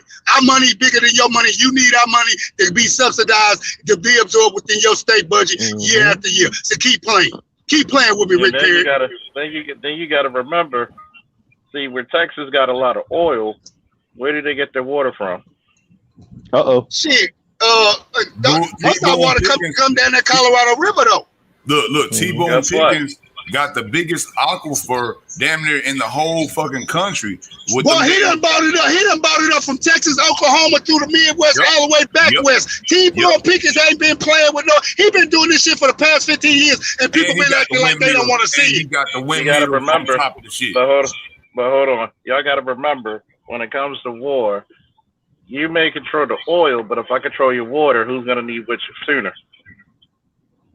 T-Boo go roll with T-Boo finna be the richest motherfucker on the face of this earth, because you know who he gonna end up selling that water to? He's gonna be forced to. The government he gonna have to sell it on pennies on the dollar to the government, or the government go take his shit. What he think he trying to do is control it from the private sector. That's but see, the government has been paying attention, and they've been telling him slowly but surely, you better slow down, dude. You better. He's like, he held bent on saying, Remember AL? He tried to run for governor. Remember that? Yeah. Wait. AL and Charles. Remember what the U.S. did during World War II? Nigga, all this private industry shit, guess what? Y'all all working for us right now. Turn them factories from Ford to everybody. Is exactly so the because I don't know about Texas politics like that. So who y'all? I'm about to look up who y'all talking about later on today. Pickens, but man. T-Bone Pickens is out of Oklahoma though. He resides in Texas, but he's born in Oklahoma, and he's the motherfucker who he endowed so much money to Oklahoma State. That football program was trash for the longest. I'm talking about stadium upgrades, facility upgrades. He's got his name all over. Okay. And he's but got y'all a lot saying of those about him with Favre's that was in question when we had that big freeze storm too. He was in charge of that. On top of that aquifer, one of the biggest aquifers in America, not just from lakes. I sent somebody was saying about the lakes. No, man, Texas aquifer underneath. That we get an echo from you, Ayo. The Texas aquifers, aquifer underneath T. Boone's Pickens land is one of the biggest aquifers in America. It's the aquifer. Say Z, read what Shonda wrote because I'm driving. Somebody read what Shonda wrote. Okay. I don't see Texas seceding from the U.S. regardless of the state constitution, especially since COVID. Folks will go straight ham in Texas. Plus, they will have to add a state income tax. Yeah. It's possible, or they could just add a value added tax to every damn good that we sell. Yeah. We will do that. We will do the latter before we do the former, for the simple fact, you want to see my home state and you from here, you want to see it explode, put a goddamn state income tax in this state and see what the hell happens. Boy, see what the hell happens. Look, people are already mad about property taxes. You add a goddamn state tax, hell, you ain't lying, bro. Yeah. These motherfuckers will blow this bitch up. That's the one thing I am jealous about Texas with. Is like y'all are on some nigga, we ain't doing that shit. Man, if you're a pro athlete, it's only 3 damn states you really want to play in where your money will be secure. California, Texas, and fucking Florida. Other than that, you playing anywhere else, they got a goddamn state income tax. Yeah. Boy, they gonna tax your ass just as hard or even worse than the feds. Shit, you gotta pay federal income tax plus state income. Where the fuck they do that shit at? New York. Well, Mississippi good at it. Mississippi, man, they state tax, man. I don't know what it is now, but man, when I was living there as a whole year and doing work on the W-2, man, that shit was damn near higher than the Fed tax. Man, bro, bro, at the end of the day, the U.S. government, what are we talking about? $22 trillion, something like that. 23 and some change. $23 trillion fucking economy. You don't get that shit by being nice to your own people and to outsiders, right? You don't get that shit. You gotta remember how. Go ahead. Add inflation into that. I got to tell y'all something. How stupid my state is. How stupid these crackers are. Yeah. They think they high and mighty, and oil is king, and now we got the little tech shit coming, and that's all we need. You know how much fucking money a year we lose because we were not allowed true gambling in our state. We was one of the last states to just allow lottery. So we just barely got. If we had casinos plus the goddamn weed, man, couldn't nobody hold the state of Texas. Couldn't nobody hold us. But guess what? These crackers want to be on that stupid shit. You know how much motherfucking money Colorado bring in a year just in marijuana? Just in marijuana, Texas. Yeah. Man, it got Colorado after red so fucking fast in the first year. Man, they bring in over $7 billion a year in just revenue for the state, just in that. Wow. Yeah, it don't make no goddamn sense how stupid my state is, man. Well, you know what though? I think a lot of that though, brother, is not only to what you're saying. They're definitely stupid because the lobbyists and the Christian lobbyists who don't want. There go the problem. And then also the underground DEA deals with the actual cartels. They actually is working with them cartels too, man. Well, here's the question for y'all. Does Texas economy surpass California's economy if they legalize gambling and weed? Man, yes. If we got the oil, we got the tech, give us the weed, give us the motherfucking casinos with the lottery, and you cannot, and we got the wind, and we got the fracking, and we got the manufacturing. Man, everything's bigger in the state of Texas. Miss us, wouldn't nobody be able to hold us. Hey, no state. I will say that take care of everybody else. I will say property cost is lower because in Cali, especially in LA and in the Bay Area, you can't buy shit. Well, shit, it's turning that way now, see, because all them Californians coming back to Texas with that high price ass shit. That's right. And Austin is one of the main cities that they coming to. That's my hometown, and it's already been gentrified. We got some property in the heart of East Austin, where I'm born and raised on my family homestead. When my grandfather bought that bitch in 1968, he bought it about $25,000 on a GI Bill. That motherfucking property right now is. When we had last time I think I had it, we had it appraised was like early 2000s. It was sitting at $350,000, just the property, not the house, on a corner lot.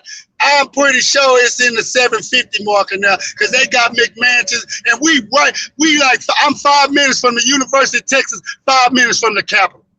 Oh, really? Yeah. Oh, yeah. Yeah. Your shit's probably 750 right now. Then easy. Yes. At least. So, by the way, so making this a generational argument again, that is why millennials sound crazy because we can't afford this shit. A handful of millennials and Xers can afford this shit. Young Xers and millennials can't afford. What? How the hell are you supposed to afford? Piggybacking off of that, did you listen to the thing that the BGS put out early this morning from the dark news shit on that? If you listen to all of that, yes, you are right. Because think about when they were showing you from 1973, 74 prices in the minimum wage to what you can afford with a car at that time. Man, come on, bro. I'm saying, man, these crackers in the capitalism is just, they like fucking sharks in the water. And that's why let me, because I'm going to say this calm, just in case we have some conservative brothers in the panel or in the chat. The reason why y'all hear me rail against capitalism is not necessarily because I'm against it, but as a black person born and raised in the U.S., whose girlfriend is ADOS, and I'm probably gonna marry that woman one day, right? I can't see how black people, because it's too late in the game, right? This is not 1910 anymore. If it was 1910 or 1920, then yes, you could play in the capitalist game if Jim Crow wasn't an issue. But in 2021, how rigged the game is, when y'all just seen how COVID crushed a bunch of average working people and Jeff Bezos and Elon Musk's wealth went through the roof, literally, right? To the point where these niggas is trying to fight on who's going to get to Mars first. Well, see, what I will say about Elon is because I actually, I fuck with Elon, man. You know why?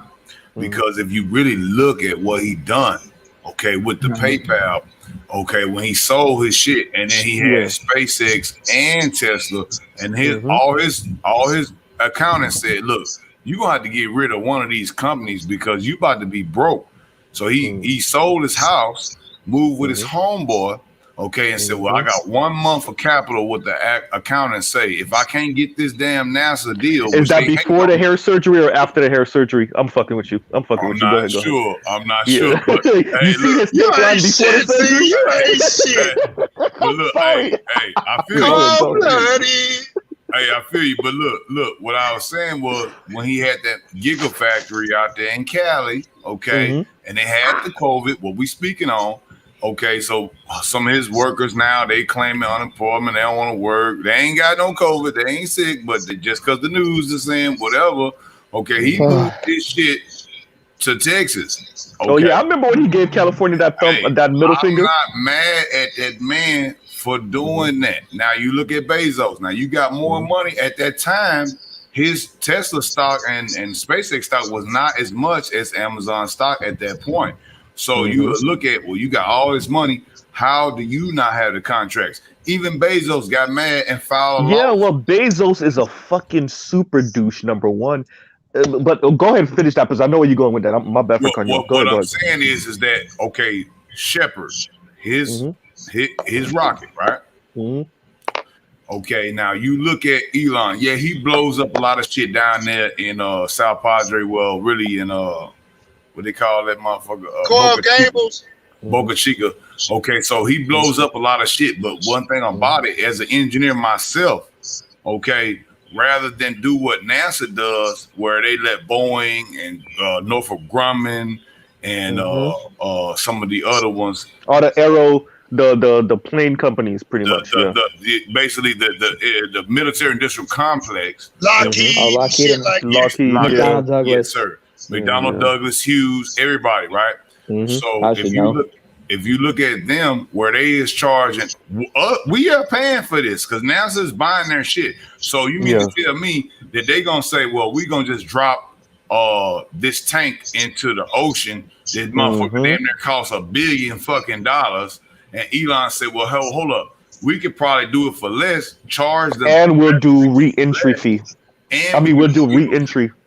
And we can reuse it, land it on our ships, which takes so much damn computing power and so much engineering to actually land those damn rockets so we can reuse them. Some of the rockets they're using for Starlink have been used over damn 8, 9, 10 times. Every time you reuse a rocket, instead of throwing it in the water, what they was basically doing, the military industrial complex, they didn't like that. Boeing hates him. Fucking Lockheed hates him because they're like, damn, you done told these folks that, the real thing, that we can actually reuse some of this shit we charging them all this money for. And they can't stand him. That's why Bezos went to bat to try to fucking get him, saying, well, they gave him all the contracts and, I want a contract. Hey, man, Shepard ain't done what motherfucking Falcon 9 and Super Heavy done. You ain't making no Starship. Say, man, this man making this shit. But you talking about when he lobbied that's why I fuck with him. I'm gonna go down there again. I got a resume that they fucking with, and I'm trying to go down there and fuck with him for real. You know why? Because he did not go and get all those super duper great engineers, scientists, as they would call it in the damn thing. Who did he go and get? He went and got welders, Texas welders, and American welders to build the Starship. He didn't go and get all the other engineers shit. He went, hold up, I need to know who can build what I need them to build. Or the people that build water towers, they can hold all this kind of water going up here. I'm gonna hire them. They might not be no goddamn space engineers, no rocket scientists, but they know how to weld properly. They gonna meet his specs as long as he got the right blueprint artist designer to spec that shit all the way out to the T, to the I's dotted and the T's crossed. And we as the workers, hey, shit, we know how to follow instructions. Shit, it's the same thing we take it from an engineer. Instructions. Facts. So we're talking about Lex Luthor versus Iron Man versus Tony Stark. Essentially, pretty much. Well, what I'm looking at is this. Why I like reading why I like Elon is because one, and AL, you can chime in. I know you know this for sure. When you take your last dollar, and they say, well, if you don't and gamble it on yourself in 30 days, both of the companies will die. But you could take your money now, and I can make sure either Tesla makes it or SpaceX makes it. He said, well, fuck that. I'm going to do something, make my motherfucking people get this shit right. I'm going to come up with a motherfucking idea where both of these companies can. And I put my last dollar on it. Yeah. And I put my last dollar on it. Now I got to respect you more than a person like Bezos, because I bet you he ain't put his last dollar on New Shepard. And when a man bet on another man, do you know what kind of loyalty that brings? That's true. You know what kind of loyalty that brings when a man say, you know what, I'm gonna bet on you, your town, and your efforts, but I need you to get this done. Can you get her done? Shit, if you betting on me and mine, so we can survive. I'm working 24 hours for that. I don't give a fuck. I'm working 26 hours in a day for that because you believe in what I'm doing. But here's the thing. I don't want us to give Elon or Jeff Bezos way too much credit for that shit, because them niggas be, especially with Jeff Bezos more than Elon Musk, they go to these states and they lobby them to I'll come over, but you gotta lower the tax rate, you gotta have shitty ass union laws, you gotta make sure your people don't bother me about nothing. I'll build the factory, I'll do whatever I want with my factory. So we gotta be honest, like they're not doing this on the up and up. versus him, Bezos. Elon bought Boca Chica. He bought the town, so he offered everybody who was in that area. No, I get what you're saying. Mm-hmm. Okay, so when he offered the people a buyout, remember they don't have water. I'm just saying, like, we was talking about water earlier, right? Yeah. They don't have fresh water, so they had to have a truck. Before Elon put SpaceX there, they used to have a truck come and bring them water and load the water up into their big ass tank. Elon, because Boca Chica is right, it's on the salt, it's salt water in the groundwater, so you can't drink it. Okay, so what he did was when he bought the town out, not only did he just buy it out, but he said, fuck that. We're going to make a desalination plant, and we're going to make it so that all the people in this area now can get water without having to pay the exorbitant cost of shipping it in from a place that had fresh water. And you know what's fucked up about what you're saying? Whatever town the city and state that was should have been had that shit put up for them. That's the fucked up part about it. That's where I was going. Let me go right there. Let me land. Less people was there. It was a lot of less people. I forgot the name of the damn county, but it was a lot of it's smaller people. A lot of those people who did not want Elon to buy out their house, so they said, "Hey, fuck that. We don't want to sell." Okay, and Elon them gave them a price, and the county was with them. Okay, and they said, "Well, well, we give them a price," and they just said, "Well, our house is worth X amount, $150,000. We'll give you $500,000." But then the people in Boca was like, "Hey, well, look, in order for me to buy another seaside villa in this particular, economy, to buy this seaside villa that's similar to mine would probably cost me $1 million, maybe 1.5." So they went to bat.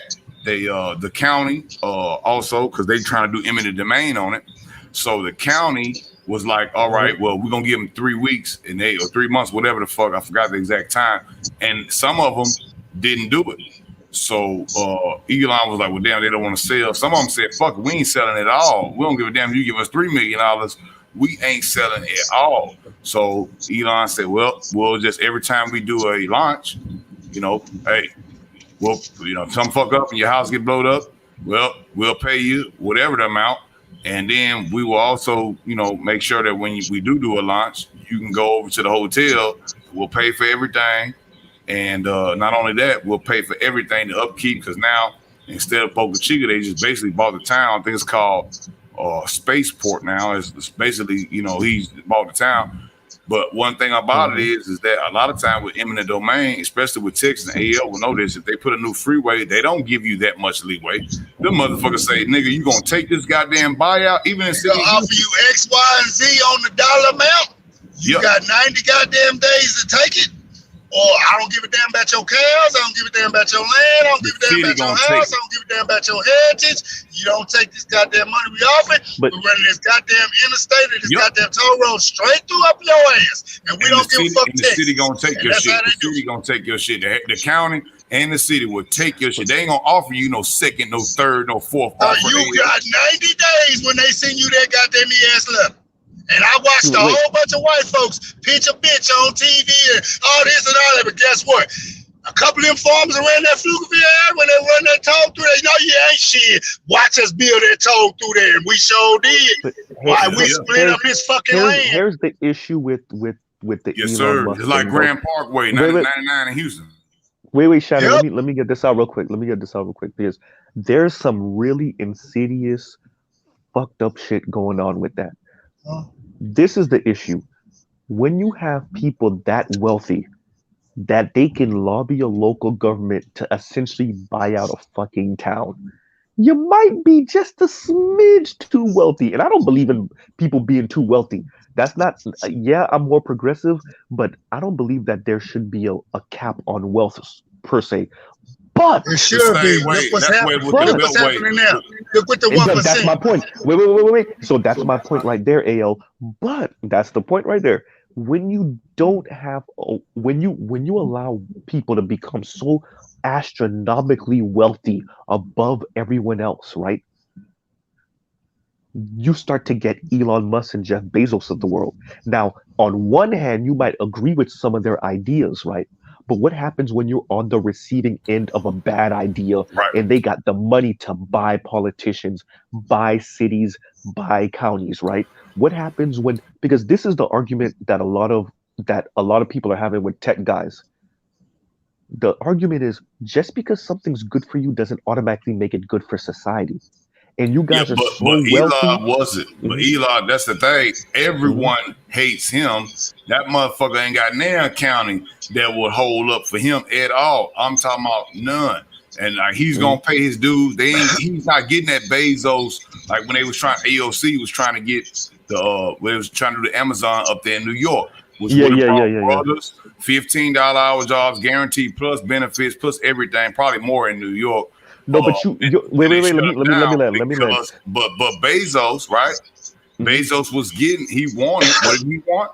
He wanted to be able to get the land to do it for free, basically using subsidies from the government. That's where I was going to go. Yeah, that's where I was going. Yeah, that's why I separate him from Elon from Bezos, because Elon bought it all. He didn't go and look for government subsidies. The government wanted him to come because goddamn Boca Chica ain't shit. South Padre is the biggest thing down there. Brownsville is the biggest thing down there. South Padre wasn't shit. So they didn't give a damn. They just wanted somebody that was big that could build anything down there because they tax fucking shit was probably low as hell.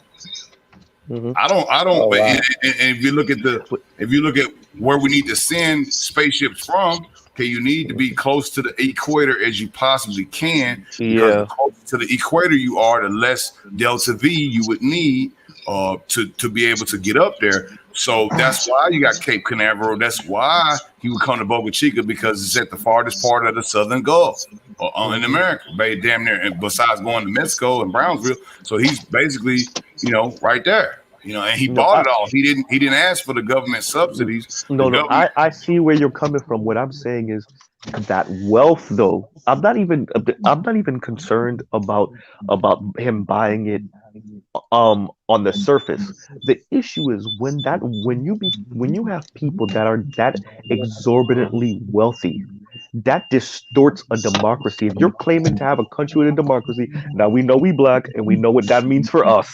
That's a completely different argument, right? But at least claim. But who would build the rockets without fucking putting the tag on us, which we gotta pay regardless because we federal tax-paying citizens. True. Why I would definitely support him over McDonnell Douglas, over Hughes, over Lockheed. You know what I'm saying? Because he's making it cheaper to do what we need to do. They found a damn asteroid that's close enough where we can get that's got enough gold and platinum in it. We can mine it. That basically we could tow it. We could tow it here and put it in orbit, or that might be not safe enough. I was about to say, I don't know if that's I wouldn't do it. I wouldn't put it in orbit. But what I'm saying is, the closest you would, depending on the size of it, you could bring it down to Earth. Orbit. If you keep it in orbit, it's gonna fuck with your waters. Even if your oceans and stuff like that. Kept it in its current orbit, if we kept it in its current orbit where it's not involved in hitting us anytime soon. And just mine off of it, just the amount of gold in it by itself is like dwarfing the entire GDP for thousands of years. So think about it. Look at if we could get some of these. Look at if we could get to some of these planets where it rains diamonds. Right. You need to stay here at risk while I take this picture and whatnot. But let me do this. All I'm saying is that we need that because there are resources that are in our solar system that most people, the governments, this is why China, if you look at, and we was talking about China earlier, right? China is out there. They look at how they're doing it. They put their damn shit up there for their new Chinese space station. They dropping their goddamn rockets anywhere. They don't give a damn who gets killed if our shit falls down on them. We don't even give a damn. One party totalitarian state. And look, not only that, they're fighting us. The new space race are already here. They want to get to the moon. They know with the helium-3 and what the different motherfucking shit. Well, Shadow, they put something on the dark side of the moon anyway. Oh, exactly. They have the Russians also, and I'm sure that they're working with them and concert behind the scenes. And we know, and I'm gonna tell you, a lot of reasons why they are doing that is because they know, and they don't care, because, like you said, that totalitarian government, they don't give a damn if we out there, if it's Chinese out there getting on the dark side of the moon to either put a secret base there, and they don't have no really laws, so they can do anything. They can send their astronauts, I forgot what they call them, the Chinese astronauts.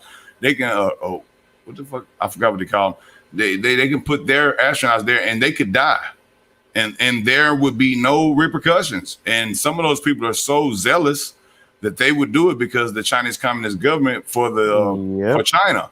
We don't have that here. We don't have that here. We have to have redundant systems. A lot of times, even in the spaces where I respect them as an engineering point, you got 4, 5, 6 redundant systems. That means everything go down, you got 6 other systems that could save you before you die in space a lonely death. You see what I'm saying? So we actually respect the human life of that. Our people, we sending them up there. We want to be able to bring them back. That engineer, that scientist, that astronaut, or whatever, you want to be able to get them back because they have invaluable information. Okay, but they've done it. You won't want to just give them up. But Chinese and the Russians did the same thing in space. They would send those men up there, man. They ain't even thinking about trying to bring them back to the house. No, that's true. I mean, I guess what we're getting into the conversation now is different forms of government and different forms of leadership and just different forms of thinking about a human life. You don't even got to focus on the knowledge that individual acquired in space, which is very important. And you're right about that. It's invaluable. But at the same time, what we're talking about is and I think that's where the U.S. is kind of in a pinch, because the Chinese can turn on a dime because they have a one-party state, and they don't think about humanitarian and civil rights laws the way the U.S. does, right? And labor rights laws and all this other shit. We'll say it again. Which is a so-called democracy, but they also claim that's it's a constitutional federal state or some shit like that. I'm like, hey, whatever.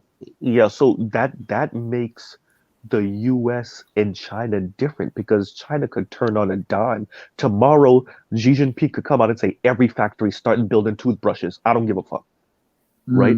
And guess what? Every factory will start building toothbrushes. Right? Same way with the Soviet Union. But remember how the Soviet Union failed. They had that, but they failed because what they were doing, I mean, CIA had a lot to do with it with the Afghanistan, their last war. Yeah. The Chernobyl and some of the engineering. Once again, their military. Hey, we're not supposed to be admitting that. Wink, wink, nod, nod. Go ahead. Their military industrial complex. Okay, with Chernobyl, they had those lax standards because you got that one man in charge, and he don't care. All he cares about is the state. The state, what the state says. Keep the lights on no matter what. Don't shut it down no matter what. Okay, somebody in your fucking crew said is fucked up. Kill them. Kill their family. We keep this fucking plant on. And what happens? Half of the damn European world and wherever that fucking fallout came out got on top of them folks. Yeah. But what did Putin, check this out though. But what did Putin say? Putin says, I want the old Mother Russia back. Yeah. He's serious when he said that shit. He wasn't saying that shit in jest. He wasn't being facetious. He wasn't playing. Eric, he think he's Stalin 2.0. Yeah. He definitely wants it. He definitely wants it. And the federalism that they've gotten now, especially with the Ukraine deal, I'm really watching this Ukraine deal and what's going to happen with Biden when he goes over there with the Ukrainian president or whatever they installed, whatever he's called. You know what I'm saying? When Biden goes over there, I want to see, because it seems like the Ukrainian guys like, look, we need to line up against Putin, and you need to make a big stand. But I challenge you guys to say, hey, look, I want to see what that video looks like with him and Putin on the stage together. And saying, who's going to look like the big man, even though we know what Putin is all about. We know he's got the bully pulpit on his side. But look, I just want to see what Biden says, because they've always said, Trump was with Putin. He was basically a Russian agent, this and that. But then we kill Keystone, okay, which is killing all our jobs. Then we give a signed agreement so that Putin can go ahead and make his Germany pipeline, which would kill our American basically pipeline. You give it to them, but then you won't sign a damn thing to make Keystone, but you'll give it to Putin. Well, if Trump would have did that, man, shit, you would have basically, they would have been, the media would have came out and said, well, basically, Trump is 100% with Putin. Oh yeah, they would have gave him a public verbal lynching, no doubt. Yeah. But you know what though? I think that what Biden will do, right?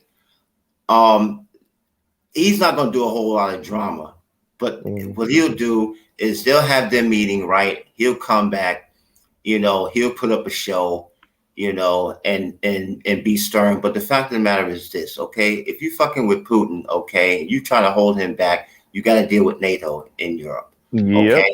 Basically, what he'll do, he'll go behind the scenes. He'll say, listen, hey, I need your loyalty right now. I need you to get troops, planes, whatever you got. Okay, I need to know that you with us. Full stop. Like Bush, like Bush Jr. said. Either you're with us or you're with the terrorists.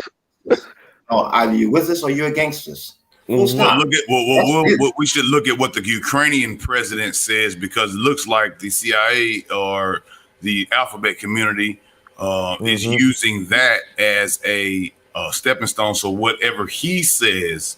Usually, that's what NATO is definitely with Ukraine. So I would look at what he says, and I think that will probably be the more the selling point of what they're trying to do. I don't think Biden will say it. I think that the Ukrainian president will make the point. Well, yeah, I mean, if you have a public press conference like that, okay, and Biden is in in the UK, that means he's in the UK president's house. So it's up to the UK president to say, well, hey, okay, well, this, that, and the other thing. What do you think, Mr. President? And they go back and forth there. But I don't think they're going to make it a big dramatic thing. But yeah, I agree with you, brother. I think it would be the EU. I think it would be the EU, basically hegemony, the EU hegemony. You know what I'm saying? Well, see, the thing about it is that the EU hegemony, it won't last without NATO. It just won't. Yeah. You gotta have NATO, and then on the other hand, though, we're like Big Brother. Okay, NATO needs to have us, because why? Not only do they need the troops, the money, and all the troops, the equipment, and all that stuff, they need that bag to maintain it. Yep. Yeah, we've been paying them, and we've been giving them defense, basically, and paying them. And some of them have not paid us back. And Trump brought it up. That will never happen. You feel me? But including Germany. But I would say Germany is one of the main factors, and also the UK proper. If you look at the EU, those two will sway the rest. Yeah, because I mean, if you think about it, Germany, for a long time, since World War II, Germany and France, economically speaking, they were at odds with each other. They were rivals with each other. They both knew it. But the fact of the matter is this: when you talk about everyday commodities and the money that it generates for Germany, going back to the days when Germany had IG Metall that big union, big union was connected to all the automakers in Germany, from Bavaria with BMW to the mainland, with Volkswagen, Porsche, you name it. And guess what? The fact of the matter is this: Germany makes some of the best engineered cars in the world, hands down. And they sell them big worldwide, especially in the US. I mean, look at how many times we brag about, okay, yeah, I got that Benzo, You know, and the governmental contracts around the world, Benz is a standard. Yep. Yeah. But now I'll tell you this though, what they don't have on the UK is those Rolls-Royce jet engines. UK's got a lock on that because UK makes some hellified engines for their jets, their fighter jets, and we buy a lot of that shit from them. When Even on the A380s and some of the new jets, the new Boeing stuff, they're using Eric, pause right there because the chat need to know. For those of y'all that don't know, Rolls-Royce makes big ass jet engines. They don't just make cars. That's right. Continue. That's where their money's from. Rolls-Royce make anything from an engine, from a car to a jet. Hell, some of your more elite shit they make. Matter of fact, I mean, like your first Range Rovers were used for the British. How about that? Range Rovers got a history that goes back to World War II. So far back. I mean, they used to go on safari with Range Rovers, man. Yeah, essentially, what the Jeep really was for America, with the Jeep go anywhere, literally. What the Jeep really was for. Some bitches could go anywhere. I mean, you want to talk about that was the world's first all-terrain vehicle. Yeah, and they could drive it in the Sahara. They could drive it and it would never break down. Never break down. That shit, you could drive it in the winter, the jungles, the Sahara. I mean, you mount a machine gun on it, you're a one-man army. Just look at the bolts on the tires, man. You got to have a special tool to even take a tire off of a fucking Land Rover or a Range Rover. Well, y'all talking about the first generation. Go ahead, Eric. I'll go after him. I was just saying that even the cutesy the cutesy fly Range Rovers that they're making now. Yeah, they still could go off road. Them vehicles are not just pretty faces, man. They can do shit with those vehicles. Even go ahead. No, that's true. The Velars and shit like that, and the Velars are really good looking SUV actually. But like Eric was saying, that shit still got off road capability. What I was saying is that what we're talking about is the Range Rover, the Land Rover, excuse me. Ranges is the luxury division, but the Land Rover Defenders, and that would be equivalent to like our Jeep Willys from World War II. Right, the Jeeps. Like both, the Jeep. So pretty much all in me, and it's funny because me and my best friend were literally just talking about this shit earlier today. They were like, yo, the prices of all of those off-road vehicles from back in the 50s, 60s that could really do some real like off-roading, the Jeep Willys, the Land Rover, the Land Rover Defenders, the Broncos, the Toyota Land Cruiser FJ40s, I think it is. All of them shits, the prices are skyrocketing. Like bruh, Scott, because remember we might be looking at the end of gas-powered vehicles, right? They're trying hard. All the cool shit, all your cool SUVs, all your cool sports cars, anything that's manual worth a damn, the prices are shooting up. All your muscle cars, all your turbo diesel trucks, the prices are skyrocketing because within probably the next 30 or so years, I don't know if we're gonna be you see how the slowdown on GM, where they actually put a basically a statement out for their stockholders saying that they were getting a problem producing new vehicles because of what? Because of the chip shortage. Yeah. And think about this. Don't Ford too, by the way. Yeah. Everybody actually. Yeah, don't sleep on Volkswagen. Ford got a whole race car lot full of cars and pickups sitting somewhere in Kentucky. They showed that shit this week. They said a bunch of F-350s and F-150s. Yep, because they ain't got no chips for them. Yep. They literally, and finishing on what AL said, the trucks are finished. Everything about them is done except for the chip. Yeah, and that's what the problem is, because a lot of these computers and a lot of these people, when they do this stuff, Dodge and Chrysler, I don't want to just name them out as everybody, but everyone's getting with it now. And some of those chips back in the days when they first started doing OBD2, they had chips. In 96. They had the airflow chips. They had, all the different stuff. But at the end of the day, you could bypass some of that stuff. Your car still would crank up. Nowadays, like what AL was saying, hey, man, you can have a lot of these trucks out here. They ain't got that chip. That motherfucker don't even run. No, it don't. because that's how the engine is built. I mean, the engine block is just a block now. Basically, it's just. I'll put it this way. Think about the engine, right? Okay, going to the catalytic converter and then going beyond that, and think about this. When Cadillac in particular, right, started electrifying the engine for the Cadillac, right? Hell yeah. It was considered to be luxury, right? That shit ain't luxury anymore.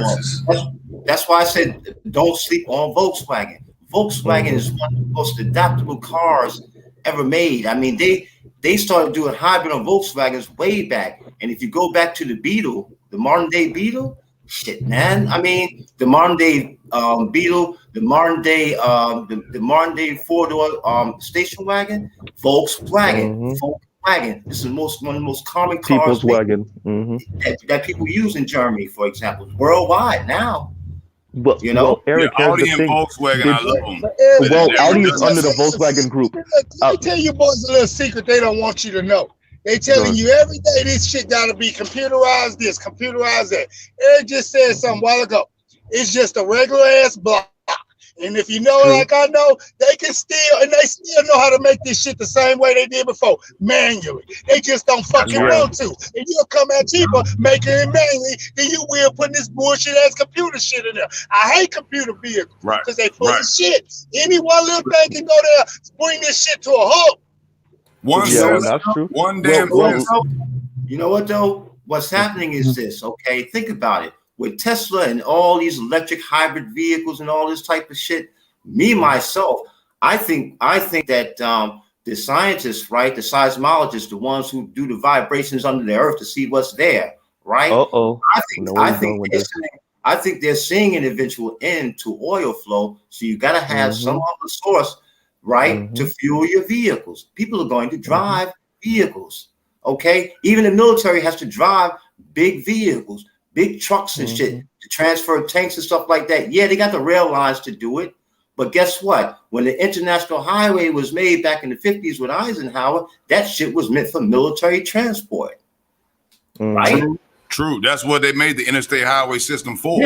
Yeah. He copied the interstate system of the Autobahn in Germany. From Germany. He wanted to imitate that here in the United States. Yeah. Why do you think on the Autobahn there's no speed limit? I was about to say, but in the U.S. we don't got a single expressway with no speed limit. But going back to the Volkswagen thing real quick. They do. If you look at Montana, some of the places in Montana, the speed limit is reasonable and prudent. Yeah, no, but that's what reasonable and prudent doesn't mean go as fast as you want to go. I want to go as fast as you want to go. Okay. You better not be hauling no trailer doing no motherfucking be 90 in no damn turbo diesel. You a damn fool.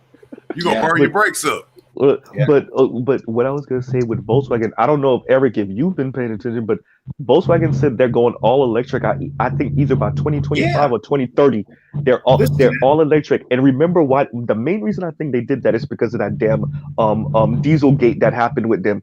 For those of y'all that don't know, Volkswagen got caught cheating so what Volkswagen was doing, what they was programmed their cars to do is when they would go into a test site where they test the emissions for the diesel cars, the car knew it was being tested, so it automatically lowered the emissions, right? And the second you drive it out the damn emissions test site, it goes back to whatever regular pollutants it was putting out. So they got caught. They got caught. and they got caught. They got sanctioned. They got in major trouble for that. And after that, they did a mea culpa, and then they were like, you know what? All right, by 2030, we going all electric. Fuck it. And as a matter of fact, the fastest car at the Goodwood Festival, I think since 2017, maybe 2018, has been a Volkswagen electric car. It's faster than all the Formula One cars, the rally cars. For those of y'all that know the Goodwill Festival, there's a little ass track. I don't even know. That shit's super short, but it ran faster than the fastest Formula One car. It's the only car that ran faster than the fastest Formula One car. It's a Volkswagen electric car. Guess what's going to happen with Formula One? When they figure out how to put the tips in those cars and have them go 300 kilometers per hour, guess what? They're going to put the chip in there. And the fastest and the first team to do that they're going to dominate in Formula One, and then everybody else is going to change to it. Look at Lewis Hamilton right now. Oh, he's Lewis killing Hamilton the game. is the man. He's the man. Okay, he's won 7. Okay? I was about to say he's 7 in, right? Yep. But what about that guy? His biggest rival was, check this out. His biggest rival was Schumacher. Now Schumacher been in the game since what, the early 90s, the 80s. Yeah. And the only thing that kept Schumacher out was that skiing accident. They kept him out. They kept him out of the cockpit of his car. You know. Yeah. Otherwise, they would have been rivals. They would both be rivals to this day. Yeah. I think. You know. Well, rest in peace, Anton Senna. But yeah. Yeah. Now Senna was the man back in the day, right? Yeah. Senna was a monster. Yeah. But Senna hit that wall in Brazil. Yeah, it was a wrap. Yeah. Yeah, but what about that guy that Shell Varco bought his patent? Okay. And basically he had the hydrogen motor set up properly, safely, you know what I'm saying, that ran off basically water. Okay. And what happened to him? Disappeared. And Shell got the patent still, but do they release it? No. It's actually more efficient than the damn electric cars. But they don't want to do it. They already have the technology. I think that now what they're doing is they are basically using up, like you said, my brother. You saying that there's a peak oil. Once they get to peak oil, they seeing it. So look, they want to use it. So until they get to peak oil, they want to use every last drop to inflationarily keep that price up, because they already got the replacement for it. Even before electric, they got a replacement for it, but they don't want to. Porsche is playing around with synthetic oil now. I mean synthetic fuel now, but. If they're successful, first of all, you got to know, like, average people that's not in the cars like me, y'all are still going to go electric. It's only going to be dumbass people like me who want to keep our sports cars, and we're going to pay fucking $30 a gallon for gas just to drive the shit for 1 day a week, if even. You're not the only dumbass. I got to drive a truck. Who doesn't want to drive a classic 1960s Thunderbird if you got one? True. Top. Right? True. But do you want to spend $30 a gallon for goddamn gas because you want to? But Mr. Z, the only people who are going to have money to buy $30 a gallon gasoline are the people who are in the upper crust of society economics. No, right? Eric, you bullshitting. Because I'm gonna do it. If I still got my Z, I'm gonna have my car right there, and I'm gonna save up every couple months just so I can drive it for a couple hours around the neighborhood. I'm telling you. And that's how a lot of these brothers do. When you see brothers who then came out, they after retirement or getting close to it, they go back and they buy the muscle car from their year when they was in high school. Well, if they can, but okay. So let me get this out, because I'm gonna have to dip off soon. I gotta get this last hour and a half of sleep, my dumbass. But number one, because we're getting electrified. I'm telling y'all. Remember, I'm in the cars heavy. All the cool cars from about 50s on up, the prices are skyrocketing. All your cool Japanese cars from the 90s, all your cool European cars from the 80s and the 90s and the 70s, all your muscle cars from the 50s, 60s, and 70s. Y'all remember 5.0 Mustangs, Fox bodies? You could have bought them shits dirt cheap 10, 15 years ago. Now the prices are skyrocketing. All your Camaros, Z's, like, you know, I'm in the Z's, Nissan Z's, Mitsubishi 3000 GT, Toyota Supras. You can't afford a Toyota Supra no more. Give it up, it's gone.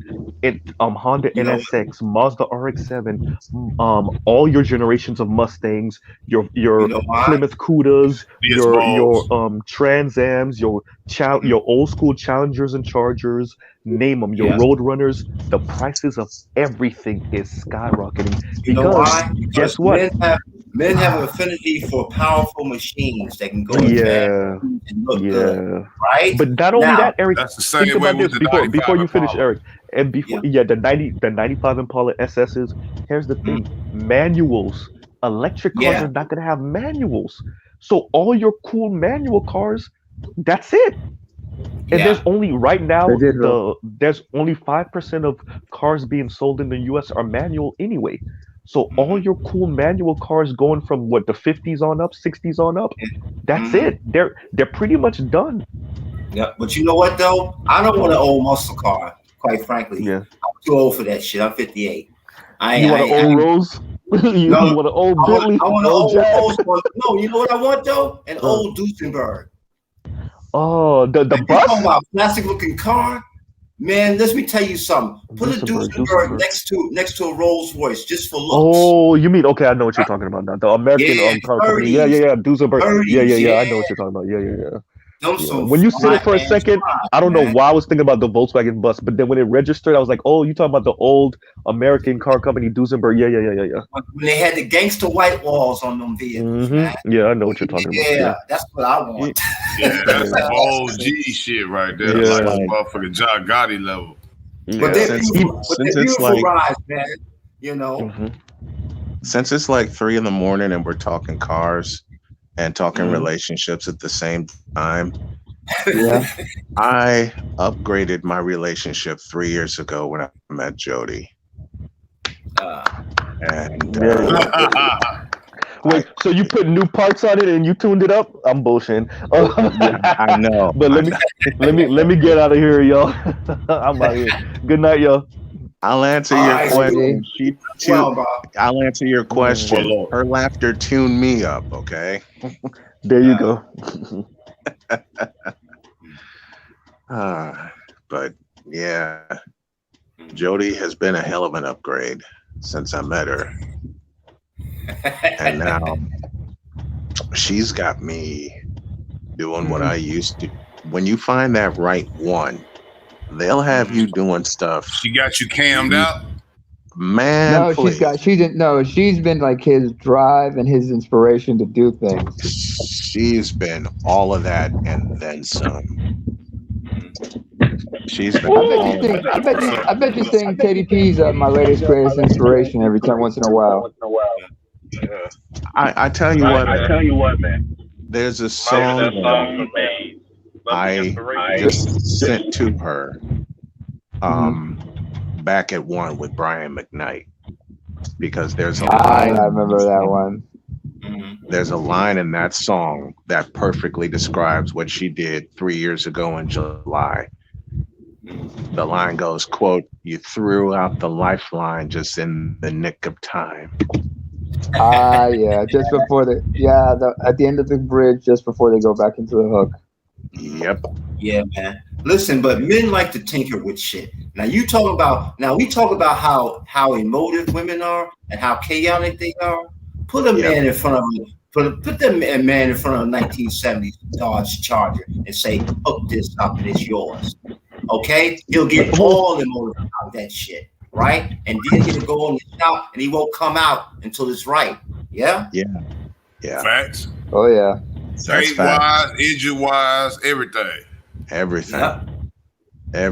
I mean, and including the exterior and the interior of the car too. You want to have cool seats, Recaro seats, right? Yeah, that's right. It's nice seat in the back, you know. It's like it's what West Coast athletes do with Customs. their cars. You know, they tinker with everything. Paging West Coast Customs. They replaced But you know what I didn't like though? The one show I didn't like about cars was Pimp My Ride. Why? Because they put a whole bunch of ridiculous shit in the car.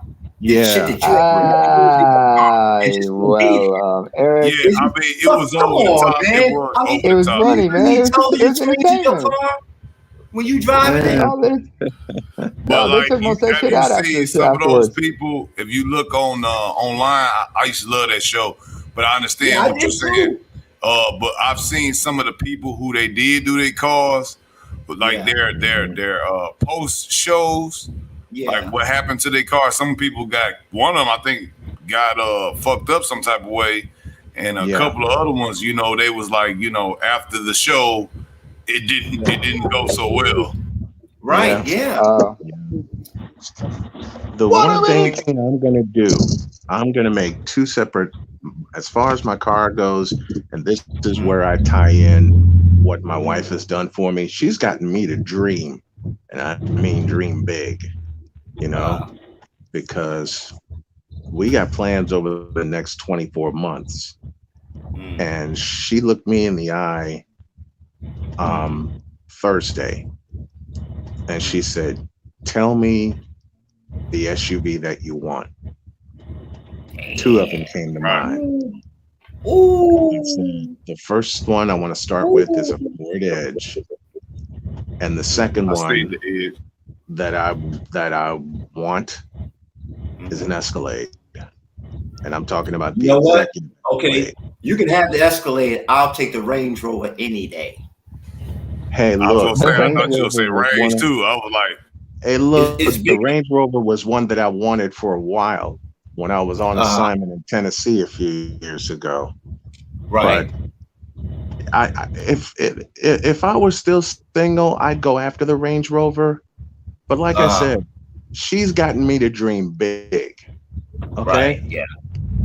And since I spoke the executive Escalade out loud, guess what the hell I've been seeing all over North Carolina?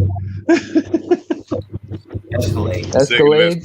Hey, don't get me wrong. That's a pretty ride, and as far as luxury SUVs are concerned, yeah, it's up there. It's up there. But I still would say Range Rover's on top. Yeah, and I'm not. I just look at the bait discourse. I'm not. Hold it. I heard what? But as far as the interior go, yeah, I don't mind the range. But no, as far as overall ride and length, and I'm American, push a big body can't stop me. Gotta have an Escalade bus on me body. All day. Every day, sir. Hey, I don't want to stop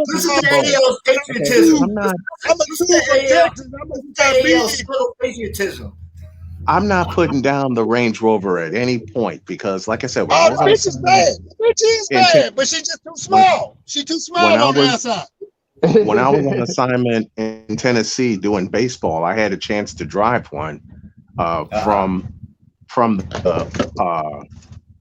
the bus station I arrived in to the ballpark because the person who came and got me, gave me a chance to drive one. But see, I worked for Enterprise once upon a time. Right. And I got the pleasure to test 3 SUVs driving all over Indiana, which was the Nissan Armada, the Ford Explorer Eddie Bauer edition, and the Escalade. The Escalade that I had a chance to drive, I didn't just have to take it from Maryville to Gary. They made me drive that sumbitch to LaPorte.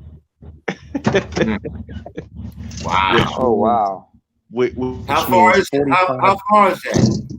45 minutes, if I remember right. Yeah, about 45 minutes because they had a special order in LaPorte. So yeah. So you drove like what, 56 miles in it? In the vehicle? One more time? I didn't hear what you said, sir. I said, did you drive the vehicle like what, 50, 60 miles? 60 miles. Yeah, 60 miles in the vehicle. Yeah. Okay. Yes, sir.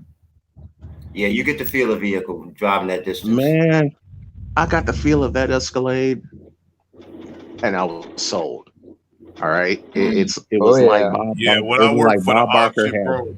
Was like Bob Barker had brought me to the end of the Golden Road, opened the doors, and that bad boy was waiting for me. When I worked for the auction, bro, I pulled a lot of cars, bro, and a lot of trucks, a lot of SUVs. When I got in that Escalade, bro, I mean, it was a little bit altered. Somebody, whoever had it, they had a couple of extra TVs in it, but man, just the luxury status. Like when I sat in there, man, it was like a glove. The motor, man, you could barely even hear it. It was live. I have a friend who's in broadcasting. He's a radio voice of the Jets, Bob Wischusen. They did a feature on him for ESPN where he had to drive to Penn State, cover a game, and then drive back to New York to cover a Jets game. Damn. Yeah. Wow. Inside his SUV, that's why I want the Escalade. In the Escalade? That's why I want the Escalade. Because a man who works then I want you gentlemen to listen to me. A man who works that hard and finds what he loves to do and puts his all into it deserves any vehicle he can put his hands on. I agree. 100%. Excuse me, Shattered? Say again. Shattered? Yeah. No, I just want to ask a Shattered Star here question. You said you worked in auction? Yeah. Oh, let me guess. You'd probably be auctioning going like just like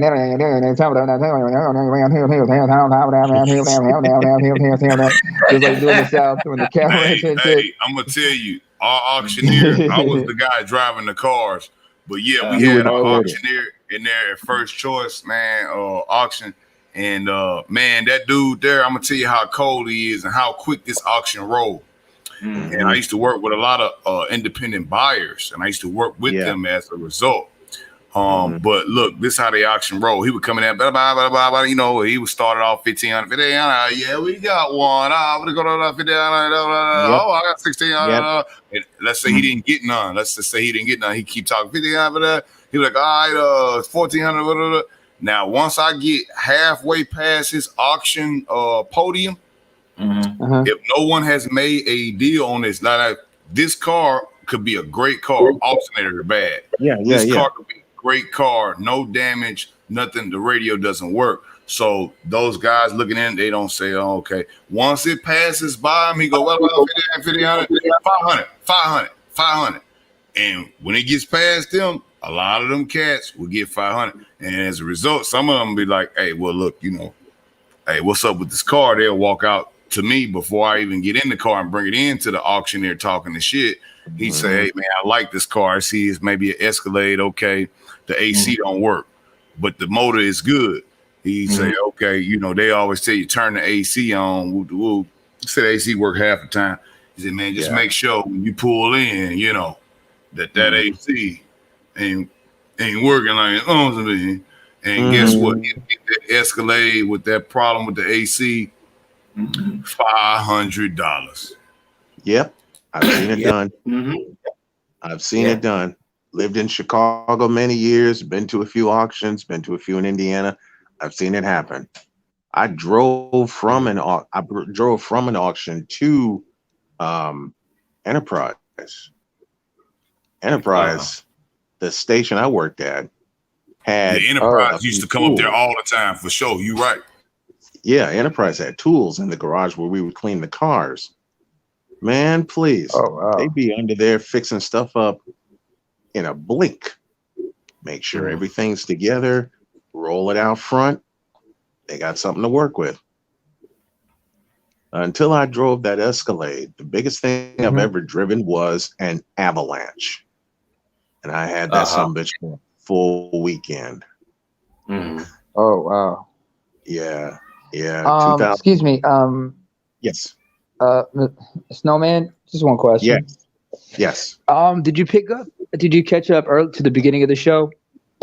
The beginning of the stream? Unfortunately, you missed something because we were talking about relationships earlier. And since you brought up Joe, your better half. Yes. I remember. Oh no! I'm not gonna talk foul. Don't worry. I'm not here to joke. This is something serious. But it was from a comic who said this. If you remember "Elephant in the Room" by Patrice O'Neill, he said this. He said to some of the women who were in the audience, said, "Ladies, if you're in a happy relationship and you got a good man, this is what you should do to let him know he's appreciated. Every once in a while, just look at him, and if you know he's being faithful and everything, just look at him and say, thank you. If he asks you what for, he says, let me tell you something. I know as a man it's hard for you to stay faithful and everything, but thank you for being faithful. Thank you for fighting for us and always being so. And I appreciate you.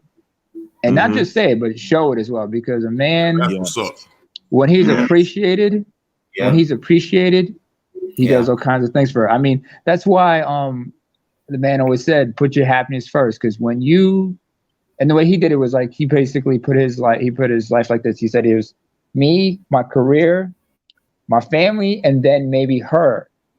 Because I understood it that way because when he explained it that way, I understand. All right, so when he's happy, he's in the right frame of mind. He can go out and handle his business. When he goes out and handles his business, he's able to not only just provide and protect his family, but also spend time with those kids and spend time with the family members to show them love.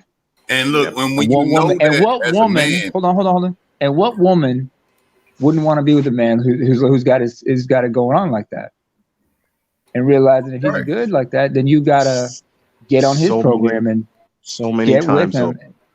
When you in there as a man and you see that, when you go out and you battle the world for whatever script you got to get for every day, when you know that you got not only a good woman at home, but one that appreciates you vocally and telling you, look, personally, physically, everything, I appreciate what you're doing to do this. When you come home, it's a better She's got your back.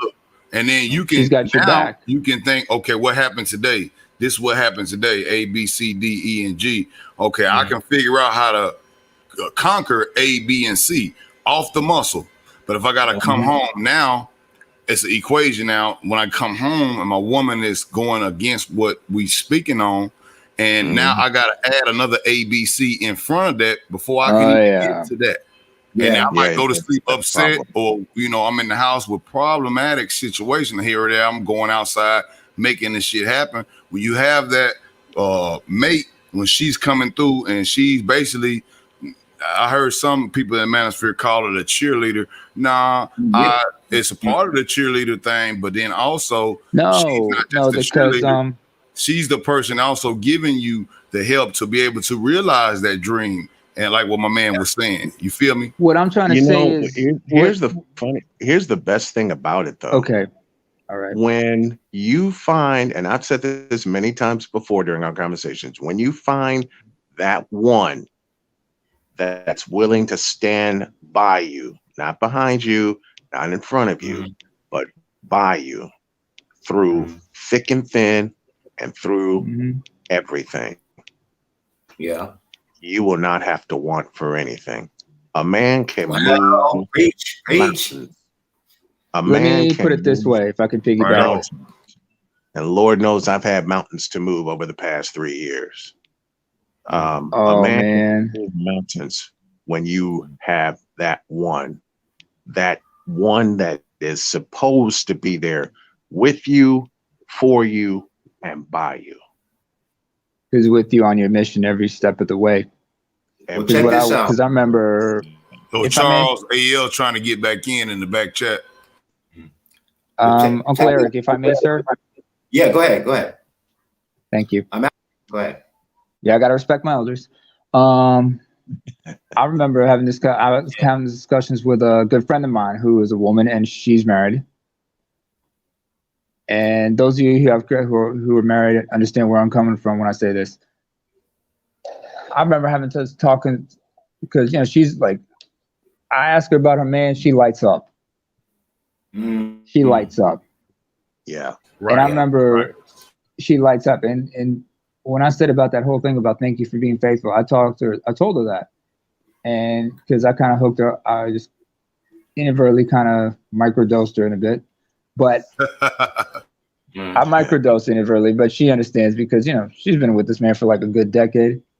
Yeah. She got a family and everything. But I once asked her, when we're talking about perspectives, I looked at her and said, there's only one man's perspective, right?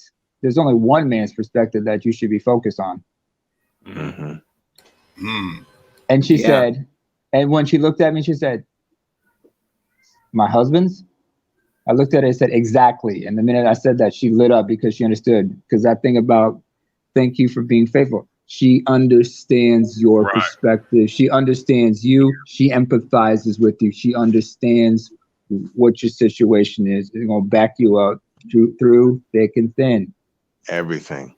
I mean, it's like, man, I've run out of analogies to describe the relationship I have with Jody, but don't worry, I got you covered on that one. But the best. Oh, come on, man! You forgot I'm the motherfucker with the prize tag for this shit. Hey, but look, I've seen. I'll use this one. I'll use this one. And recent events have landed me in the hospital, which is where I'm at right now, Duke Hospital. And North Carolina? Yes. Oh, you're in Raleigh. You will soon, brother. Oh, anything serious? I have blood clots in both my lungs. Oh, and I wish you all the best, man. You and my Hey, friend. God bless you, man. Yeah. Thank you guys so much. Go back there. I came out of the bathroom well, brother. at home Saturday morning, and my chest got so heavy that I didn't catch my balance and I fell. And my daughter wondered what happened. She kept calling my name and I wasn't responsive. My wife jumped up, wondered what was going on, and I just started calling for help. And she was beside me. My daughter was there. And when I grabbed my wife's hand, I stopped calling for help because I had the help I needed. Yeah, indeed. When I grabbed my wife's hand, I calmed down. Yeah, because she realized, all right, so it's going to be okay. Yeah, it'll be okay. I mean, they jumped on it in a hurry, and got 911 on the phone. Ambulance was at my house, and the next thing I knew, Saturday afternoon, I'm being airlifted to Duke, which is where I am right now. Thank God. Man, please. I mean, I couldn't ask for a better mate. I couldn't ask for a better mate. I hear you, man. I was just about to say something. I was just about to say what my wife told me one time, but shit, man, I can't light a candle to that, man. I'm quite frankly, real talk, bro. Real talk. It's like my wife knows. My wife knows I use a lot of sports analogies to connect with life, and she'll throw a few at me. You know, and this is something else wives do. Wives that get it. Yeah. My wife's not a big sports fan as I, but she'll throw a couple at me and go, "Remember this game here? This is what happened," and I'll get it. Yeah. That dialogue, man. Yeah. That dialogue. That's what I was. But see, she's paying attention too, my brother. See, she's paying attention. She knows that. You feel me? And she knows exactly how to speak to you in the way that you've spoken to her. She's actually taking what you've taught her, and she's actually using it to help the situation. It's like perspective, like I said. In a 49ers game I watched a couple years ago, Thursday night game against the Raiders, and wife and I watched this together. Nick Mullins threw a pass with two receivers in the area that could have easily been picked off. And George Kittle out of nowhere snagged it with one hand and took off. That is the analogy I want to use for what I'm going through right now. Right. I took a tumble. It's like I'm throwing something up for grabs. And my family, like I posted on Facebook, and Charles, I think you've seen it. My family rode to the rescue in a minute. They caught you. Yes. They caught you. That's what it was. They caught you. They caught you and they looked out. I mean, there's no greater blessing in the world than that when your family, your kids, and your wife. Of course, your wife is always most important because that relationship starts there. Man and wife. That's where the relationship starts from. But when the family rallies around you, that just shows you that your children appreciate how you and your wife move. Okay, and they mimic that.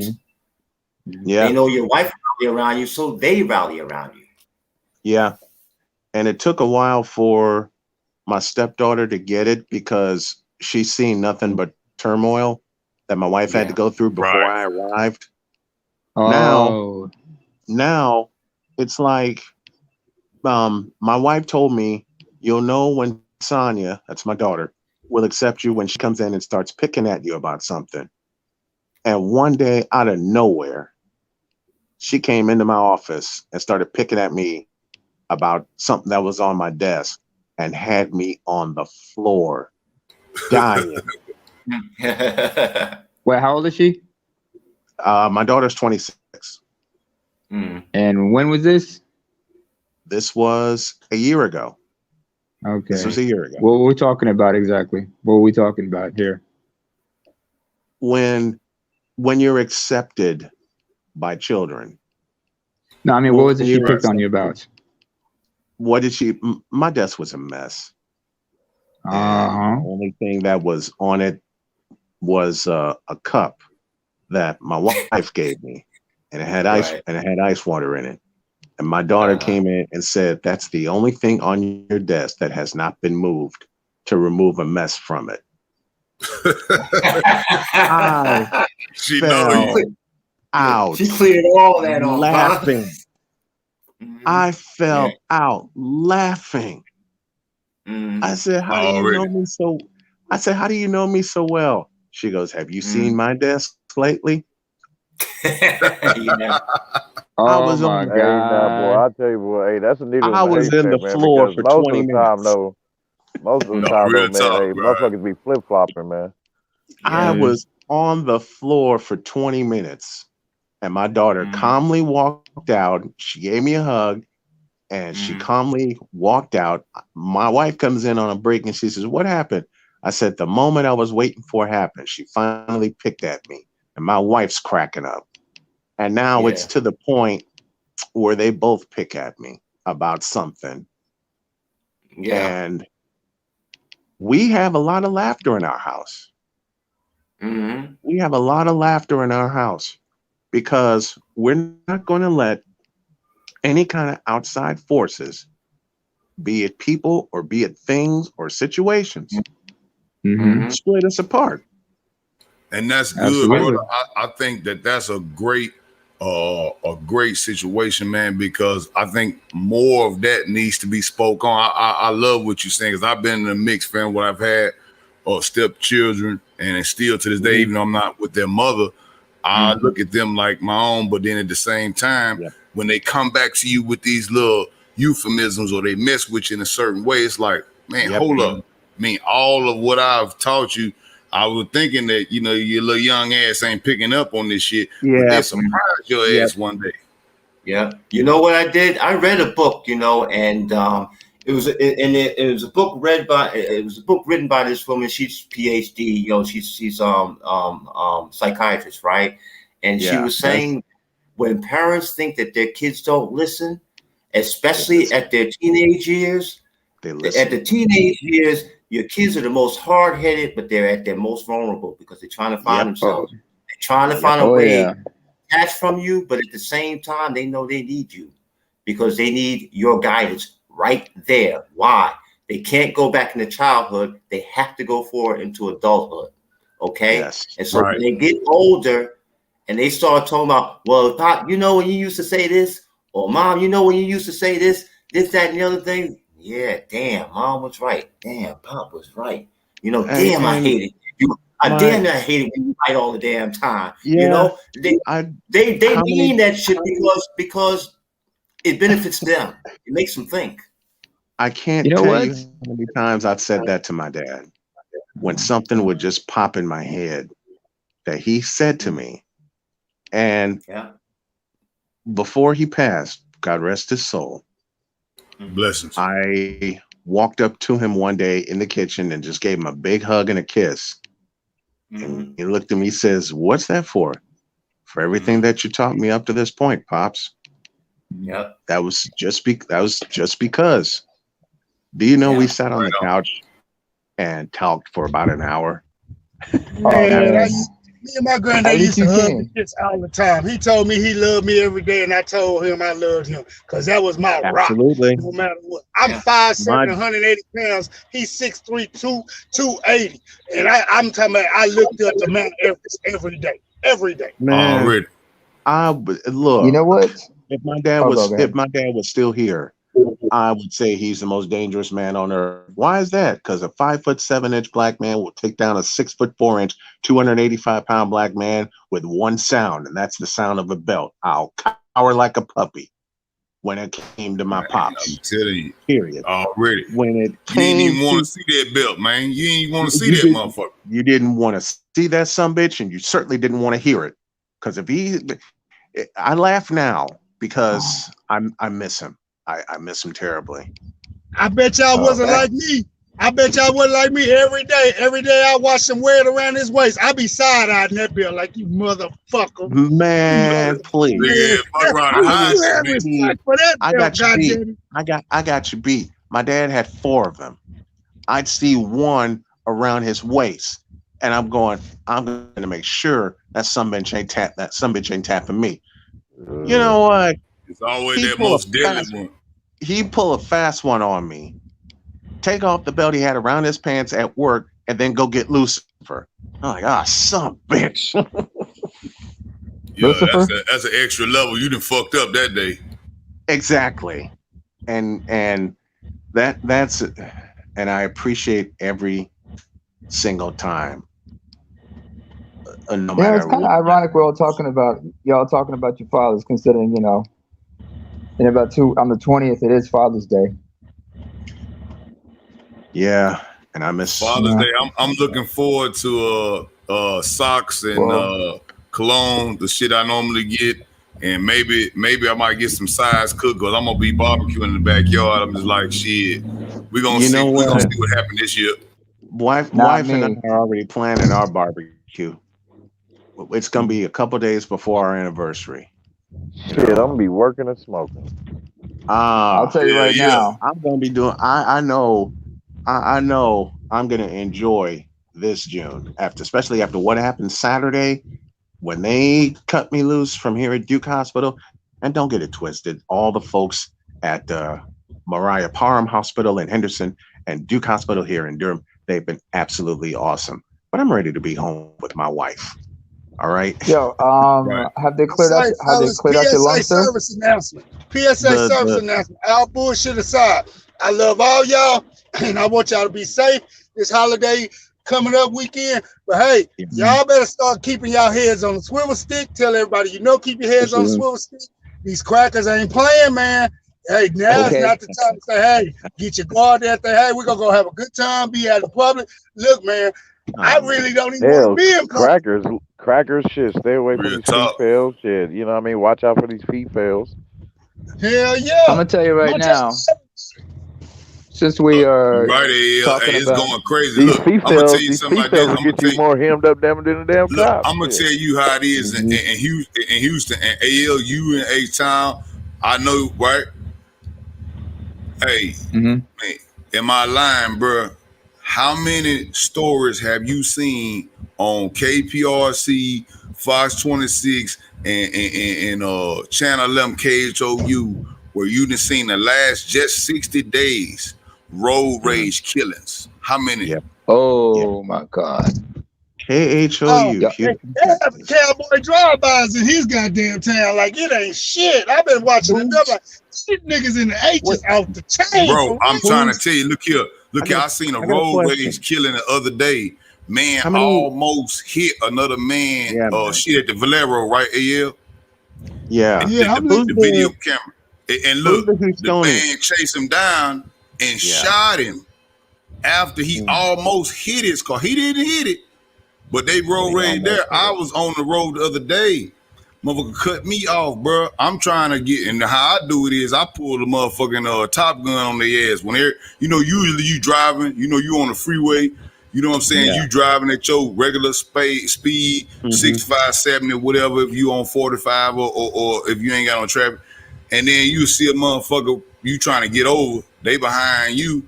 So when they see you hit the light, the signal, what do? They increase speed to where you can't get over. Now, you've been riding my ass for the last 10 minutes, but now you want to get over on me now and not let me get over. So then you try to get over, and they want to play now who gonna hit the gas more, and now it's a race. Now we racing fast and furious down 45 with police and, kids and drunk people and regular non-driving motherfuckers. So death rate is increased immediately. I always do. I figured out the best way. I do it like a Top Gun. When that motherfucker Tom Cruise say, Goose, we're going to hit the brakes. They're going to fly right past us. And I do it every time.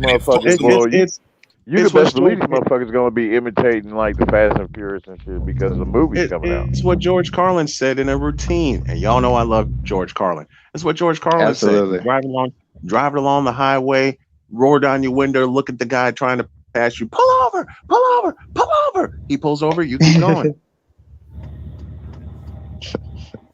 Hey, speaking of which, I just see people just trying to kill and look, bro, with the fucking traffic. Let's say you hit a big traffic jam. They just closed the damn Galleria part where they got the damn 610 59. It was a super damn traffic thing. I got into one, and I always say I got two vehicles. Motherfucker, my partner say, man, you ain't got no horns. All your horn relays went out. I'm like, well, damn, I'm finna change it. I said, look, man, you got some horn relays. He got the same car I got. He got a lot of, he keeps extra shit. He say, no, don't replace it. I said, why? He said, because you somewhat of a aggressive driver when you drive, and then these people is crazy. I done seen all these damn road rage killings. It might be God telling you something. You don't need a horn. Because when I hear people horning me, I'll pull over to the side and be like, man, what did you blowing your goddamn horn for, man? Look, pull over here. You drive big truck? You drive big trucks too? Hell yeah. Oh, well, shit. All right, hold on. What the fuck is you playing with these boys for? You know we talk the rules. We do not argue with these stupid ass four-wheelers. We do not jump out the truck. We don't play. Oh, hell no. Nah. If I got my trail on my ass, nah. And get the fuck on. Yeah, but that's what my people said. It was like, man, look, it's good that your horns went out on all your cars. Nothing else went out. He said, man, that's good, bro, because he was like, it ain't just you. I've been having motherfuckers run up on me in traffic, like just straight up on some random shit. And then like maybe the brake check might brake check you, or I done seen that get deadly. Brake check you, and then they get out with the pistol. For you even must get out the car before they even see what's going on. Yeah. I'm talking about they ready to go. You feel me? And rushing down the freeway. They just ain't doing that just to get ready to go sometimes. They do that so they can jack you. They gonna shoot you. Two other niggas gonna jump out, then your car go. Yeah, that's they did it in Memphis back in the day. Because us four-wheelers, though, damn it, with us good sense, though, damn it, we ain't trying to. In the bunch, we ain't trying to drive like that. Oh, that would be AL. Near y'all motherfuckers. Say again. Who's the? That would be AL some of us and four-wheelers with Shattered. good sense. We ain't trying to. No, Ray, hold on. Ray, hold on. He was asking who was from Houston. I just said it's both AL and Shattered Star.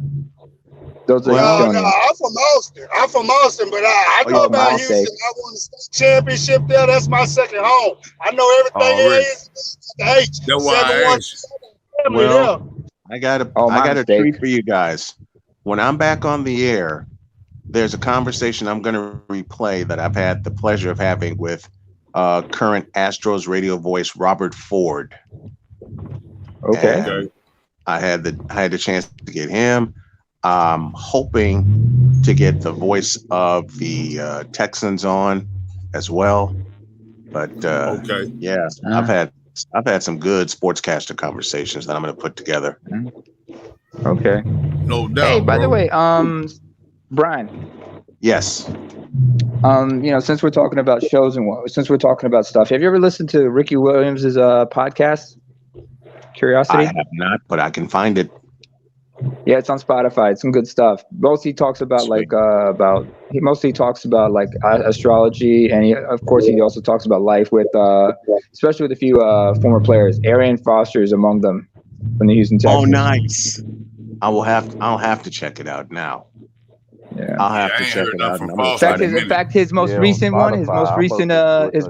episode was with his twin sister. Really interesting stuff. It's most about life after football and everything. It's about life in general. Something worth listening to. One fellow I had on my show was a fellow named Glenn Parker, who played right guard for the Buffalo Bills. Okay. And it was fun talking to him, about playing against the Dolphins in the 90s and going to the Super Bowls and all that. But I had more fun talking to him about life and what he does with his kids and his family and things like that.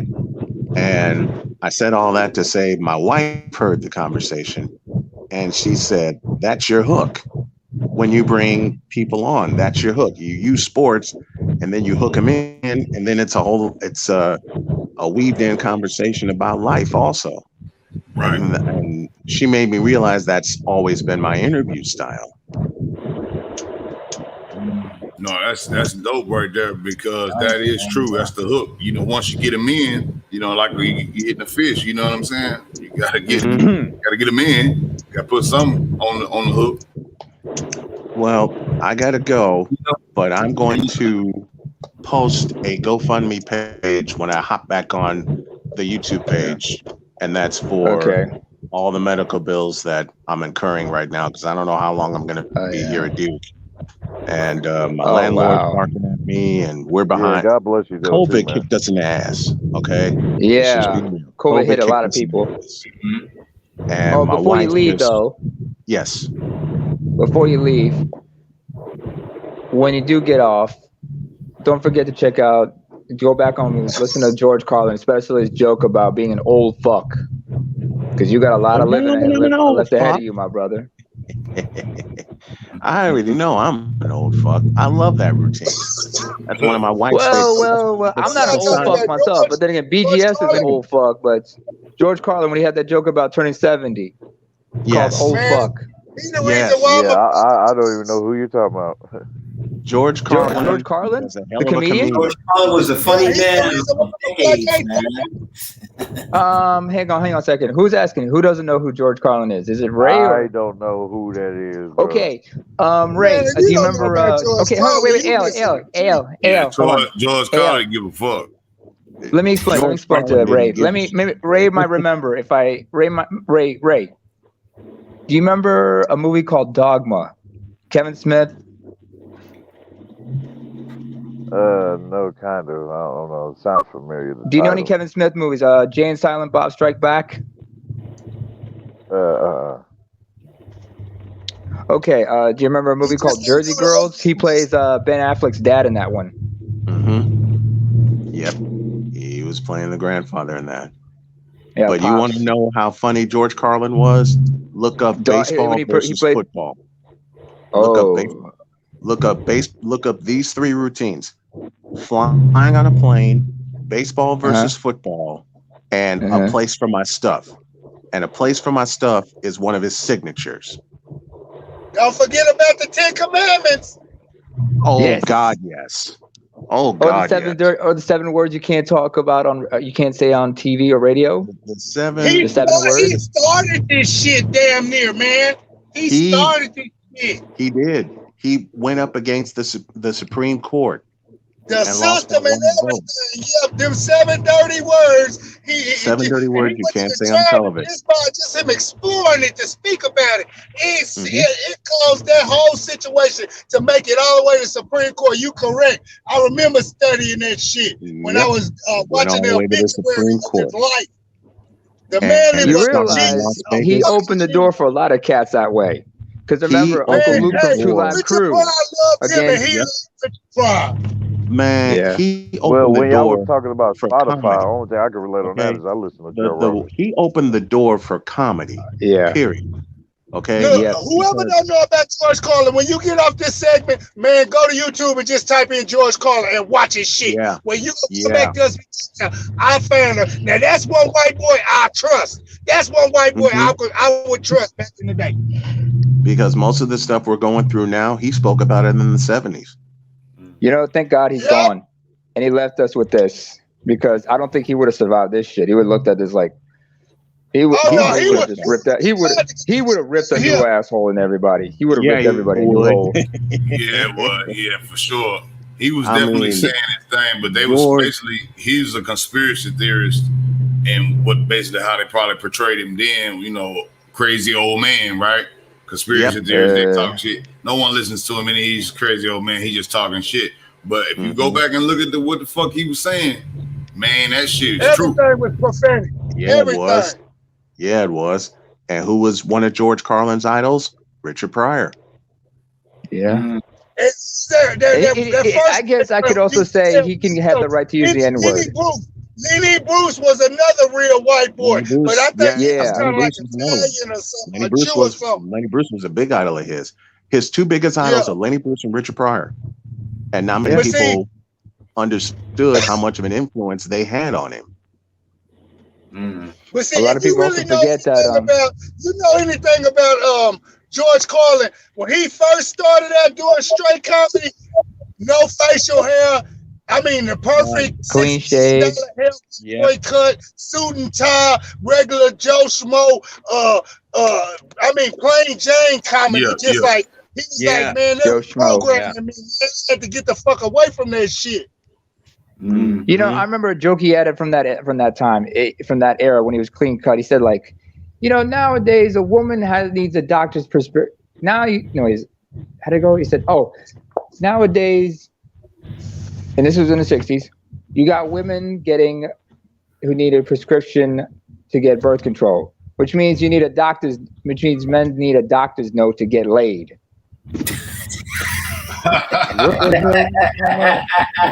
Let me the repeat original that. men's right activist. Let me repeat that. They're saying now women require a doctor's prescription in order to get birth control, which means a man needs a doctor's note in order to get laid. Ouch. Ooh. That's some deep shit said in the 60s, you said? Yeah. He said that. That's back when he was clean cut. This is before he changed. He switched up in the 70s. I'm like, I wonder what his thoughts were on prophylactics back then. Oh, by the way, that's what they used to call condoms in the day. Prophylactics. Yeah. Shit. Man, y'all missed the conversation we had earlier about condoms and shit. They were just ragging in my ass about this, but I guess I was dealing with younger motherfuckers because they don't understand my perspective on this shit. I mean, y'all was on Charles on shit, but then I was hopping between two shows between Kevin and Fresh and Fit. Yeah. Especially Fresh and Fit. I bet nobody in this panel has ever fucked with a sheepskin condom before. Boy, I'm not messing with that shit. Hey, you need the sheepskin for bitches that is allergic. What the fuck?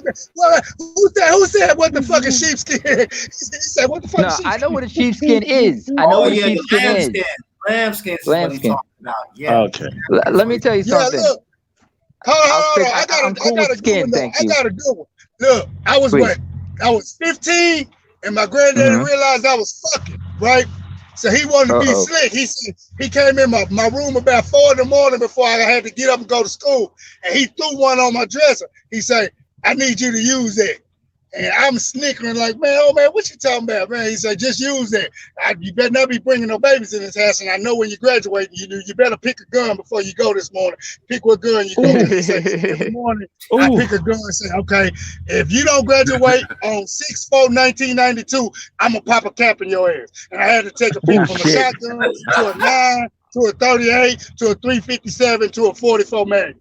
So every day I had to go through that shit. So I knew what was finna happen. I was like, wait, put the condom here. But I didn't, I'm 15. I'm not reading. I'm going to say, oh, it's a condom, right? So I'm finna go hit my girl, right? I get ready to hit my girl. And I'm like, shit, bitch, you fucking somebody? No. I said, well, what the fuck I'm burning too. I said, I wasn't burning before I put this mother. He said, me neither. I pulled that motherfucker out and looked at that motherfucker. Sheepskin. What the fuck is sheepskin? Oh man. I came back home and I started out the shit out his old ass out. He was just snicking. Oh yeah, you that motherfucker. I said, you sorry, some of in my mind, I'm saying you sorry, some of them, but I didn't say that shit out loud, boy. You got played. We don't know motherfuckers. Play to the left. Uncle AL, man, that is just, you know what? My father, I'm the only one who's African, and let me tell you something. My father had one of the most heartbreaking talks with me. It was 2005. He and my mother just came home from a funeral. One of his friends passed away from HIV/AIDS. Left a young wife and a baby, and the wife was infected. Damn. Oh man. Now understand, this is 2005, 23. I was not fucking, and this is back in Africa. And I already had the talk and already learned from school what to do and what not to do. Right. So he was looking at me as like, you better wear protection. I don't care. You better not fuck around. Hey, man. He tried to, he scared that fear in me, but he didn't need to, but he looked at me and realized at that moment, he just came home. So he was still upset. He was still bothered about the whole thing. So he kind of went off at me, but later he pulled me over and talked to me and realized,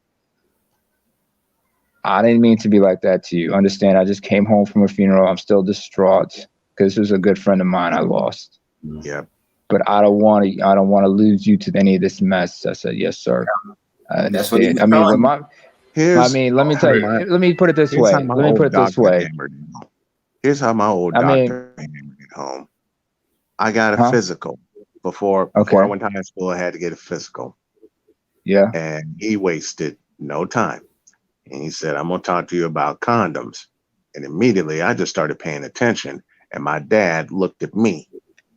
I looked at Pops. I said, don't you even worry. Walked out the doctor's office, had a box of condoms.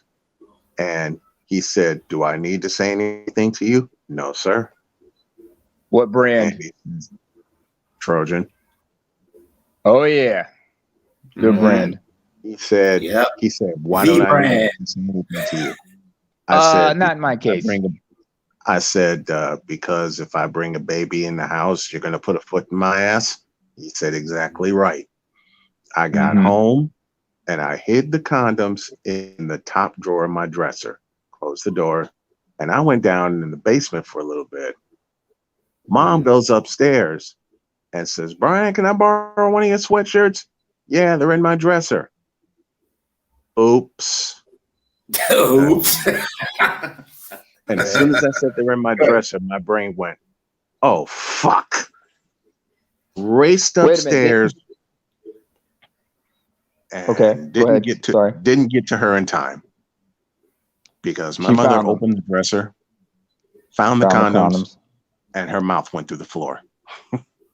Of course. Wait a minute. Your pops didn't pull her aside and explain everything to her? He didn't get a chance to. Oh shit. So what happened after that? I was in the process of getting barked at, and my dad had had enough and pulled her aside and said, listen, this is important. This is for school. And I'm thinking, thank you, Dad. Yeah. Yeah. You know, I say that a lot. Every time I recall anything my dad taught me, like sometimes I end up doing things, and sometimes I realize I find myself sometimes in certain situations, and then when I realize I can handle it, and then that's when I recall and once I go through it and realize I clean up that mess or overcome that problem, I'm like, I just have this realization. I'm like, wait a minute, this is something my dad was telling me. Exactamundo. And the minute I realized that, I'm just saying, thanks, Dad.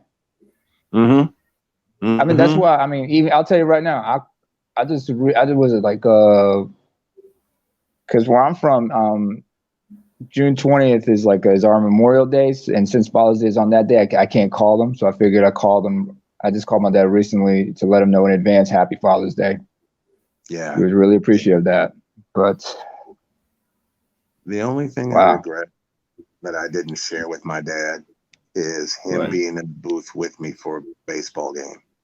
Because we've gone to White Sox games together as fans. And I told him one day, I want you to sit in the booth with me while I call a game. And he said, I'll be happy to do that.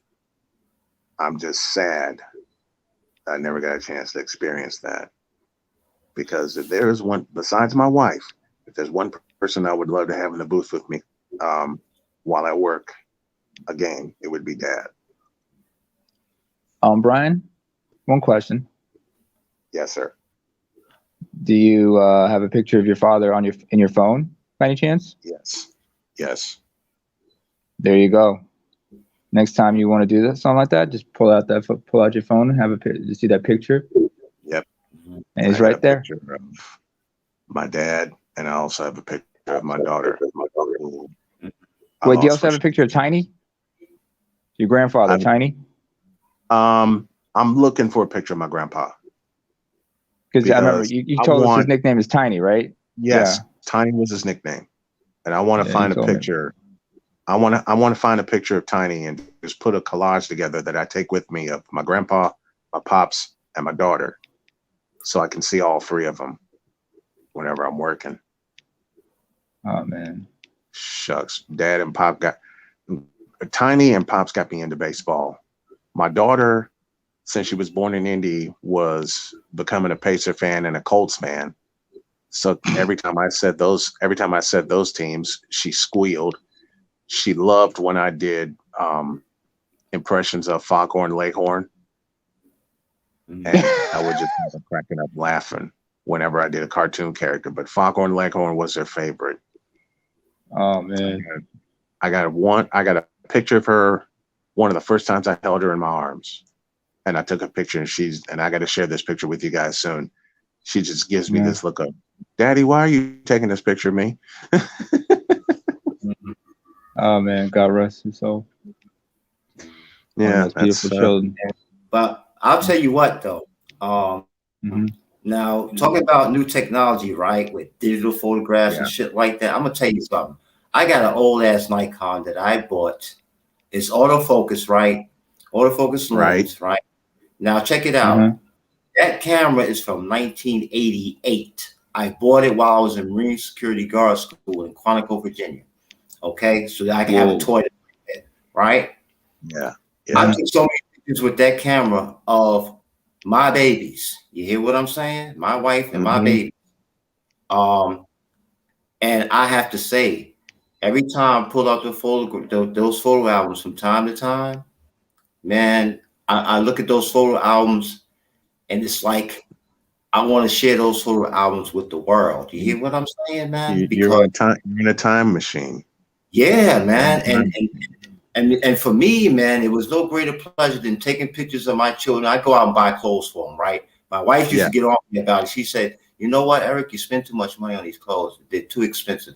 I said, "But they're supposed to dress well. My parents dressed me well, you know. So I go out and see some nice stuff. Yeah, I see a nice dress, and a nice blouse that goes with it. I think of I think of my daughter. I see a nice pair of trousers, a nice sweatshirt. I'm thinking of my son. So I got the money. I pick it up. I put it on them, and they love taking photographs. So hey, shit, put them clothes on. Sarge? There's a picture I'm gonna get from my mother's house when I go up there this summer. One of the last times they were able to share a cruise together before he passed, and they both were dressed to the nines. Yeah. Oh, somebody was stepping that night.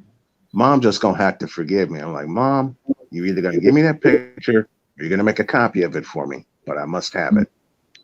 Yeah. And I sent her a picture from my wedding day, and the compliment I got was, "You look just like your pops." Oh wow! And I'll always take with me. Yeah. You know what? I heard Sarge. Excuse me, Sarge. Yeah. That's the one. What you were talking about earlier about shopping for clothes and whatnot. Yeah. Reminds me of something I remember. It was an interview that Jeffrey Holder. Are you familiar with the gentleman named Jeffrey Holder? Yeah. The actor. The late actor. Yeah. I know what you're talking about. Yeah. He talked about how his father was a very grand and elegant man. Very ballsy though. Yeah. And he talked about, and this is like when they were growing up in Trinidad, like I guess in the 40s and 50s. So he talked about how his father would sometimes go to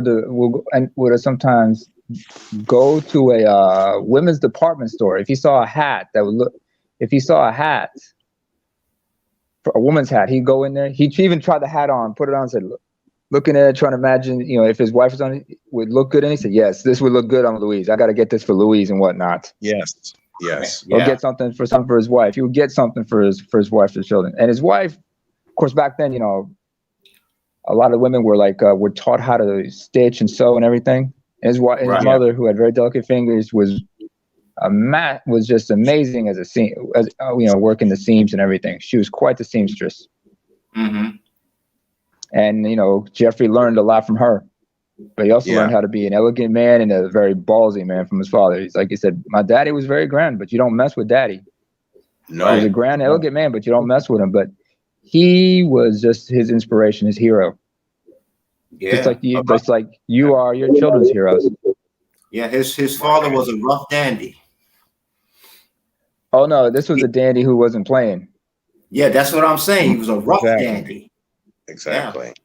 My grandfathers, they were both suit and tie men. Although I don't wear suit and ties myself. I do pick. I can look good in a suit just like my father, but that's Papa and Grandpapa for me. Yeah. They were shirt and tie guys. Yeah, suit and ties. Me, I was. Yeah, go ahead. But I learned a lot from them. How to shine shoes, how to put on a tie and whatnot. Oh yeah. My younger brother I see some pictures of him. He's always dressed to the nine, especially on certain occasions. He is sharp as a tack. Mm-hmm. Yeah. Mm-hmm. No, he's sharp as a katana in the suits he wears, and he's got them custom fitted because he's like Charles. Yeah. That's why whenever I'm on assignment, no matter what sport I'm covering, I'm in a shirt and tie. Yeah.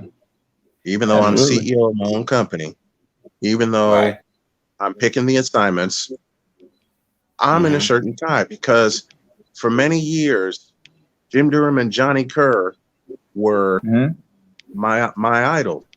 Wayne Larrabee was my idol, former voice of the Bears, now with the Packers. But when I would see Jim Durham and Johnny Kerr on Sports Vision, and a big Bulls game was happening, please, you couldn't tell me a doggone thing. And I've had people say to me recently, they said I've had folks say to me, well, I got my own company, so I can wear what I want. I say, yeah, that makes two of us. Problem is, I have a microphone in front of my face. You don't. I walked off. You got to look presentable. You got to dress for success.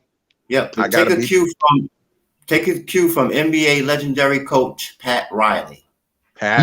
Riley. Yes. Pat was fly all the time. You know what? Pat Riley was the man, especially back in the 80s with the slick back hair. He would always have the leg. I knew Pat Riley before Pat Riley was even dressing like that. Hold up. Yeah. Pat Riley didn't always used to be the Armani suit, slick hair wearing dude. In the 60s and 70s, when he used to hoop, he used to wear hippie gear. And he used to have a Fu Manchu mustache when he was hooping.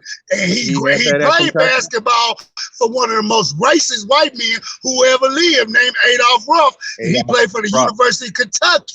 So I've seen all spectrums and shades of Pat Riley. But you're right. He is a good man. He's a good man. Oh, you know what? But you have to wonder, Sarge, how much he survived playing for Adolph Ruff. Let me get out of here. I'm gonna get me a morning snack and I'm gonna sign off. All right. But I want to say, gentlemen, thank y'all so much again for having me on. It was such a pleasure and it's so therapeutic, especially going through this. It's a lot of fun. You gotta be in here when we start cracking jokes here, man. You need to laugh your ass off more often. Yep. Yeah. Anyway, you have a good day, Brian. Hey, by the way, Sarge, guys. I'm gonna put the link to my GoFundMe in the YouTube chat. I've already put it in the back chat. I always appreciate you guys' support because we're in a hole right now and we need some help. All right. Oh yeah, a lot of people have been hit hard. Get well soon, brother. Thank you, gentlemen. I appreciate it. I love y'all. I'm out of here. Love you. Excuse me, Sarge. Yeah. Uncle Eric. Since you brought up Pat Riley, there's one person you cannot neglect. Somebody who he influenced as a player as well as a coach. And that's Byron Scott. Yeah. If you look at Byron Scott, because remember Byron Scott played for the Lakers under Pat Riley. Yeah. And then when he became a coach, and I remember reading an article about him in Sports Illustrated a few years, about 18 years ago. And this is the early 2000s, and it showed pictures of him as a coach, as well as Pat Riley in his day, and you see everything. He emulated Pat Riley all the way to his mannerisms, his hand gestures, the way he stand, and his suits, everything. So Pat Riley, he influenced a lot of people. But you know what? Rambis, Magic Johnson. Yeah. And think about Kurt Rambis for a minute, man. If anything, man, I got to give him his props, man. That motherfucker hustled his ass off, man. When he can play too. Yeah, he hustled his ass off, man. Rambo, baby. Yeah. Remember, Chevy Chase tried to do his little spoof impersonation on the cool, mimicking Kareem Abdul-Jabbar, but it was actually a undercover tribute to Kurt Rambis. And that what was it? It was a national lampoon. I forgot that movie where it was Fletch. That's what it was. Fletch. Yeah. In the 80s. Fletch. Yeah. Hey, off topic, man. I can ask all y'all brothers, man, a question, man. What do y'all think that is stopping the galvanization of black men in general, black men, creators, engineers, everybody as a whole, black brothers as a whole, from having a unity more instead of a, you know what I'm saying? Seem like right now, everybody is fighting each other when they could use the power. Like, how we gonna fight the Thanos if everybody, keeping their stone, you know what I'm saying, to get, instead of working together? What do you think that is most important to why we are not seeing the unification of some of the different tribes, even just on the YouTube as an example? You see some of these people, but the myth of rugged individualism. There's no such thing. But that's what's being pushed, man, and it's being pushed especially to men. Okay, I mean, if you go all the way back to the DuPont family, you go back to Sam Walton, you go back to these people. These people had people around them. Okay, they stayed in the background, but these men had people around them. There's no such thing as rugged individual. There's no such thing as a self-made man all by himself. Right. You have somebody help you in some way. Way at some point. Always in the background, they just don't come to the foreground. You know what? I can also answer that because earlier we had this discussion, and it was PK and Z. I got to give props to them because they brought it up. But I must have fallen asleep at some point during this conversation. But anyway, he said like there was also an instilled and something that was bred into the black community, a sense of mistrust for one another. Yeah. The crabs in a bucket mentality. That is the problem. Yeah, the trust. Mm-hmm. In my case, it's tribal rivalries. Because like I said, I'm not ADOS. Right. I'm East African. So it took. But gentlemen, hold on. Everything y'all speaking of, y'all have not hit on the one. What is the one common denominator that is keeping us from doing this? It ain't nobody spoke about the elephant in the room. We always avoiding it. What's the reason? Her name is gynocracy. But you know what, bro? But you know what, though, AL? Think about this, though, man. Okay. I go back to the Tuskegee Airmen. I go back to the brothers who fought for this country during the times where they knew they were the most hated. They were in segregated fighting units. Yet them brothers stuck together. And them white boys that was flying those big B-1 bombers and shit, who did they rely on? The Tuskegee Airmen. If you ain't got brotherhood together, you can't do no shit like that. You can't do no shit like that, man. The Harlem Hellfighters, you can't do no shit like that if you ain't got harmony between that brotherhood. But the thing about it is, we lost that shit when times got a little bit easier. We became a little bit more comfortable. You hear what I'm saying? Yeah. And when Malcolm X and soft country breeds soft men, hard country breed hard men. Yeah, and check this out. When Malcolm X and MLK Jr. were assassinated, I think we got shook, man. Straight, I'm dead ass. I think we got shook. Would you want to stick your hand up like a groundhog after you watch them two, and then you watch Marcus Garvey? Shit, we got sense.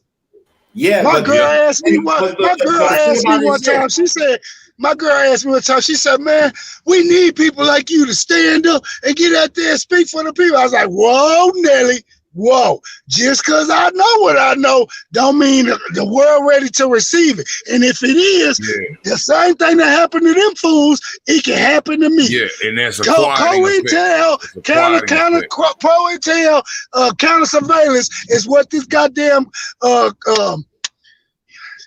this goddamn corporation has been about, and it's gonna stay about. That's what breeds this racism. They gonna stay nosy, want to know what the fuck is going on. I hear you, AL, but you know what though? You ain't gotta go screaming from the rafters like MLK and Malcolm X did. You keep that shit in your neighborhood. Okay? You keep Mary Brands of brothers in your neighborhood. As I heard one time, they said brothers was talking about, brothers trying to be, hood gangsters and whatnot. A real gangster don't talk. A real gangster does. Right. Eddie Griffin said it best. Gangsters don't talk much. That's right. They don't talk much. They do. You see what I'm saying? If anybody remembers, if anybody remembers Eddie Griffin, he had his comedy special called Voodoo Child, where he called out about gangster rap. He said, "There's a code of silence, all right? Gangsters don't go double platinum. They keep it on the hush hush." Yep. Why do you think La Cosa Nostra lasted so long in the U.S., especially in New York City? Yeah. I saw a documentary where it said La Cosa Nostra, right? I'm talking about the mob, right? That they ran 70% of construction in New York City in the 1970s. They was running that shit. They were running the unions. Those skyscrapers that was built up during those times, probably even including the World Trade Center, because it was built in the 70s, right? They built that shit. They built that shit. They ran that shit. But you don't know nothing about them until you see a documentary about it. Why? Like I said, they don't make noise, they make moves. Code of silence. Yeah, that fucking union. What fucked it up? What fucked it up with them was. But what fucked it up was the drug trade. Yeah, because a lot of them were arguing. Because I remember seeing a documentary about that on National Geographic. Yeah, and they talked about what fucked it up for them, like in the 80s, was the drug industry, and it was the drug Reaganomics, the crack era, the cocaine era, and shit. Yeah, and you had certain former foot soldiers, guys who former lieutenants and whatnot. They were interviewed, and they talked about how the older senior members who told them, "Don't mess with that drug shit." That's right. What's his face? The dude before John Gotti, the dude who was the boss before John Gotti. Mm-hmm. I remember there was a movie about him, starring Chaz Palminteri, and in it he talked about how they should be going into real estate. Don't fuck with the drugs. Because he said, "I'd rather be making $3 million in real estate quietly than to be making $5 million in drugs and the feds all over my ass." Right. Yep. And that's back then. He had the wherewithal and the sense to know it then. Before the damn dragnet of now, they know everything. Yeah. The RICO laws. This is before the RICO laws came into effect. Yeah. But he had forethought and foresight to see that could be a problem. Mm-hmm. And I'd rather take this easy money than to go out here with this extra money. That's gonna cost me more in lawyers and bodies if I have to. It's not enough. Yeah, money laundering was a big thing, for La Cosa Nostra, and the way they laundered their money, like the brother said, in real estate, casinos, and things like that. But they also laundered their money with their kids, putting them through school. You hear what I'm saying? Yeah. Okay. Their kids running union shit. You hear me? That's how they were doing that shit, man. Yeah. How many of y'all seen the Irishman? All right, folks. About to close up shop. Oh, Charles, can we have 5 more minutes? Damn, bro, I was trying to get in. Sorry, Ray. Next time, fellas. Next time. Good, everybody. Hey, this was too much fun. Coach, how you gonna cut up? How you gonna shut down shop if you ain't even been in here? I'll just start a live stream, man, whenever I'm ready, man. It's cool. You been over there sleeping, taking naps and shit. No, I'm just handling some shit. Well, the one thing that also fucked with Knuckles, once he starts the show, right, he ain't got to run it because he know we gonna run our mouths. So, yeah, pretty much. That's the beautiful part of it. It's like everybody's favorite barbershop, the Cigar Lounge. And hold on a second. Speaking of, since this is a barbershop, hold on, Junior, get the sweep, get the broom. Sweep up there. I'm not paying you nothing just to sit there. Yeah, I'm surprised nobody get some fresh towels while you're at it. Hey, get your goddamn shine box, man. Oh man, y'all fellas are too damn much, man. What'd you say, Charles? Huh? I said, what was you saying, bro? I said, sometimes you gotta tell a motherfucker to get their fucking shine box. Oh man, but it's too much. He already, Mr. Ingram already had me down. Like shit, I don't gotta say much. Most I talk is probably about the hour, the first part, 45 minutes to an hour, and then y'all take it from there, man. Because it's like the old school barbershop, Cigar Lounge, and BYOB, motherfucker. Yeah. So next time, thank you all for tuning in. Woo! And we out. Hey. Rick Flash.